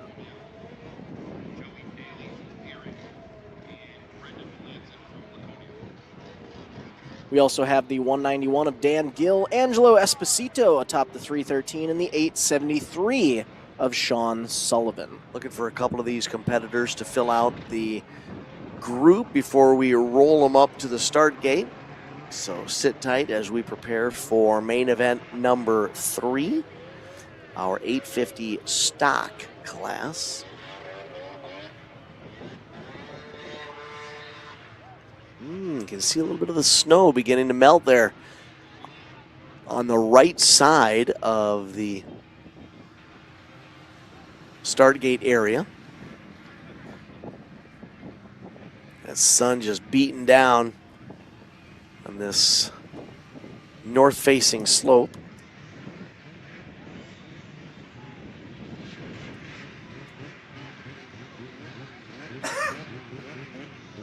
There we go. We have our racers making their way up to the line. Everyone, every ski bunny knows exactly what I'm going to say here. You're out on the slopes on a day like this where the sun is beating down on you and it feels a little warm, and you start to take your gear off, and before you realize it, the sun sets and the temperatures plummet and then you start getting chilly again. That'll happen later tonight, I guarantee it. All right, here are our racers. 6 of the expected 7 in the start gate. Right in the middle is the 67 machine of Joey Daly. Uh-oh. Oh. Uh-oh. Some false starts there. Are they going to catch those 3 that got away or not?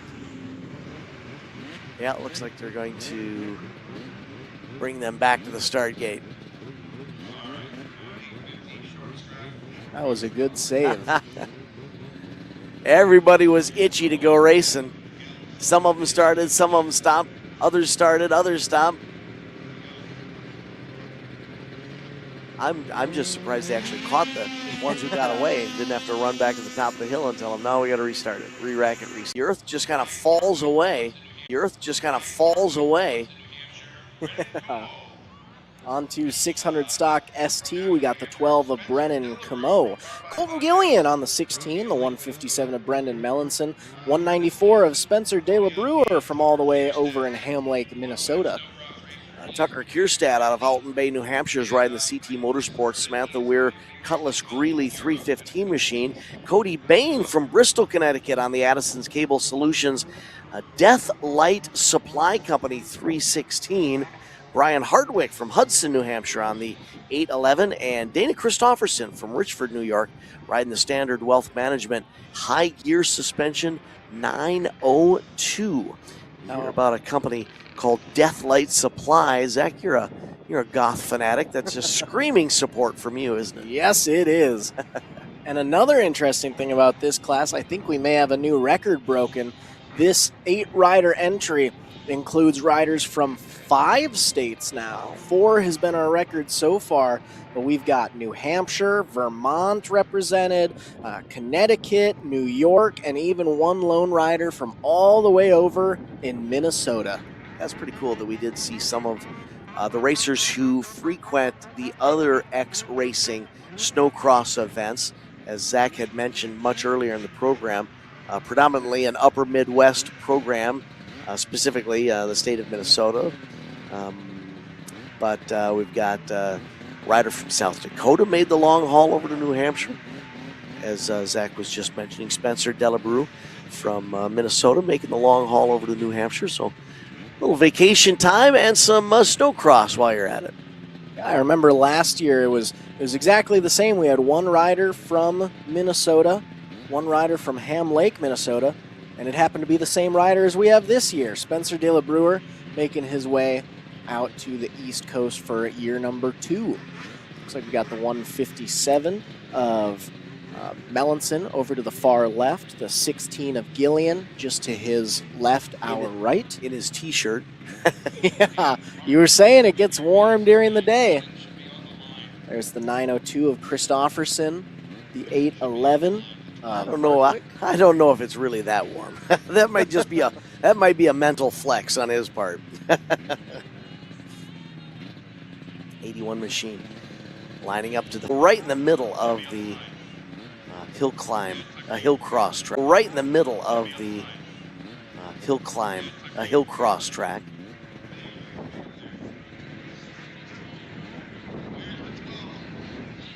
Our drone getting some nice footage of the first section of our Hillcross track. Taking a look back at our racers, and there we have a few extras coming along. Join the party. There we have our final 3 making their way up. I believe, if I'm remembering correctly, we may have been missing the 12 194 of De La Brewer and possibly the 315 of Kierstead. I could swear there's actually 9 sleds on the start gate now, I believe. Yeah, there we go. The 221 was not listed, so we do have the 221. There's 10 of them now. Ooh, they're multiplying.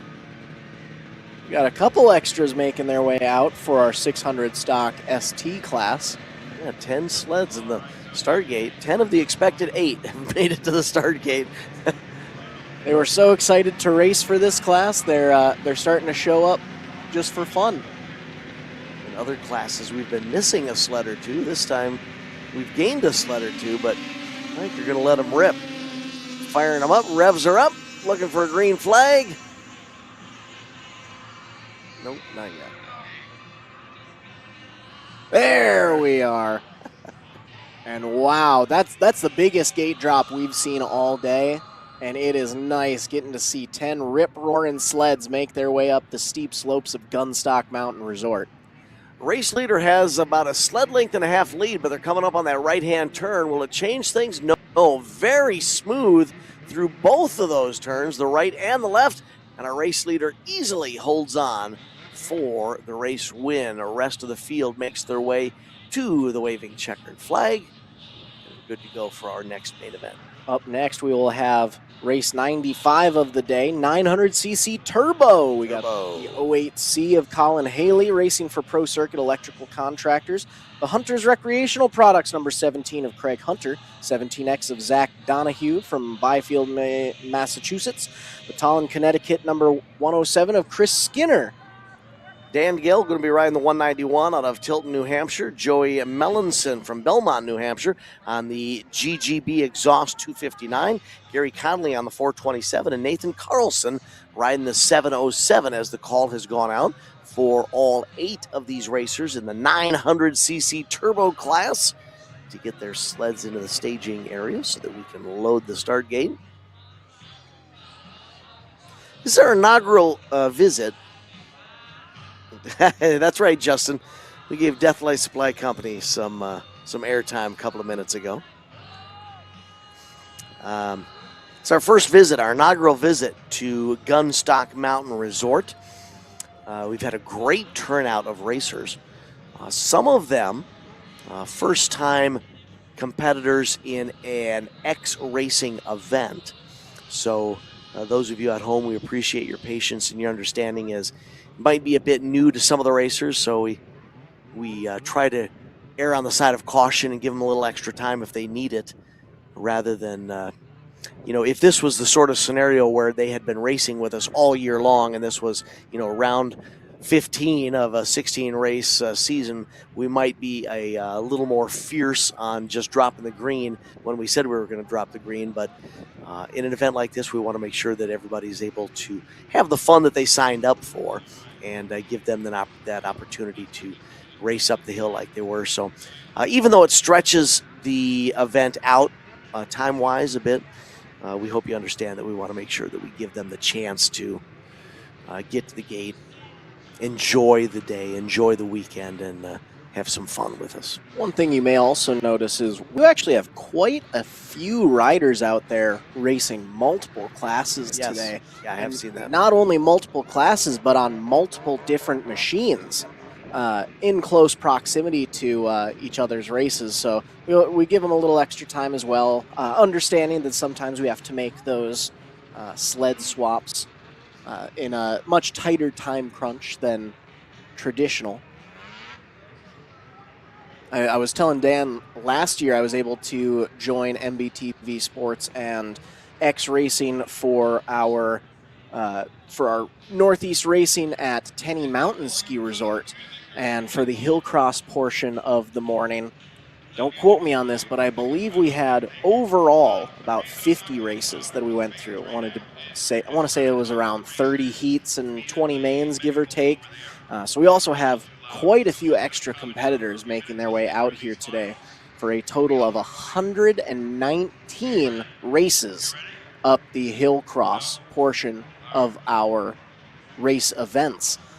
We are nearing the end, just about, 24 races left for our main events. We've gone through 94 races so far this afternoon. It's about 3:30 Eastern Time in New Hampshire, where we are hosting things over here. After this, we will be starting off some Snowcross and Sunday Fun Day racing action just to the east of the Hillcross track that you have been seeing us race on all morning and early afternoon. We'll be moving one ski slope over to do a little bit of Snowcross action. We have a nice little track developed over there, so we're excited to get started on the Snowcross activities for the afternoon. We will be back tomorrow morning as well for our final round of racing Sunday morning at 11 a.m. Eastern Time, where we'll be back for one more round of Snowcross and Sunday Fun Day racing. There you can see at the bottom of the screen, right in the center, is our Snowcross track. You can see it just the northern portion of that little, semi-askew oval. You can see a couple nice little roller jumps going on there.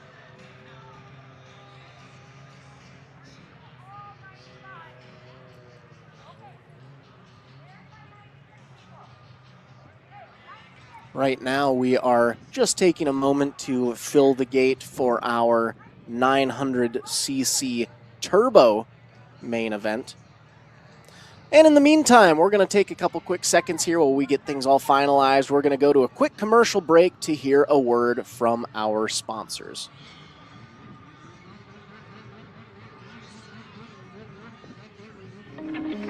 My name is John O'Connor. I'm a snowboarder for life and a business owner in Windham, New York.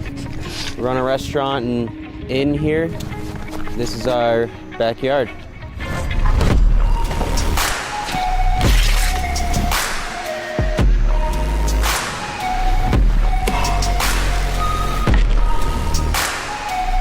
Having a backyard park is really special because being able to snowboard at home and not have to get in the car, go to a resort, wait in the line, is your own creative space to do whatever you want, however you want. You're in your element. You're right at home, and it's a really good feeling when you can tune into the space around you with you and your friends and just make something special of it.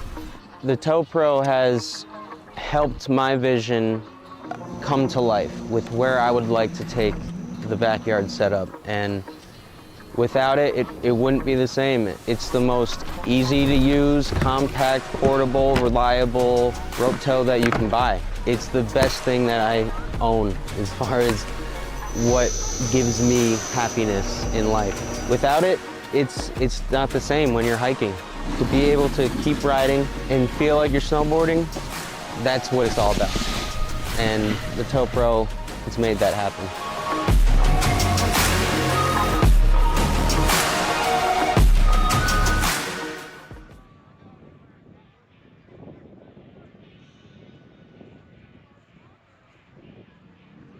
Painful steps shouldn't be part of your daily routine. At Foot and Ankle Clinics, PA, we specialize in diagnosing and treating a wide range of foot and ankle conditions, from heel pain and bunions to diabetic foot care and sports injuries. Our board-certified podiatrists, Dr. Jeff Pellercells and Dr. Russell John Hill, bring decades of experience and a compassionate approach to every patient. At our clinic, we are dedicated to serving the community with the highest level of care. Your well-being is our top priority. Serving the communities of Woodbury, West St. Paul, and Edina, we're committed to providing personalized care tailored to your needs. Don't let foot or ankle pain hold you back. Visit footandankleclinics.com to schedule your appointment today.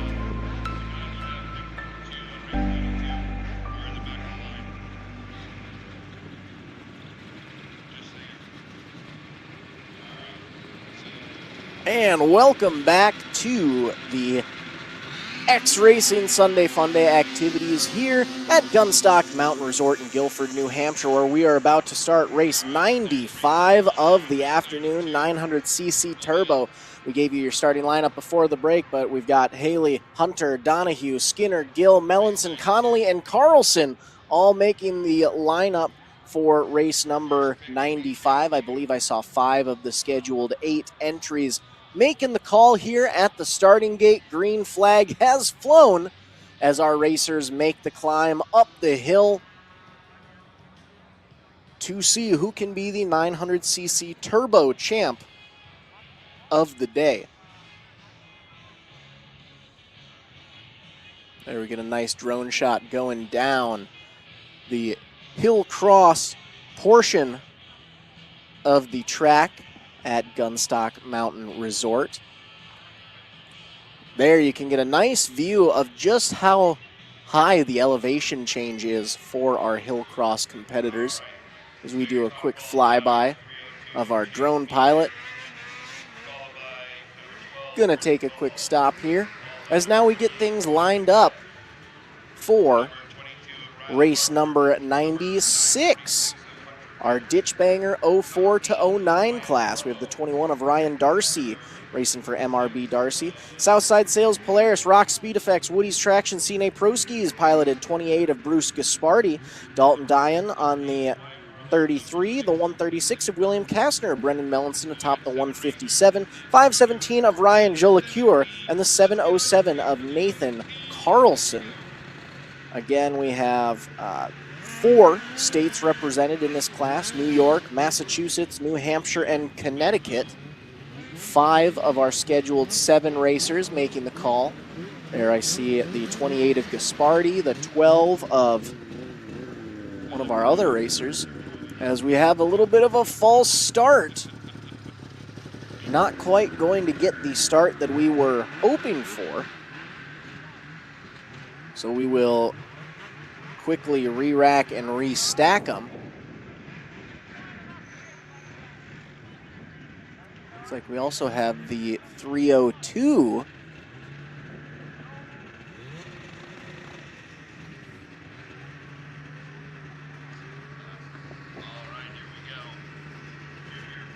We may have slightly shifted some of our lineups. Or we've had some bike swaps, or not bike swaps, but sled swaps.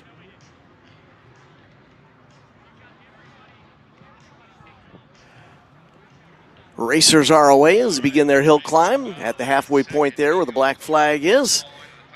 On either side, they approach the right-hander. Nice five racers at the front of the pack, but 4 of them following the leader, battling for second, third, fourth, and fifth. Race leader's going to get the win. Side by side for second, still bragging rights. Race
93 is on the line. Race 93 on the line. Looking for some racers there.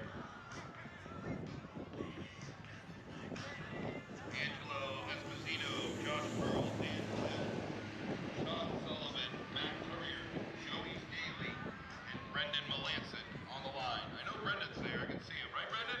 Give me a big old wave. There it is. All right. So we need Esposito, Pearl, Gill, Sullivan, Courier, and Daly to the line.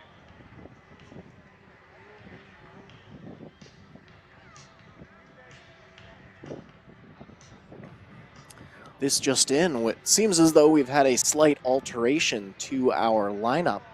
Moved a couple classes around, so now we will be seeing the 850 stock ST class make their way out there, which includes the 6 of Matt Courier, 50 of Josh Pearl, Joey Daly atop the 67, the 157 of Brendan Melanson, Dan Gill on the 191, the 313 of Angelo Esposito, and Sean Sullivan racing the 873. You can see the 50 of Josh Pearl sitting there in the middle.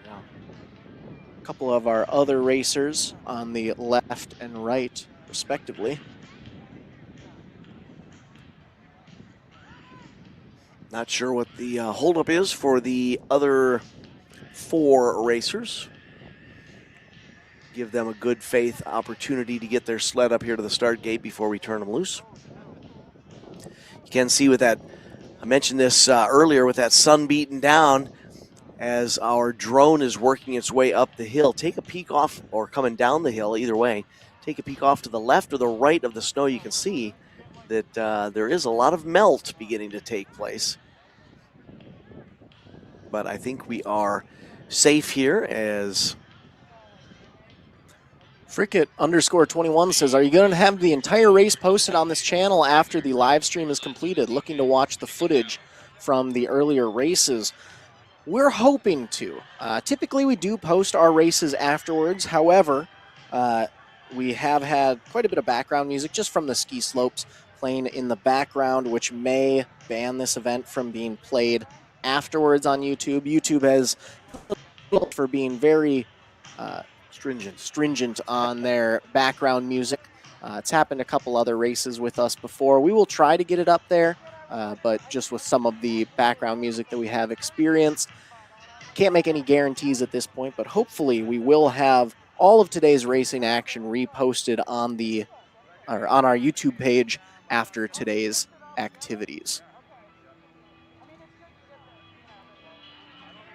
So 3 of the expected 7 racers have been patiently awaiting the rest of the field in the start gate area for the 850 stock main event. And while we wait those 4 racers, quick kudo and thank you to these great X-Racing supporters and sponsors who make green flag action possible. Fine folks like HK Power Sports came on board as title sponsor of today's Snowmobile Mountain Madness. Looks like we gave them enough time.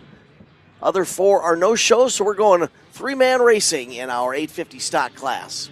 See, the 157 of Melanson was there on the inside, the 50 of Pearl in the middle, but it's our racer on the white sled on screen right who is taking the whole shot. Melanson, however, is giving him a run for his money. He's got the inside preferred line on that right-hand corner. Is that going to be...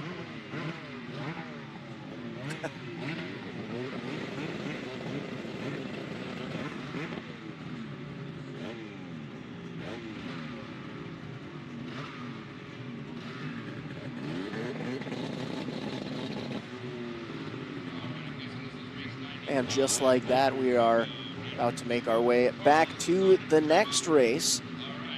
Had a little bit of a video hiccup there, caught us off guard. But we completed that race, got the 3 to the top of the hill. Now we get ready for our next lineup here.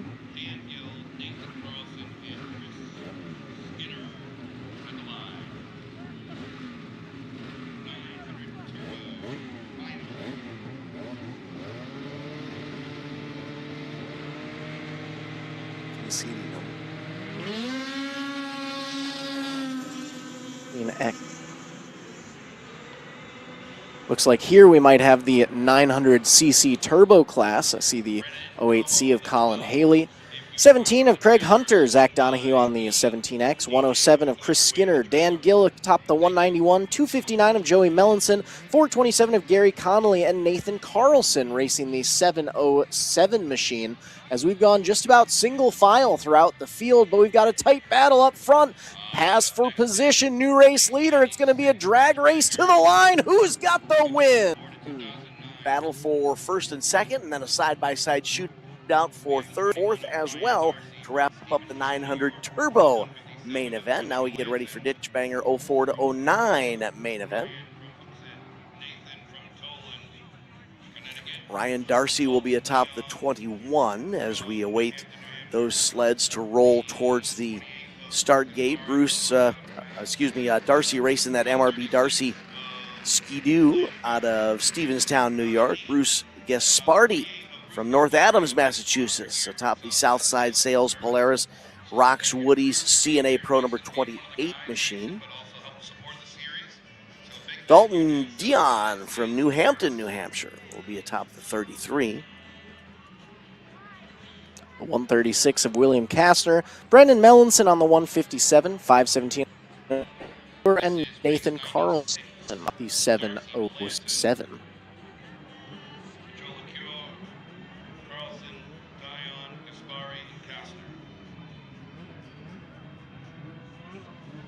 Don't have any racers in the start gate, so we'll take a short but the gate. We'll be back with more live streaming coverage on MBTVsports.com. Sit tight. Green flag action coming up.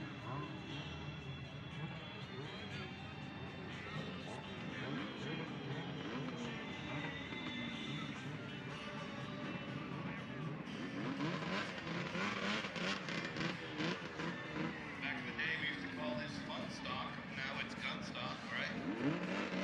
Great to be here. Executive Renault Brewers and Spud Boy, CNA Pro Skis, CF Moto, Scuba. Some of our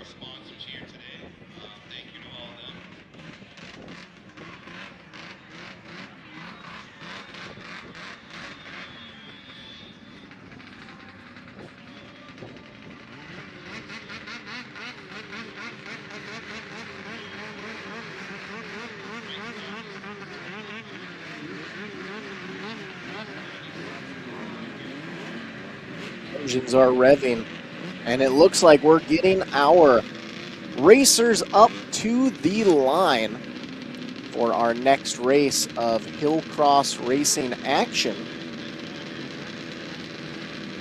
We see the 21 machine of Ryan Darcy, 28 of Gaspardi, 33 of Dion, 136 of Kastner, Melanson on the 157, Joel Cure on the 517, and the 707 of Carlson. A lot of yellow in that gate right there. 6 of our 91, the 194 of Spencer De La Brewer, Josh Burgoyne atop the 264, the Eric Gleich, and the 810 of Dylan Bassan. 10 racers in this next battle. We saw a race earlier with 10 competitors. It gives a very wide start gate. Thankfully, the track all the way up to almost the top is wide enough to handle 10, so I don't think that'll be a problem at all. It does funnel down a little bit after that right-hand turn, but by that time, they're usually spread out pretty well, so it should not cause any issues here. As we give a moment for our racers to make their way up to the starting lineup here, just want to take a moment to thank a few more of our sponsors. Obviously, we couldn't be here this weekend if it weren't for HK Power. Make the most of race weekends with a stop at HK Power Sports, your go-to destination for everything you need on and off the track, with 2 convenient locations, including our Hookset store just off I-93 and our Laconia location just 15 minutes or 8 miles from Gunstock Mountain Resort. Getting geared up has never been easier. Whether you're dialing in your sled or making last-minute adjustments, we've got you covered with a full selection of safety gear, performance parts, and race day essentials. Stop in, stock up, and hit the mountain ready to ride. Thank you to HK Power Sports for being our premier sponsor for this weekend, the Snowmobile Mountain Madness races at Gunstock Mountain Resort. Hey, the fine folks at Gunstock having a lot of fun with this special doubleheader weekend event today. Mustaches, mullets, and flannels are having a redneck party at 10 thus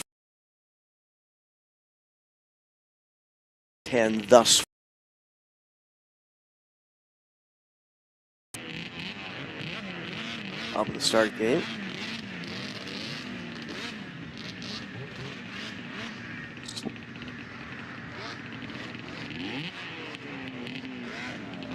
Slowly but surely getting all set and ready to go here. I believe that was the 136 of William Kastner, moving out of his spot, making a little room there. We see the 07 of Jamie Crum right down the middle. We see the 07 of Jamie Crum right down the middle. That white machine on the right is the 17 of Andrew Wallace. 45 of Fody is right in the middle of them. Looks like, how do you say that number? 45.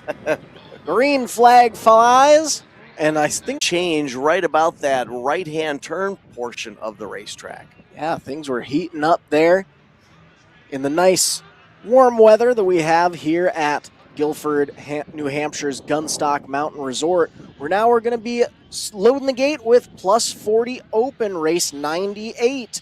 21 races left to go on the day. This race will have the 10 of Nathan St. Ong, Bill Stevens racing the 13 for Backcountry Addicts and Lincoln Power Sports. We have the 20 of Tyler Rich racing out of Gorham, New Hampshire. There's also the Southside Sales, Polaris, Rocks, Speed Effects, Woody's Traction, CNA Pro Skis, number 28 of Bruce Gaspardi. Franklin, New Hampshire's Matthew Bull is going to be riding the Mr. Bull Construction 77 once he gets it up to the start gate there. Tallinn, Connecticut's Chris Skinner joining us with a 107 machine. Dan Kurtz out of Pittsburgh, New Hampshire is going to be riding the BD Racing, HK Power Sports, Arctic FX Graphics, Backwoods BMP, Klim, Sled Den, Northeast Freeriders 218, and rounding out the 8-rider lineup for our 98th Hillcross event of the day, the plus 40 open main event, will be Nathan Carlson out of Tallinn, Connecticut on the 707. Now this will be a fun one to watch as plus 40 open. That was not one of our not our big class that we had out there, but one of our bigger classes. We had 3 heat races for that. We ended up having 2 LCQs. And so, 3 of the sleds you'll want to keep an eye on will be the 20 of Tyler Rich, the 107 of Chris Skinner, and the 707 of Nathan Carlson. Those were our 3 racers to win the heat races with a direct transfer into the LCQ. And then the 10 of Nathan St. Ong, he was one of the racers to win the LCQ and make his way into the main as well. So we've got quite a bit of competition out there. I think this is another group where we have more riders than we're expecting. Yeah, I see the 221 machine not on the lineup. Wonder if that might be a borrowed sled, perchance. 10 riders in the gate of an 8-rider lineup. But the flag goes green nonetheless, and they are away. With a rocket shot out the gate. Saw a couple almost jump, inch forward, quick stop, and then everyone else went. But we've got a side-by-side battle for the lead as we make our way through the right-hand corner. Let's see if anything changes before they get to the checkered. Nope.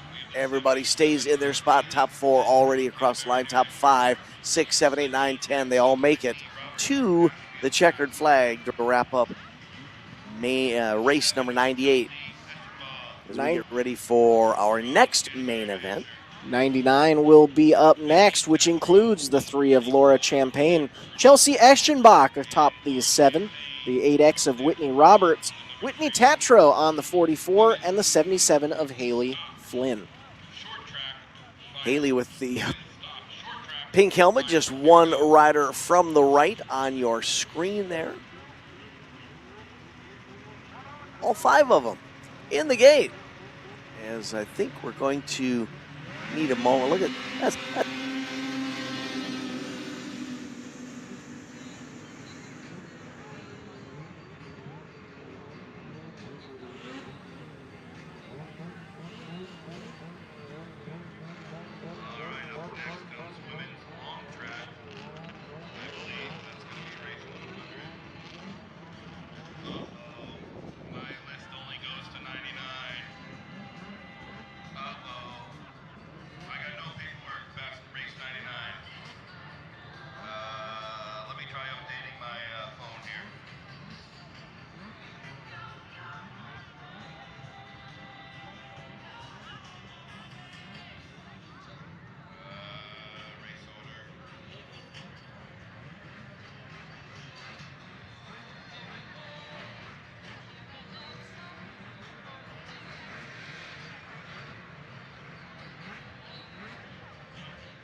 Main event.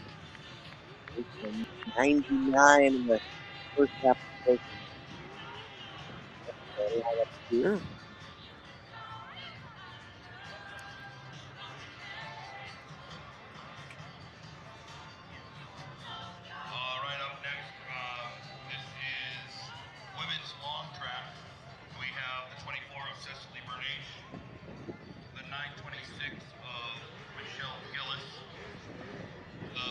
Up next will be women's 850-900 Open STLT. What would be race number 100 of the day. We have the 09 of Annie Deschernais from Billerica, Massachusetts.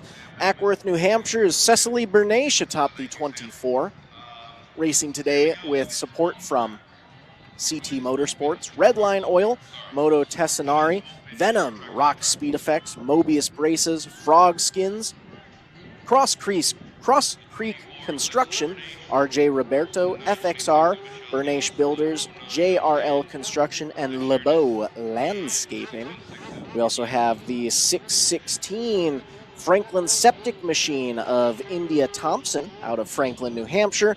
And our 4th and final racer in the women's 850-900 Open STLT class will be the Gillis Painting number 926 of Laconia, New Hampshire's very own Michelle Gillis. So we were talking earlier about how this is a nice family sport, great family weekend.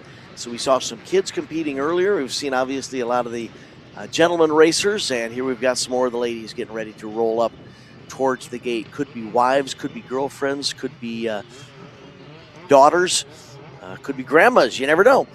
We've got a great group of women's 850 to 900 open racers, and these 4 ladies are going to bring their sleds up to the line. There's the 926 machine of Michelle Gillis right next to the 660 Thompson on the right side of the screen. Left side is the 28 and the 24. Cecily Bernacci on the 24 machine, and I believe the 28 might be a borrowed sled for Angie Deschanais, normally on the 09.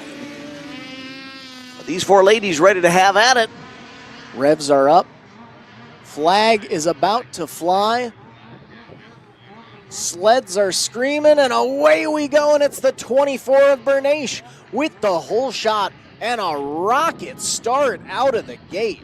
You can see if you time the start right and clear that first jump underneath the chairlift, you can very quickly establish a commanding advantage over the competition. Whether or not the right-hand turn throws you a curveball or not is a different story, but it appears that Cicely on the 24 had a great start and was able to carry that all the way up the hill, no problem there. Cecily Bernache taking the win unofficially today for LeBeau Landscaping, JRL Construction, Bernache Builders, FXR, RJ Roberto, Cross Creek Construction, Frog Skins, Mobius Bases, Rock Speed Effects, Venom, Moto Tassinari, Redline Oil, and CT Motorsports. Race 102, going to bring some of the kiddos out, junior 9 to 13-year-old racers.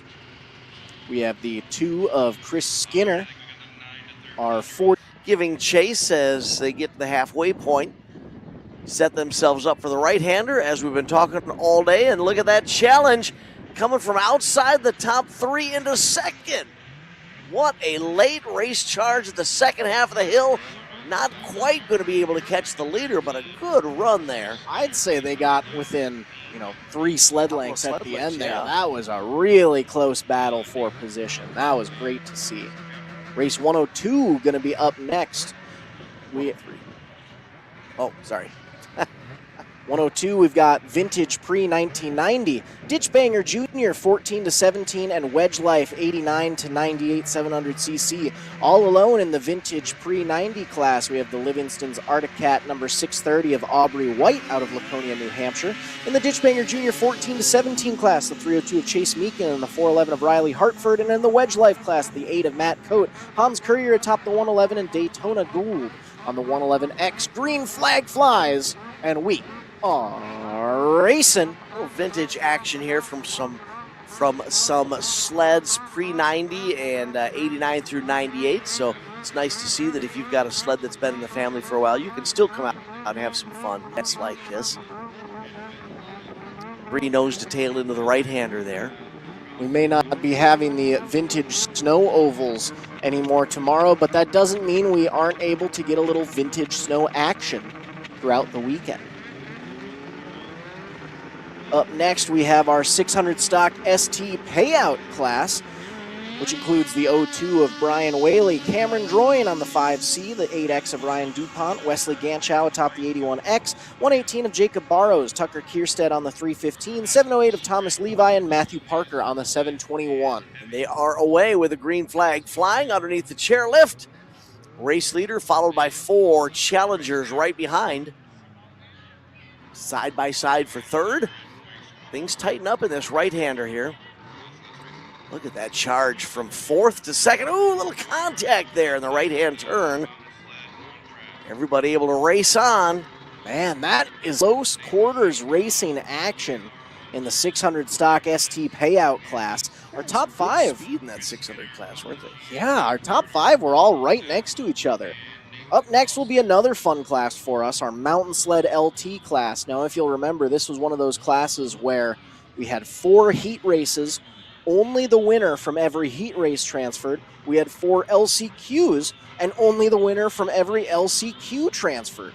So we have our heat race winners who immediately made their way into the race. The 10 of Nathan St. Anger, the 67X of LJ Arlen, the 75 of Nicholas Giorgantis, and the 107 of Chris Skinner. And then our LCQ winners. Colin Sheehan was able to transfer out of one of the LCQs, riding that Octane Riders Scranton Power Sports Backwoods BMP. 139 Designs Lakes and Mountains 10th and event number 11 machine, along with Matt Carter from Berlin, who also transferred through an LCQ with his 502. Nathan Carlson from Tallinn on the 707, and Zachary Oak from Merrimack on the 6969 also transferred via an LCQ win. And man, the 707 of Nathan Carlson, he really had a solid, or a nice win for him in that LCQ. In the heat race, he ended up finishing 5th. So, I mean, he was a little further out from the lead, was able to bring it back around, however, in the LCQ, make his way up into the main event, which is always great to see. Yeah, it shows that, even if things don't go your way in that heat race, you never give up. You still give it your 100%, and that's exactly what he did in the LCQ. May have felt like he maybe had nothing for anybody, nothing to challenge with, but when that LCQ rolled around, able to accept the challenge and came away with the LCQ win, and therefore transferring into this main event. We're about halfway through our mains now. Just in this class alone, we went from 32 racers at the beginning down to 8 in this main event. This was one of those heavily cutthroat classes where, as Zach was just explaining, you either had to, you had to win to get into the main. It was either a heat race win or an LCQ win, but if you weren't winning, you weren't racing in the main. So this is by far the best of the best. And we all understand that an event like this is for fun, to come out and have fun. Don't kid yourself. You still feel the pressure, right? You get to an event like that where you're like, oh my goodness, I have to win in order to get to the main event. There's pressure. More than a little pressure there.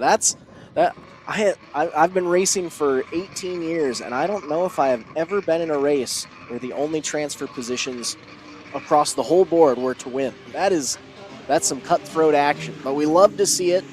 Sunday Fun Day obviously is, we put the fun in Fun Day, but we're always going to be racers at the end of the day, trying to give it our all. So we're waiting for the sleds to get to the starting lineup.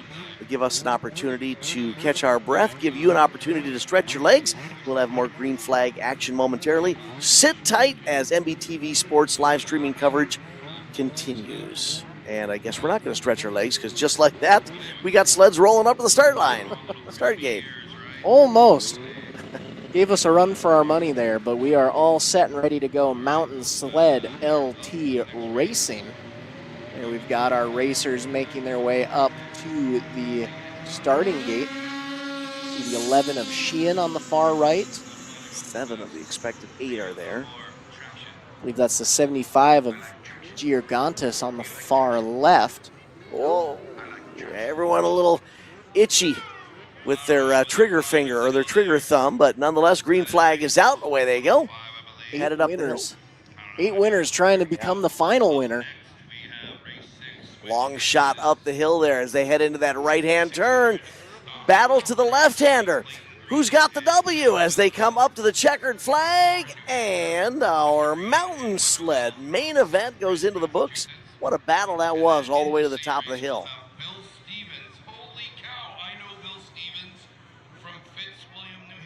That was race 104. Up next, we got race 105. Women's 850 to 900 Open STLT. And actually, before I say that, it looks like we had some extras thrown on there. So we have our 600, 650 stock LT class, which includes the 242 of Clayton Green and the 550 of Matt Wetherell. And in the 600 to 650 Open LT class, the 13 of Bill Stevens and the 75 of Tim Reagan will be making the call. 4 racers, 2 classes for race 105. of 119. Now is when we might take that quick commercial break. It looks like we still have a couple minutes before we have all of our racers in the lineup ready to go. So we're going to take a quick moment to hear a word from our sponsors, and we will be back to some Hillcross action as a part of the Snowmobile Mountain Madness at Gunstock Mountain Resort in just a few moments. QualityFreightRate.com. The LTL Freight Logistics Specialist for your small business. QualityFreightRate.com. We simplify shipping, eliminate those surprise charges, and negotiate the best rates from most LTL qualified carriers. QualityFreightRate.com. Special residential and liftgate rates available for automotive and ag implements. QualityFreightRate.com. Use the promo code ICE and get 10% off your first shipment. Startup is so easy. Get a quote and ship today. QualityFreightRate.com.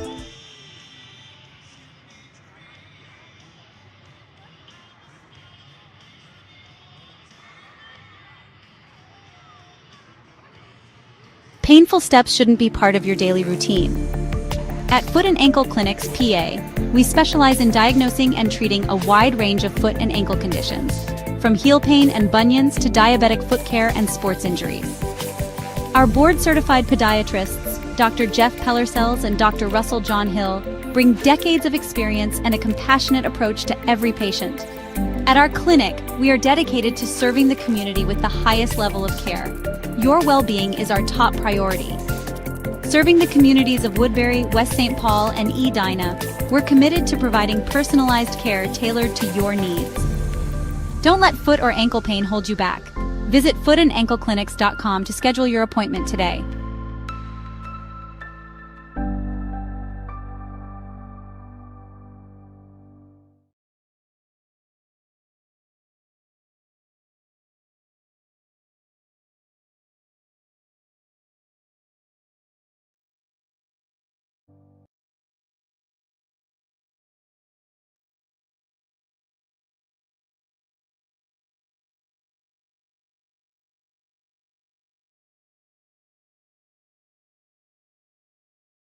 At Union Trailer and Power Equipment, we're more than Trailer!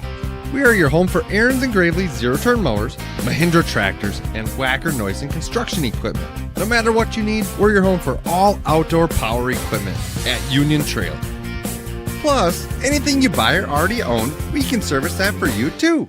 Don't forget, we have the best selection of trailers in the Chippewa Valley. Union Trailer and Power Equipment, family owned and Upgraded!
My name is John O'Connor. I'm a snowboarder for life and a business owner in Windham, New York. We run a restaurant and inn here. This is our backyard.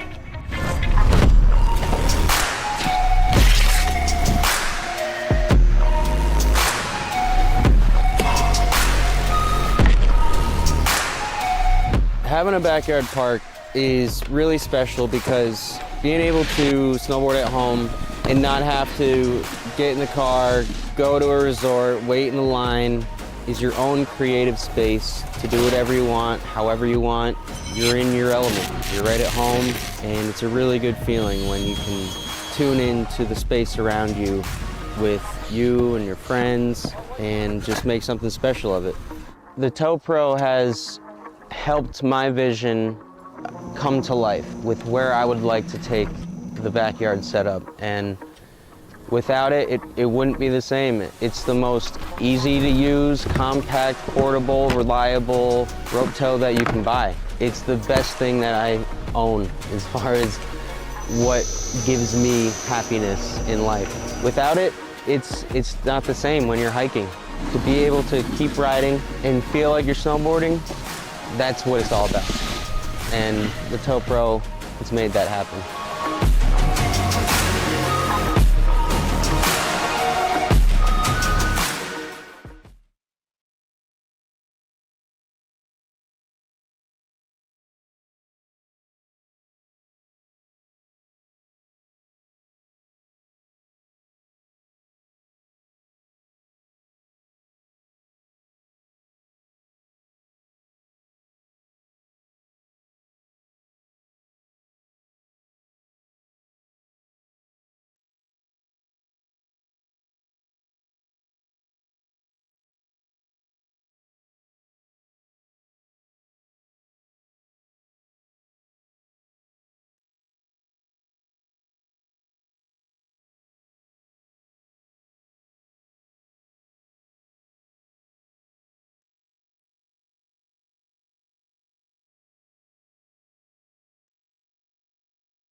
And welcome back to our Hillcross racing action here as a part of the Snowmobile Mountain Madness at Gunstock Mountain Resort. Yeah, we've got quite a day going on, and it's not even done just yet. Right now we have two of our scheduled 4 competitors out there, all alone in the 600 to 650 Open LT class. It's the 13 of Bill Stevens and the lone racer in the 6 to 650 Stock LT class. We got the 550 of Matt Wetherill. Wetherill had a handful coming out of the gate there. You saw the treads tight and tossed that sled to the left. He had to try to ride it out, but gave up a lot of ground. The 13 of Stevens. Stevens going to easily make it to the top of the hill as the race leader and the winner in the 600, 650 stock class. The 600, 650 open class. Wetherill will actually hold on for the W in the stock class. 3 racers in the plus 30 600 stock class up next, including the 68 of Kyle Such, 157 of Brendan Mellinson, the 192 of Eric White, the 194 of Spencer Delabrew, and Dana Christofferson on the 902. Oh, no. Christofferson with the jump there on the left side of the screen, inside of the track. But Christofferson's got some company there, our second place racer, trying to make some moves. Christofferson's going to shut the doors, though, say, I'm not letting you get by that easy. Wasn't sure if that outside lane was going to help him close the gap, but didn't quite happen. We're going to let our 4th place racer get to the top there. On the schedule, of course, today as part of Snowmobile Mountain Madness is the Hillcross action that we are live streaming right now, and a little bit later on, Snowcross and Sunday Fun Day racing as well. We will keep you up to date with our streaming schedule as the day progresses. We're preparing now for our 600, 650 stock payout main event. Race 107 On the day of 119, slowly but surely, we're making our way on over. We've got 3 riders scheduled to be in this next class, 600 to 650 stock LT payout. The 88 of Matt Grayson, Ebrook, New Hampshire, today with thanks to Yankee Garage, Alleyward Motors, Backwoods BMP. We've also got the Ore Mill Bar and Grill, a Squatchamonkey Snowmobile Club, number 242 of Clayton Green, racing out of Warren, New Hampshire, and the 829 of Derek Graham out of Woodsville, New Hampshire. Dan, I want to hear your take.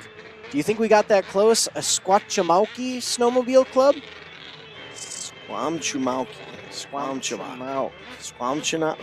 We apologize. We're Midwest boys, and we may be mispronouncing that upper Northeast business name there. We're not at all making fun of the business. We're making fun of ourselves not being able to correctly pronounce it. So our apologies up front there. It's that Minnesota that Minnesota English program doesn't always work the best for us. But we'll do our darndest to get as close as possible. Looking for our 3 competitors to get to the start gate here. And we'll throw another main event your direction here shortly. In the meantime, while we have another second, it wouldn't be a live stream if we weren't able to take a moment to thank some of our sponsors for helping us along, not only to bring you free live streaming coverage week in and week out, but also to bring these races to the events. So we want to give a huge shout out to HK Power Sports, our premier sponsor for this weekend's activities, along with Prinroth, CF Moto, Polaris Snowmobiles, the Hunter Hool Memorial Foundation, Husqvarna, Fox Shocks, CNA Pro Skis, Studboy Traction, and Southside Sales, among others. We also have Power Lodge, Aeroplax Corporation, Ruck Excavating, and CF Moto. I guess they already are up there mentioned, but they'll get 2 shout-outs as a thanks. Some of our premier sponsors for not only this weekend, but the entire 2025-2026 racing season for X Racing and Sunday Fun Day. We're looking forward to the rest of this weekend's activities. We no longer have the vintage snow ovals going on tomorrow afternoon, but racing will resume at Gunstock Mountain Resort here in beautiful Guilford, New Hampshire. What a lovely part of the nation. Yeah, we've seen a few aerial drone shots from up there, and just to the, I believe it'd be the northwest of the ski slopes, there's some beautiful, beautiful, beautiful lakes and forestry, trees, scenery. Mountain area.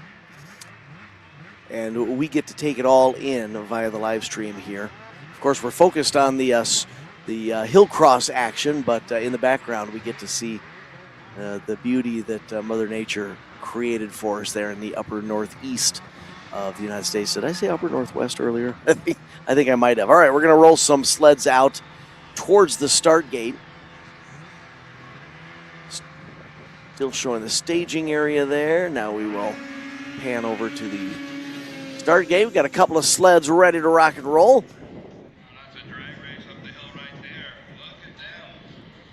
Be a 2-rider drag race up the hill as the green flag flies, and away they go. Polaris on the left, going to try and stay with them. Ooh, hard hit at the end of that jump right underneath the chairlift. This is a tight one. This is a close battle. This is the closest one we've seen all day long. All of our racers within just a couple feet of each other. Our inside rider is going to get a little bit more of a shot. Take home the checkered flag for race 107 of the day. Only 12 races left before we round out the Hillcross portion of our activities today. Race number 108 is going to be up next, our 600 to 650 Open ST class, which includes the 33 of Junior Sierra, racing out of Derry, New Hampshire for Studboy, Letter Rip, Klotz, and JB Products. We also have Tim Reagan atop the 75, the 81X of Wesley Ganchow. Spencer Delabrewer from Ham Lake's going to be riding the 194. Tucker Kierstead from Alton Bay, New Hampshire on the 315. Cody Bain from Bristol on the Addison Cable Solutions Deathlight Supply Company 316. We also have the Parker Bros Land and Sea Addison Cable 121 Motorsports number 721 of Matthew Parker out of Bristol, Connecticut. And we're going to round off our 8-sled field with the Standard Wealth Management High Gear Suspension piloted number 902 of Dana Christofferson out of Richford, New York. 5 of the expected 8 sleds in the start gate there, start area. A couple of the riders peeking over their left shoulder.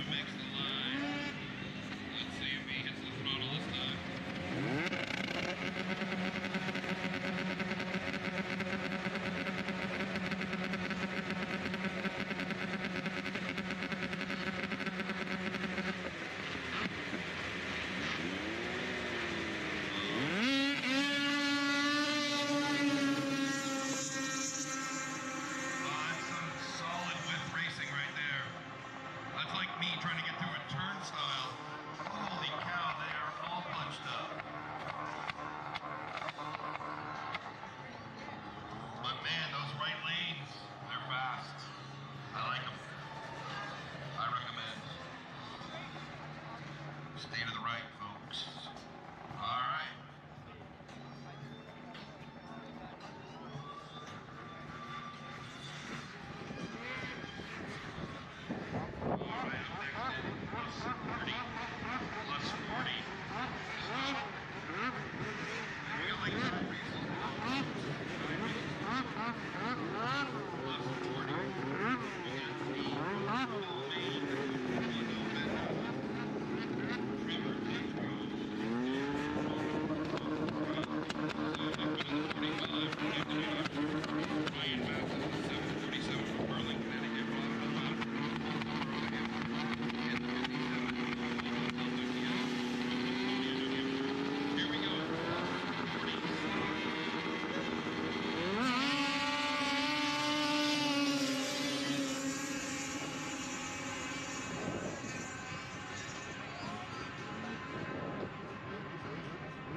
difficult place to shoot because there's so many lines on the straightaway that you can't, there's no way for me to like follow with my camera.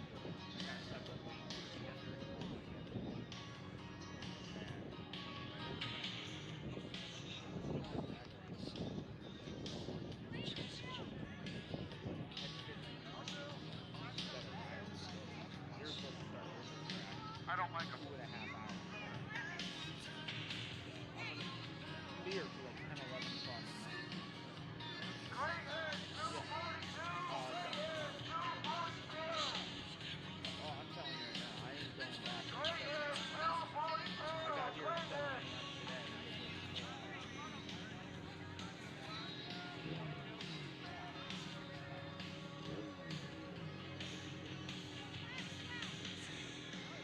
And just like that, seems like we had some slight audio issues there, so we do apologize for that issue. But we are back for 600, 650 Open LT payout racing today here at the beautiful slopes of Gunstock Mountain Resort. We have 3 racers going to be making the call for this class this afternoon, including the 13 of Bill Stevens out of Fitzwilliam, New Hampshire, racing for Backcountry Addicts and Lincoln Power Sports. The 1 Mill Bar and Grill, Squatchemauke Snowmobile Club's number 242 of Clayton Green, racing from Warren, New Hampshire. And Junior Sierra piloting the 33 out of Derry, New Hampshire, for Boy Letter Rip Klotz JB Products.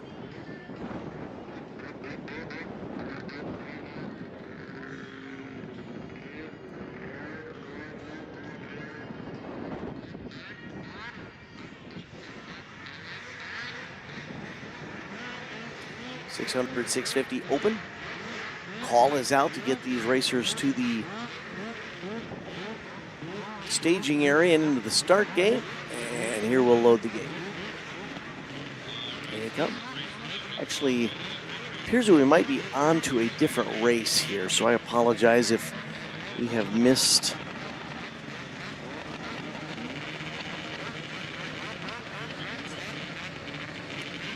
The 600, 650 open payout class. Brian Whaley from Laconia on the 02. Daytona Gould from Dexter on the 6. Henry Moneypenny riding the 7. Bill Stevens on the 13. The 81X of Wesley Ganchow. Alex E. Richard from Alexander, Maine on the 127. The 306 of Eric Blake out of Epsom, New Hampshire. And the 747 of Ryan Matson will make the call. Looks 9 of the expected 8 racers on the on the start line. And Whaley gets the jump as the green flag flies. That 02 got a great start, but challenges are coming.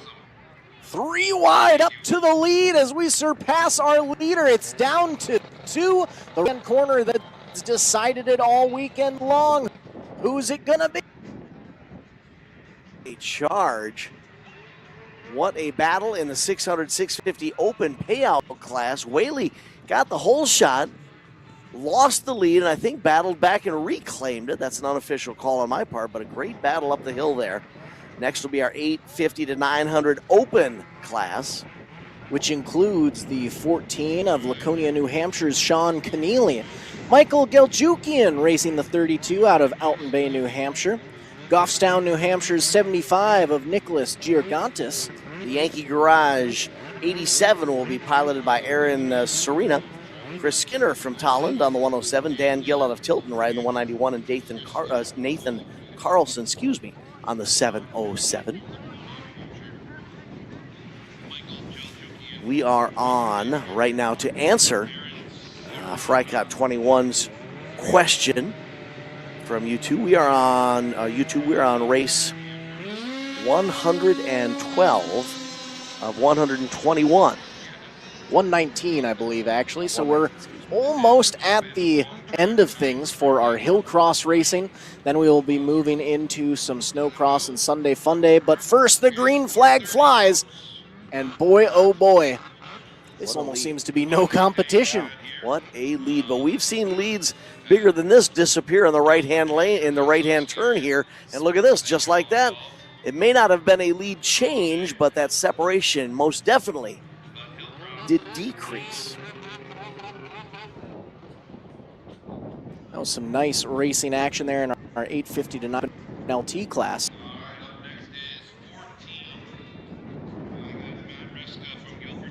And now we're going to head back to our Trail Sled Open ST class.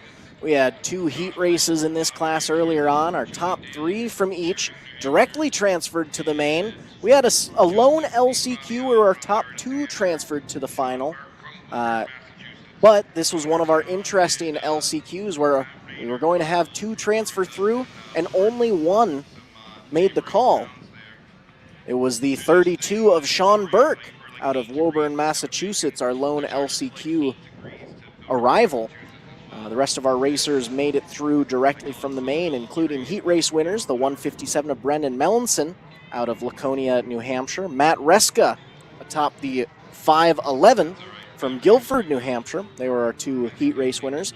Finishing in second in the two races were the 333 of Matt Rayner out of Billerica, Massachusetts, and the 50 of Josh Pearl from Loudon, New Hampshire. And our third place finishers in the two heats, we had Meredith, New Hampshire's 39 of Joseph DeFabio, and the 67 of Joey Daly rounding things out of Deering, New Hampshire. And boy, oh boy, I just cannot get over it. Look at that absolute astounding view. Beautiful scenery. You guys are lucky. That is a great view to have all weekend long as we bring you live streaming coverage of the Snowmobile Mountain Madness at Gunstock Mountain Resort, presented by HK Power Sports. Thank you to Gunstock Mountain for providing such a fabulous place to have food and drink. And Our drone operator showing off his skills behind the remote as he sends us around the ski slopes and up and down the Hillcross section of our track.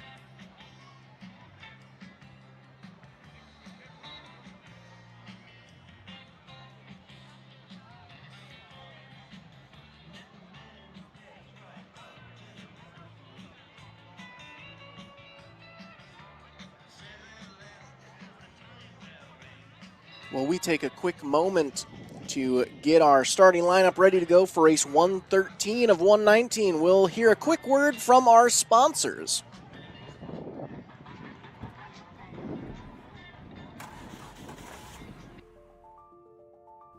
Freight is the backbone of the country, and as long as people need goods, they're going to need somebody to get it to them. My name is Matt Bohl with QualityFreightRate.com, powered by T-Force Worldwide. We provide LTL, truckload, and expedited freight services across this country. If your freight weighs over 120 pounds going over 120 miles, that's where my shipping rates kick in. We help companies ship easier for less. With our system, our customers are able to quote and book shipments with ease 24 hours a day, 7 days a week. If you're having trouble with damages, lost freight, claims of any sort, we can help you with our experience, solve the problem, tell you why it's happening and what you should do to prevent it in the future. Me and my team have been together for over 20 years. We know this industry. We can help all size business, big or small, we love them all. But we have a special spot for small business. Small businesses are pillars in the community. Low rates are critical for a small business because the margins are generally pretty small. They need to have competitive rates. They can't be getting gouged or they lose the sale. Freight is simple.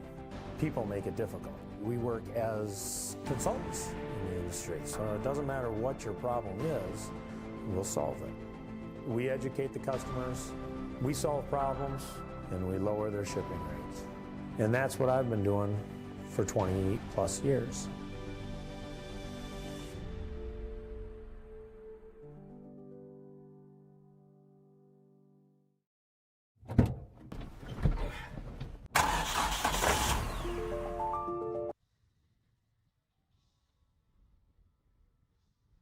Welcome back, race fans, to Snowmobile Mountain Madness at Gunstock Mountain Resort, presented by HK Power Sports, where we have some Hillcross racing action slowly but surely coming to a close here. We are on race one, or we are about to start race 113 of 119. So it has been a long and trying afternoon for our Hillcross racers, but we are just about ready to go, as now we have a 1v1 battle out front.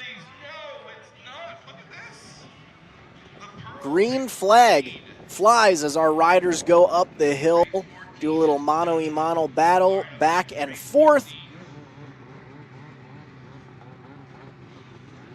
as now we will begin our sign-up for the next race. That right-hand turn definitely played into the finish there of the prior race. followed by the left-hander that gets the racers to the checkered flag as we continue to watch our start grid feed here. Lining up the next race as the competitors roll into the start gate. I believe this will be the 850 to 900 Open LT payout class, which includes the O2 of Brian Whaley, owner and operator of HK Power Sports, our premier sponsor for the weekend. Brian on the left. We have a 5C of Cameron Droyne, 17 of Craig Hunter, Brady Jacques on the 43, 77 of Ryan McTaggart, Chris Skinner on the 107, 110 of Greg Connolly and John Burgoyne on the 264. Green flag flies. Early lead goes to Whaley. And he's going to hold on to it through that first jump, but he's got company hot on his tails. We've got a rocket on the outside. Now look at that run, the dark right-hand turn. See if he can mix things up with the owner of HK Power Sports. Took it all the way to the checkered flag. But Whaley lives to see another day. What a great challenge. Also, don't quote me on this, but from what we've seen, I believe Brian Whaley has a perfect record. Yeah, undefeated. And once again, I just need to laugh at this press release that we have here saying HK owner-operator Brian Whaley, a former racer. He's out here dominating all weekend long. 850 to 900 open on the gate now. Hayden Stewart riding the 3, Tyler Rich on the 20 machine as they release them with a green flag. Brendan Mellinson on the 157. Dan Gill with 191 and Shea riding the 967. One racer out front. Battle for bragging rights. Second, third, and fourth. Don't count them out yet, though. That right lane has been working wonders, but now you can count them out, as that is not going to play into effect for this race. Checkered flag is gonna fly for race 115. 850 to 900 stock will be our next class, where we have the 3 of Patrick Runnels racing the Northern Lakes Contracting Skidoo out of Center Tuftonboro, New Hampshire. Hookset, New Hampshire's number 10 of Nathan St. Ong, another racer in this class, along with the JJB Construction number 17 of Caden Quinton out of Hampstead, New Hampshire. Matthew Bolt from Franklin will be atop the number 77 Skidoo. Cody Berry out of Stratford, New Hampshire, riding the 188 Polaris. Gary Connolly from Alton Bay on the 427 Skidoo. Matt Carter from Berlin, New Hampshire on the 502 Skidoo. And Zachary Oak from Merrimack, New Hampshire on the 6969 Skidoo. Looks like they are sitting there in the staging area. We'll begin the process of rolling them towards the start gate momentarily once we get our riders ready and their sleds prepared.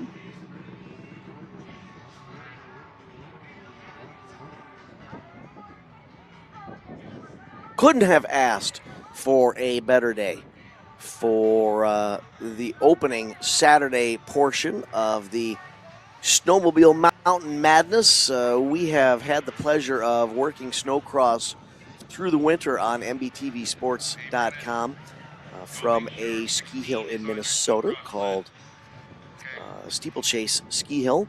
And a couple of those nights, Zach, were brutal, where we had one night temperatures were at 20 below. The wind was about 30 miles an hour, and just taking a breath kind of hurt. Brutal is a nice way to put it. I think I remember one of those days it got as low as wind chill, that is negative 40. Yeah, it was. Does that sound right? 40 to 45. So we had some cold ones this winter, and we're not necessarily complaining, just trying to put it into perspective. The sun shining on a Saturday like this looks beautiful. Yeah, I don't think this weather, as far as snow goes, getting some nice warm weather out there. And just take a look at this track that we have. It's more challenging than you think. It's not just a flat road up the side of a hill. And you got to keep in mind, we did just groom this track maybe, 30 races ago? The LCQs, I think. We ran the groomer up there again. Yeah, so I mean, already those ruts have developed very quickly. So it's not just an uphill climb for our racers. Is this going to be a single rider run? It is. Too bad we don't have the stopwatches ready to go. You can time them as he makes his way up the hill. But it's interesting to watch the front end of the sled lift as he hits some of those rollers. You don't time it and ride that throttle just right. Prep your entry and your exit. Here he comes around the left-hander. Nice run up the hill. Yeah. It's a solid look. And I feel bad. It's taken 117 races for me to do this. But you said too bad we didn't have the timer ready. So this next race, pulling the timer up. I'm curious what lap times we're looking at for this Hillcross race.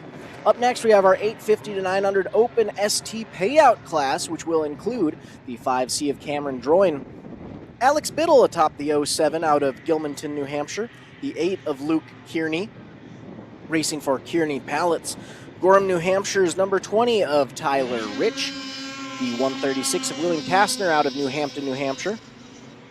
Thomas Levi from Stamford is going to be riding the 708, Mike Pelote on the 748, and Shane Mayhew on the 967. 3 riders away. And it looks like 5900 stock trio. Yeah, it looks like because I see the 6969 of Zachary Oak out front. 502 is there in the mix as well, I thought. Yeah. Side by side to the right-hand turn. Must have had these last 3 show up right after we dropped the Lone Racer last race. So I think it is was that the 502 of Matt Carter unofficially taking the win in the 850 to 900 stock LT class. Is it the win or is it the second win? That's an excellent question. Turned loose the other racer earlier. So now I believe we should be going 850 to 900 Open ST Payout racing. Already revving him up at the bottom of the hill.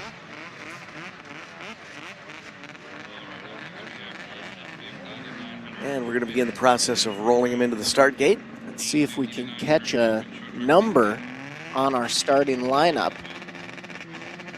See if we can confirm what class we have out there right now. Want to reach up and zoom in a little bit on those numbers. There we go. The 136 I see, William Kastner. Yep, so, and the 5C, there we go. So yes, once again, we got the 5C of Droyne, 07 of Biddle, 8 of Kearney, 20 of Rich, 136 of Kastner, 708 of Levi, 748 of Palat, and the 967 of Mayhew scheduled to make the call. You see the 3 machine, the green machine. And then we have, what was that, the 748 on the far left, or the 708? 6 of the expected 8 there in the start gate. Getting Here comes our 7th. And are we going to await an 8th for this payout class? Nope. Elbows up. Everyone's in start formation. Nope, not quite. Thought there. Here he revs her up. No. Now they're just playing with me. Now we're getting ready. Riders at the set. Flagger checking the line. Green flag is out, and we're making our way up the climb. Rider on the right. Our left side for the viewer was able to get the whole shot coming off the gate. Nice 2-rider battle at the front of the field. Ooh, that one sled in second almost went topsy-turvy over the backside. Was able to wrestle it back down to terra firma, but holds on to the number 2 position. Race leader all alone and is across the line. Zach, give us a time on that one. Unofficially, I'm no stager out here, but 22.93 seconds for a lap up the Hillcross portion. That's a pretty quick turnaround. Yeah, that was a fast one too. Especially for how high the elevation is. Eva Jillian 717 says, are you able to let us know if these races are quarters, semis, finals? So yes, we are in the final section. We're actually about to start our second to last race of the Hillcross portion. We've been live streaming since this morning at 11 a.m. Eastern, 10 a.m. Central, so we're just about to finish off the Hillcross portion of our racing activities here for the Snowmobile Mountain Madness. at Gunstock Mountain Resort. Last 2 races of the day. We're about to start our 850 to 900 stock LT payout class, and then we'll round things off with our 850 to 900 stock ST payout class. Going to have 8 racers in this group as they begin rolling towards the start line. We'll find Brian Whaley on the 02. Brian's in the familiar sky blue racing gear on the left side of the screen there. Cameron Druin on the 5C. Craig Hunter riding the 17, and Eric Pelletier on the 207. We also have the GBG exhaust.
And just like that, we have officially come to our final Hillcross race.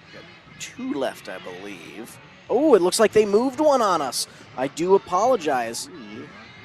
4. Believe we have come to our final race of the day, our 850 to 900 stock ST payout class. We have the 5C of Cameron Droin, the 11 of Christopher Martin, 45 of Sam Heckman, Josh Pearl atop the 50 machine, Aaron Serena on the 87, the 89 of William Young, and the 748 of Mike Palat. Farming out in front of the start gate there by one of our racers. Apologize, I was talking back and forth with Zach and that went over the air there. We're just trying to figure out which lineup we should be focusing on here. There's 5 racers coming into the gate.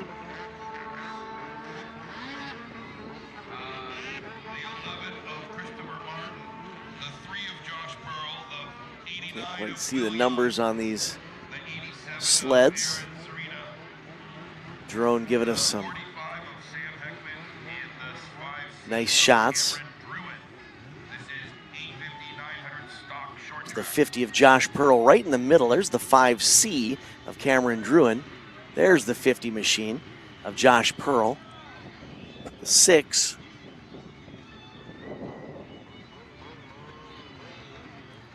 And the 283, I believe, on the right. On the left, excuse me, viewers left, racers right.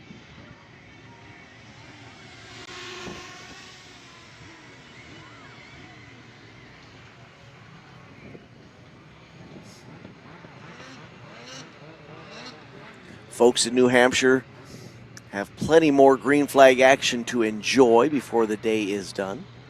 There'll be some snowcross action just a bit to the east of this Hillcross slope that they've been competing on all day. Of course, tomorrow, more snowcross action. We'll give you an update on our streaming plans here at MBTV Sports for the rest of today and tomorrow.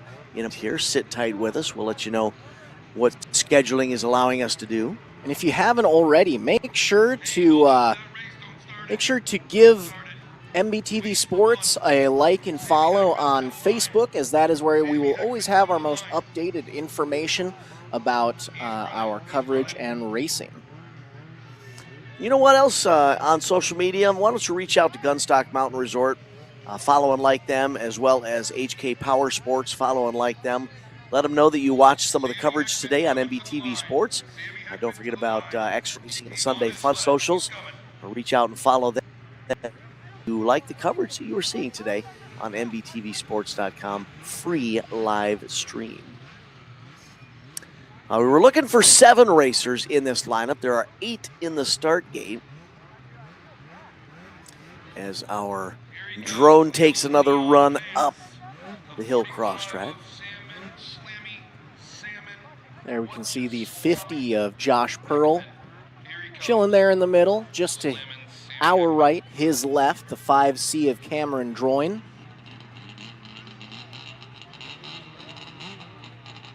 As 9 of our scheduled 7 the class lineup. The classes keep growing as we get deeper into our main events here.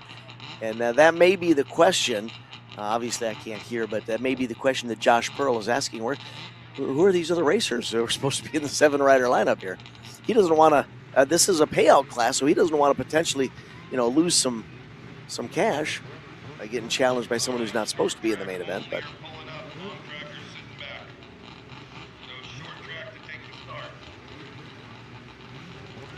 pull up and forward to their start area.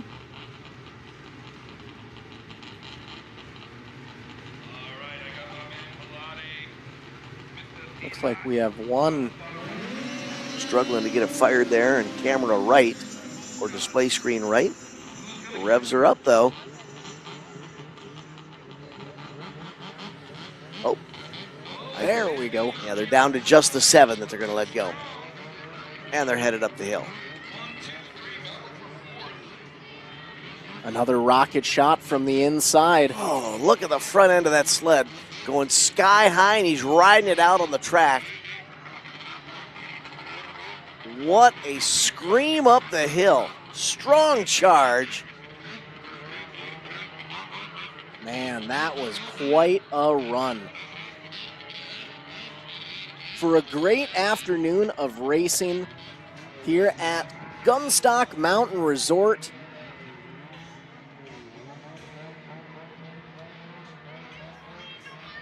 Which I do believe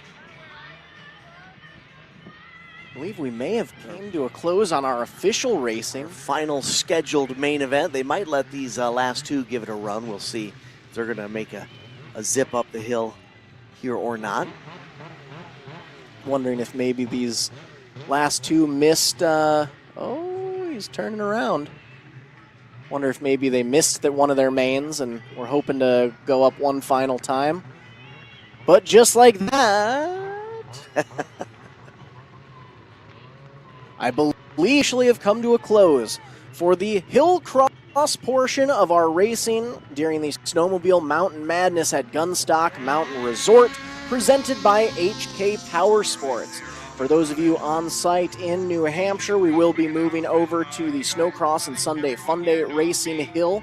For those of you live streaming today's events for free on MBTVsports.com or through the affiliated MBTV Sports Facebook, YouTube pages, website, all that sort of stuff, we'd like to thank you for joining us. Make sure to check our socials, as we will be responding there about where our coverage will resume for this weekend's activities, timelines, locations, all that sort of information. In the meantime, my name is Zach Bailey. My name is Dan Bailey. And we'd like to thank you for joining along with us this morning for some Snowmobile Mountain Madness at Gunstock Mountain Resort. And we will be back soon for some more racing during this weekend's events. Good afternoon, everybody.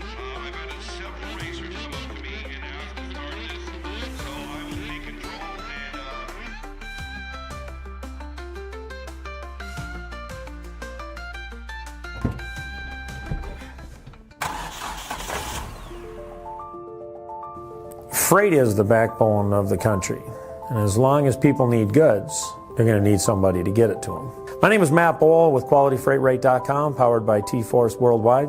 We provide LTL, truckload, and expedited freight services across this country. If your freight weighs over 120 pounds going over 120 miles, that's where my shipping rates kick in. We help companies ship easier for less. With our system, our customers are able to quote and book shipments with ease 24 hours a day, 7 days a week. If you're having trouble with damages, lost freight, claims of any sort, we can help you with our experience, solve the problem, tell you why it's happening and what you should do to prevent it in the future. Me and my team have been together for over 20 years. We know this industry. We can help all size business, big or small, we love them all. But we have a special spot for small business.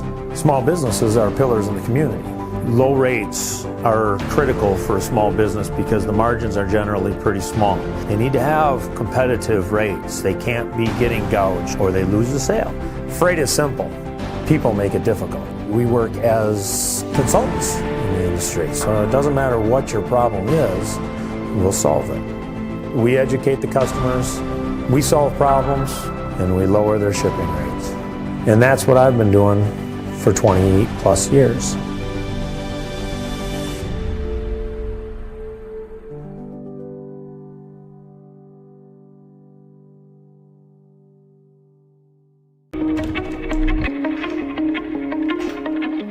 My name is John O'Connor. I'm a snowboarder for life and a business owner in Windham, New York. We run a restaurant and inn here. This is our backyard.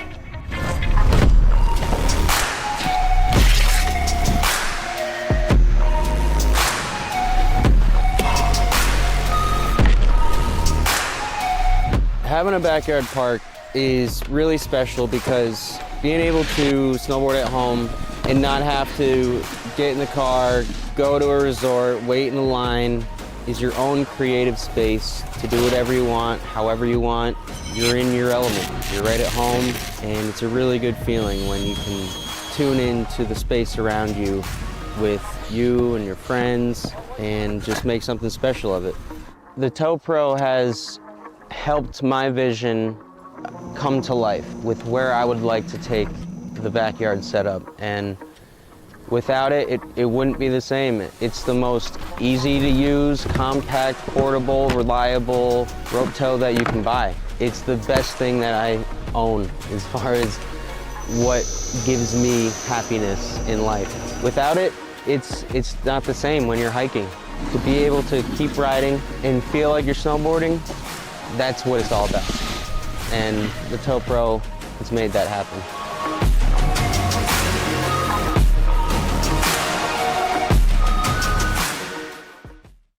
Yeah, Butler Build has been a supporter of mine for a long time. I've always run Butler Built seats ever I got into 410 sprint car racing, and I feel like they have the nicest aluminum seats out there. The craftsmanship, the welding on it is top notch, and now they're pouring my inserts and have the gravel cut seat and gives you a lot of clearance for your hybrid or your Hans, and I feel like, you know, there's no better seat out there. Yeah, I mean, a little bit of feedback, right? These guys do it every day, so as me as a sprint car driver specifically, you know, every form of dirt racing, the seats are built different, and guys like us, you know, drivers are wearing holes in their hybrids because they're rubbing on the seats, and felt like there was a need for a little bit of a new design and a new generation of the sprint car advantage seat. So, yeah, it's been a fun ride and hope to continue the relationship for a long time.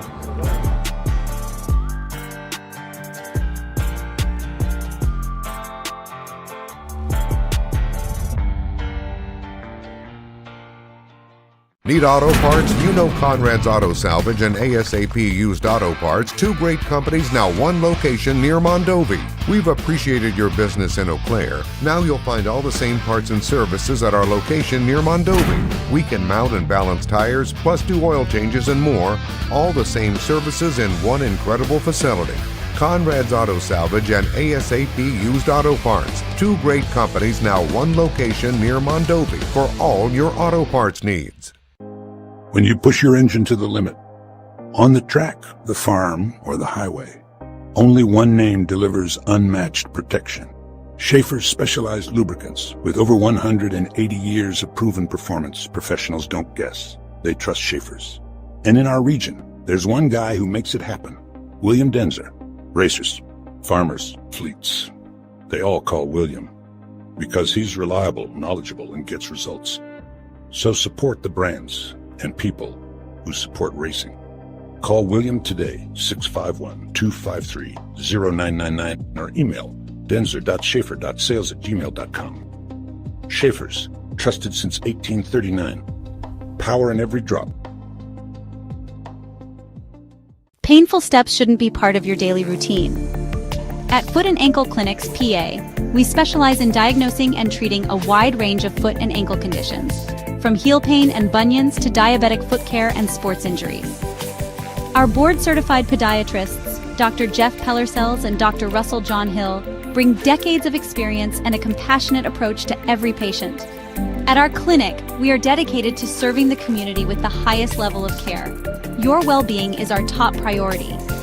Serving the communities of Woodbury, West St. Paul, and Edina, we're committed to providing personalized care tailored to your needs. Don't let foot or ankle pain hold you back.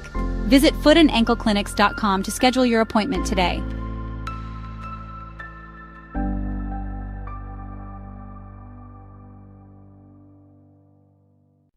Every great journey begins with a trusted guide. And when it comes to finding your perfect home, there's no one better than Kathy Vetter. With over 10 years of experience and a passion for real estate, Kathy Vetter helps you find the perfect home, a peaceful country retreat, a cozy single-family house, or your very first step toward a lifetime home. She also specializes in commercial real estate, guiding you through every step of the way. From the heart of the metro to the scenic countryside, Kathy Vetter knows the Minnesota market inside and out, committed to finding the perfect fit for you, no matter where you are. Buying your first home can feel overwhelming, but with Vetter by your side, it's a smooth and exciting journey. She makes first-time buyers feel confident, supported, and understood every single step of the way. From your first showing to handing over the keys, Kathy Vetter works tirelessly to ensure you get the home you've always wanted. Kathy Vetter, your trusted real estate expert across Minnesota. From vibrant metro living to serene countryside escapes to agricultural and commercial spaces. Let her help you unlock the door to your next chapter.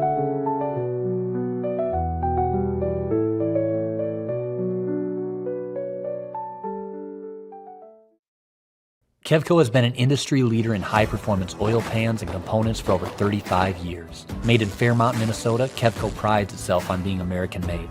Kevco has expanded our product line way beyond just oil pans to valve covers, breather systems, jack stands, boilers, wheel sockets, and much, much more.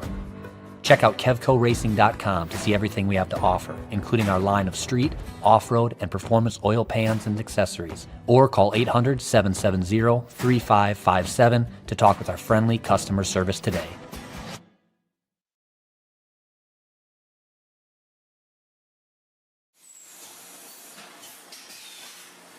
My two passions in life is racing and selling good high-end meat. So my grandfather came here from Germany back in the late 20s. He decided to open his own shop in 1951. He had all the recipes, he had all the talent. His father was a meat guy. His father's father was a butcher. They weren't football players, basketball players. They were in the meat business. And that's our family. That's what we're good at. Old World Meats was derived from Frank's Meats. That was my grandfather's name. I know the quality of my beef is the best because I've purchased it directly from the ranchers that certified Angus beef. We know what our beef is continuously and it's very consistent. So we're located up here in Duluth on beautiful Lake Superior, just a stone throw off of Highway 61. I've lived here my whole life and it's where I wanted to raise my family. To be successful, you need to have a talent. And I knew I was going to be in the meat business. I can taste spices, I can pick out flavors, where they need to come in, where they need to stop. So knowing your strengths are important and knowing where you came from. We have a hot snack stick that's got actually 8 different spices of heat in that, and it layers the flavors in the heat. That's what makes the difference with our product.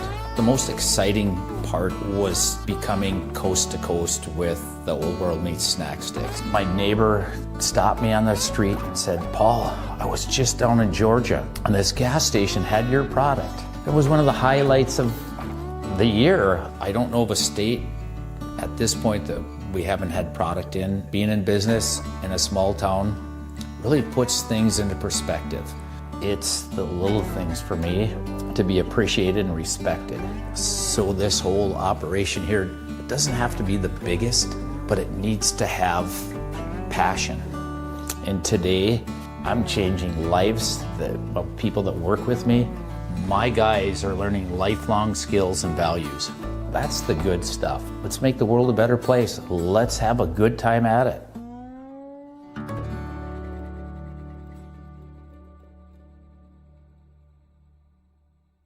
Ready to make a splash this summer? Grab your friends and head to River's Edge on the scenic Apple River. Whether you're looking to float the day away, camp under the stars, or catch live music and weekend events, River's Edge has everything you need for an unforgettable time. Book your tube, campsite, or party package now. River's Edge on the Apple River. Your summer starts here.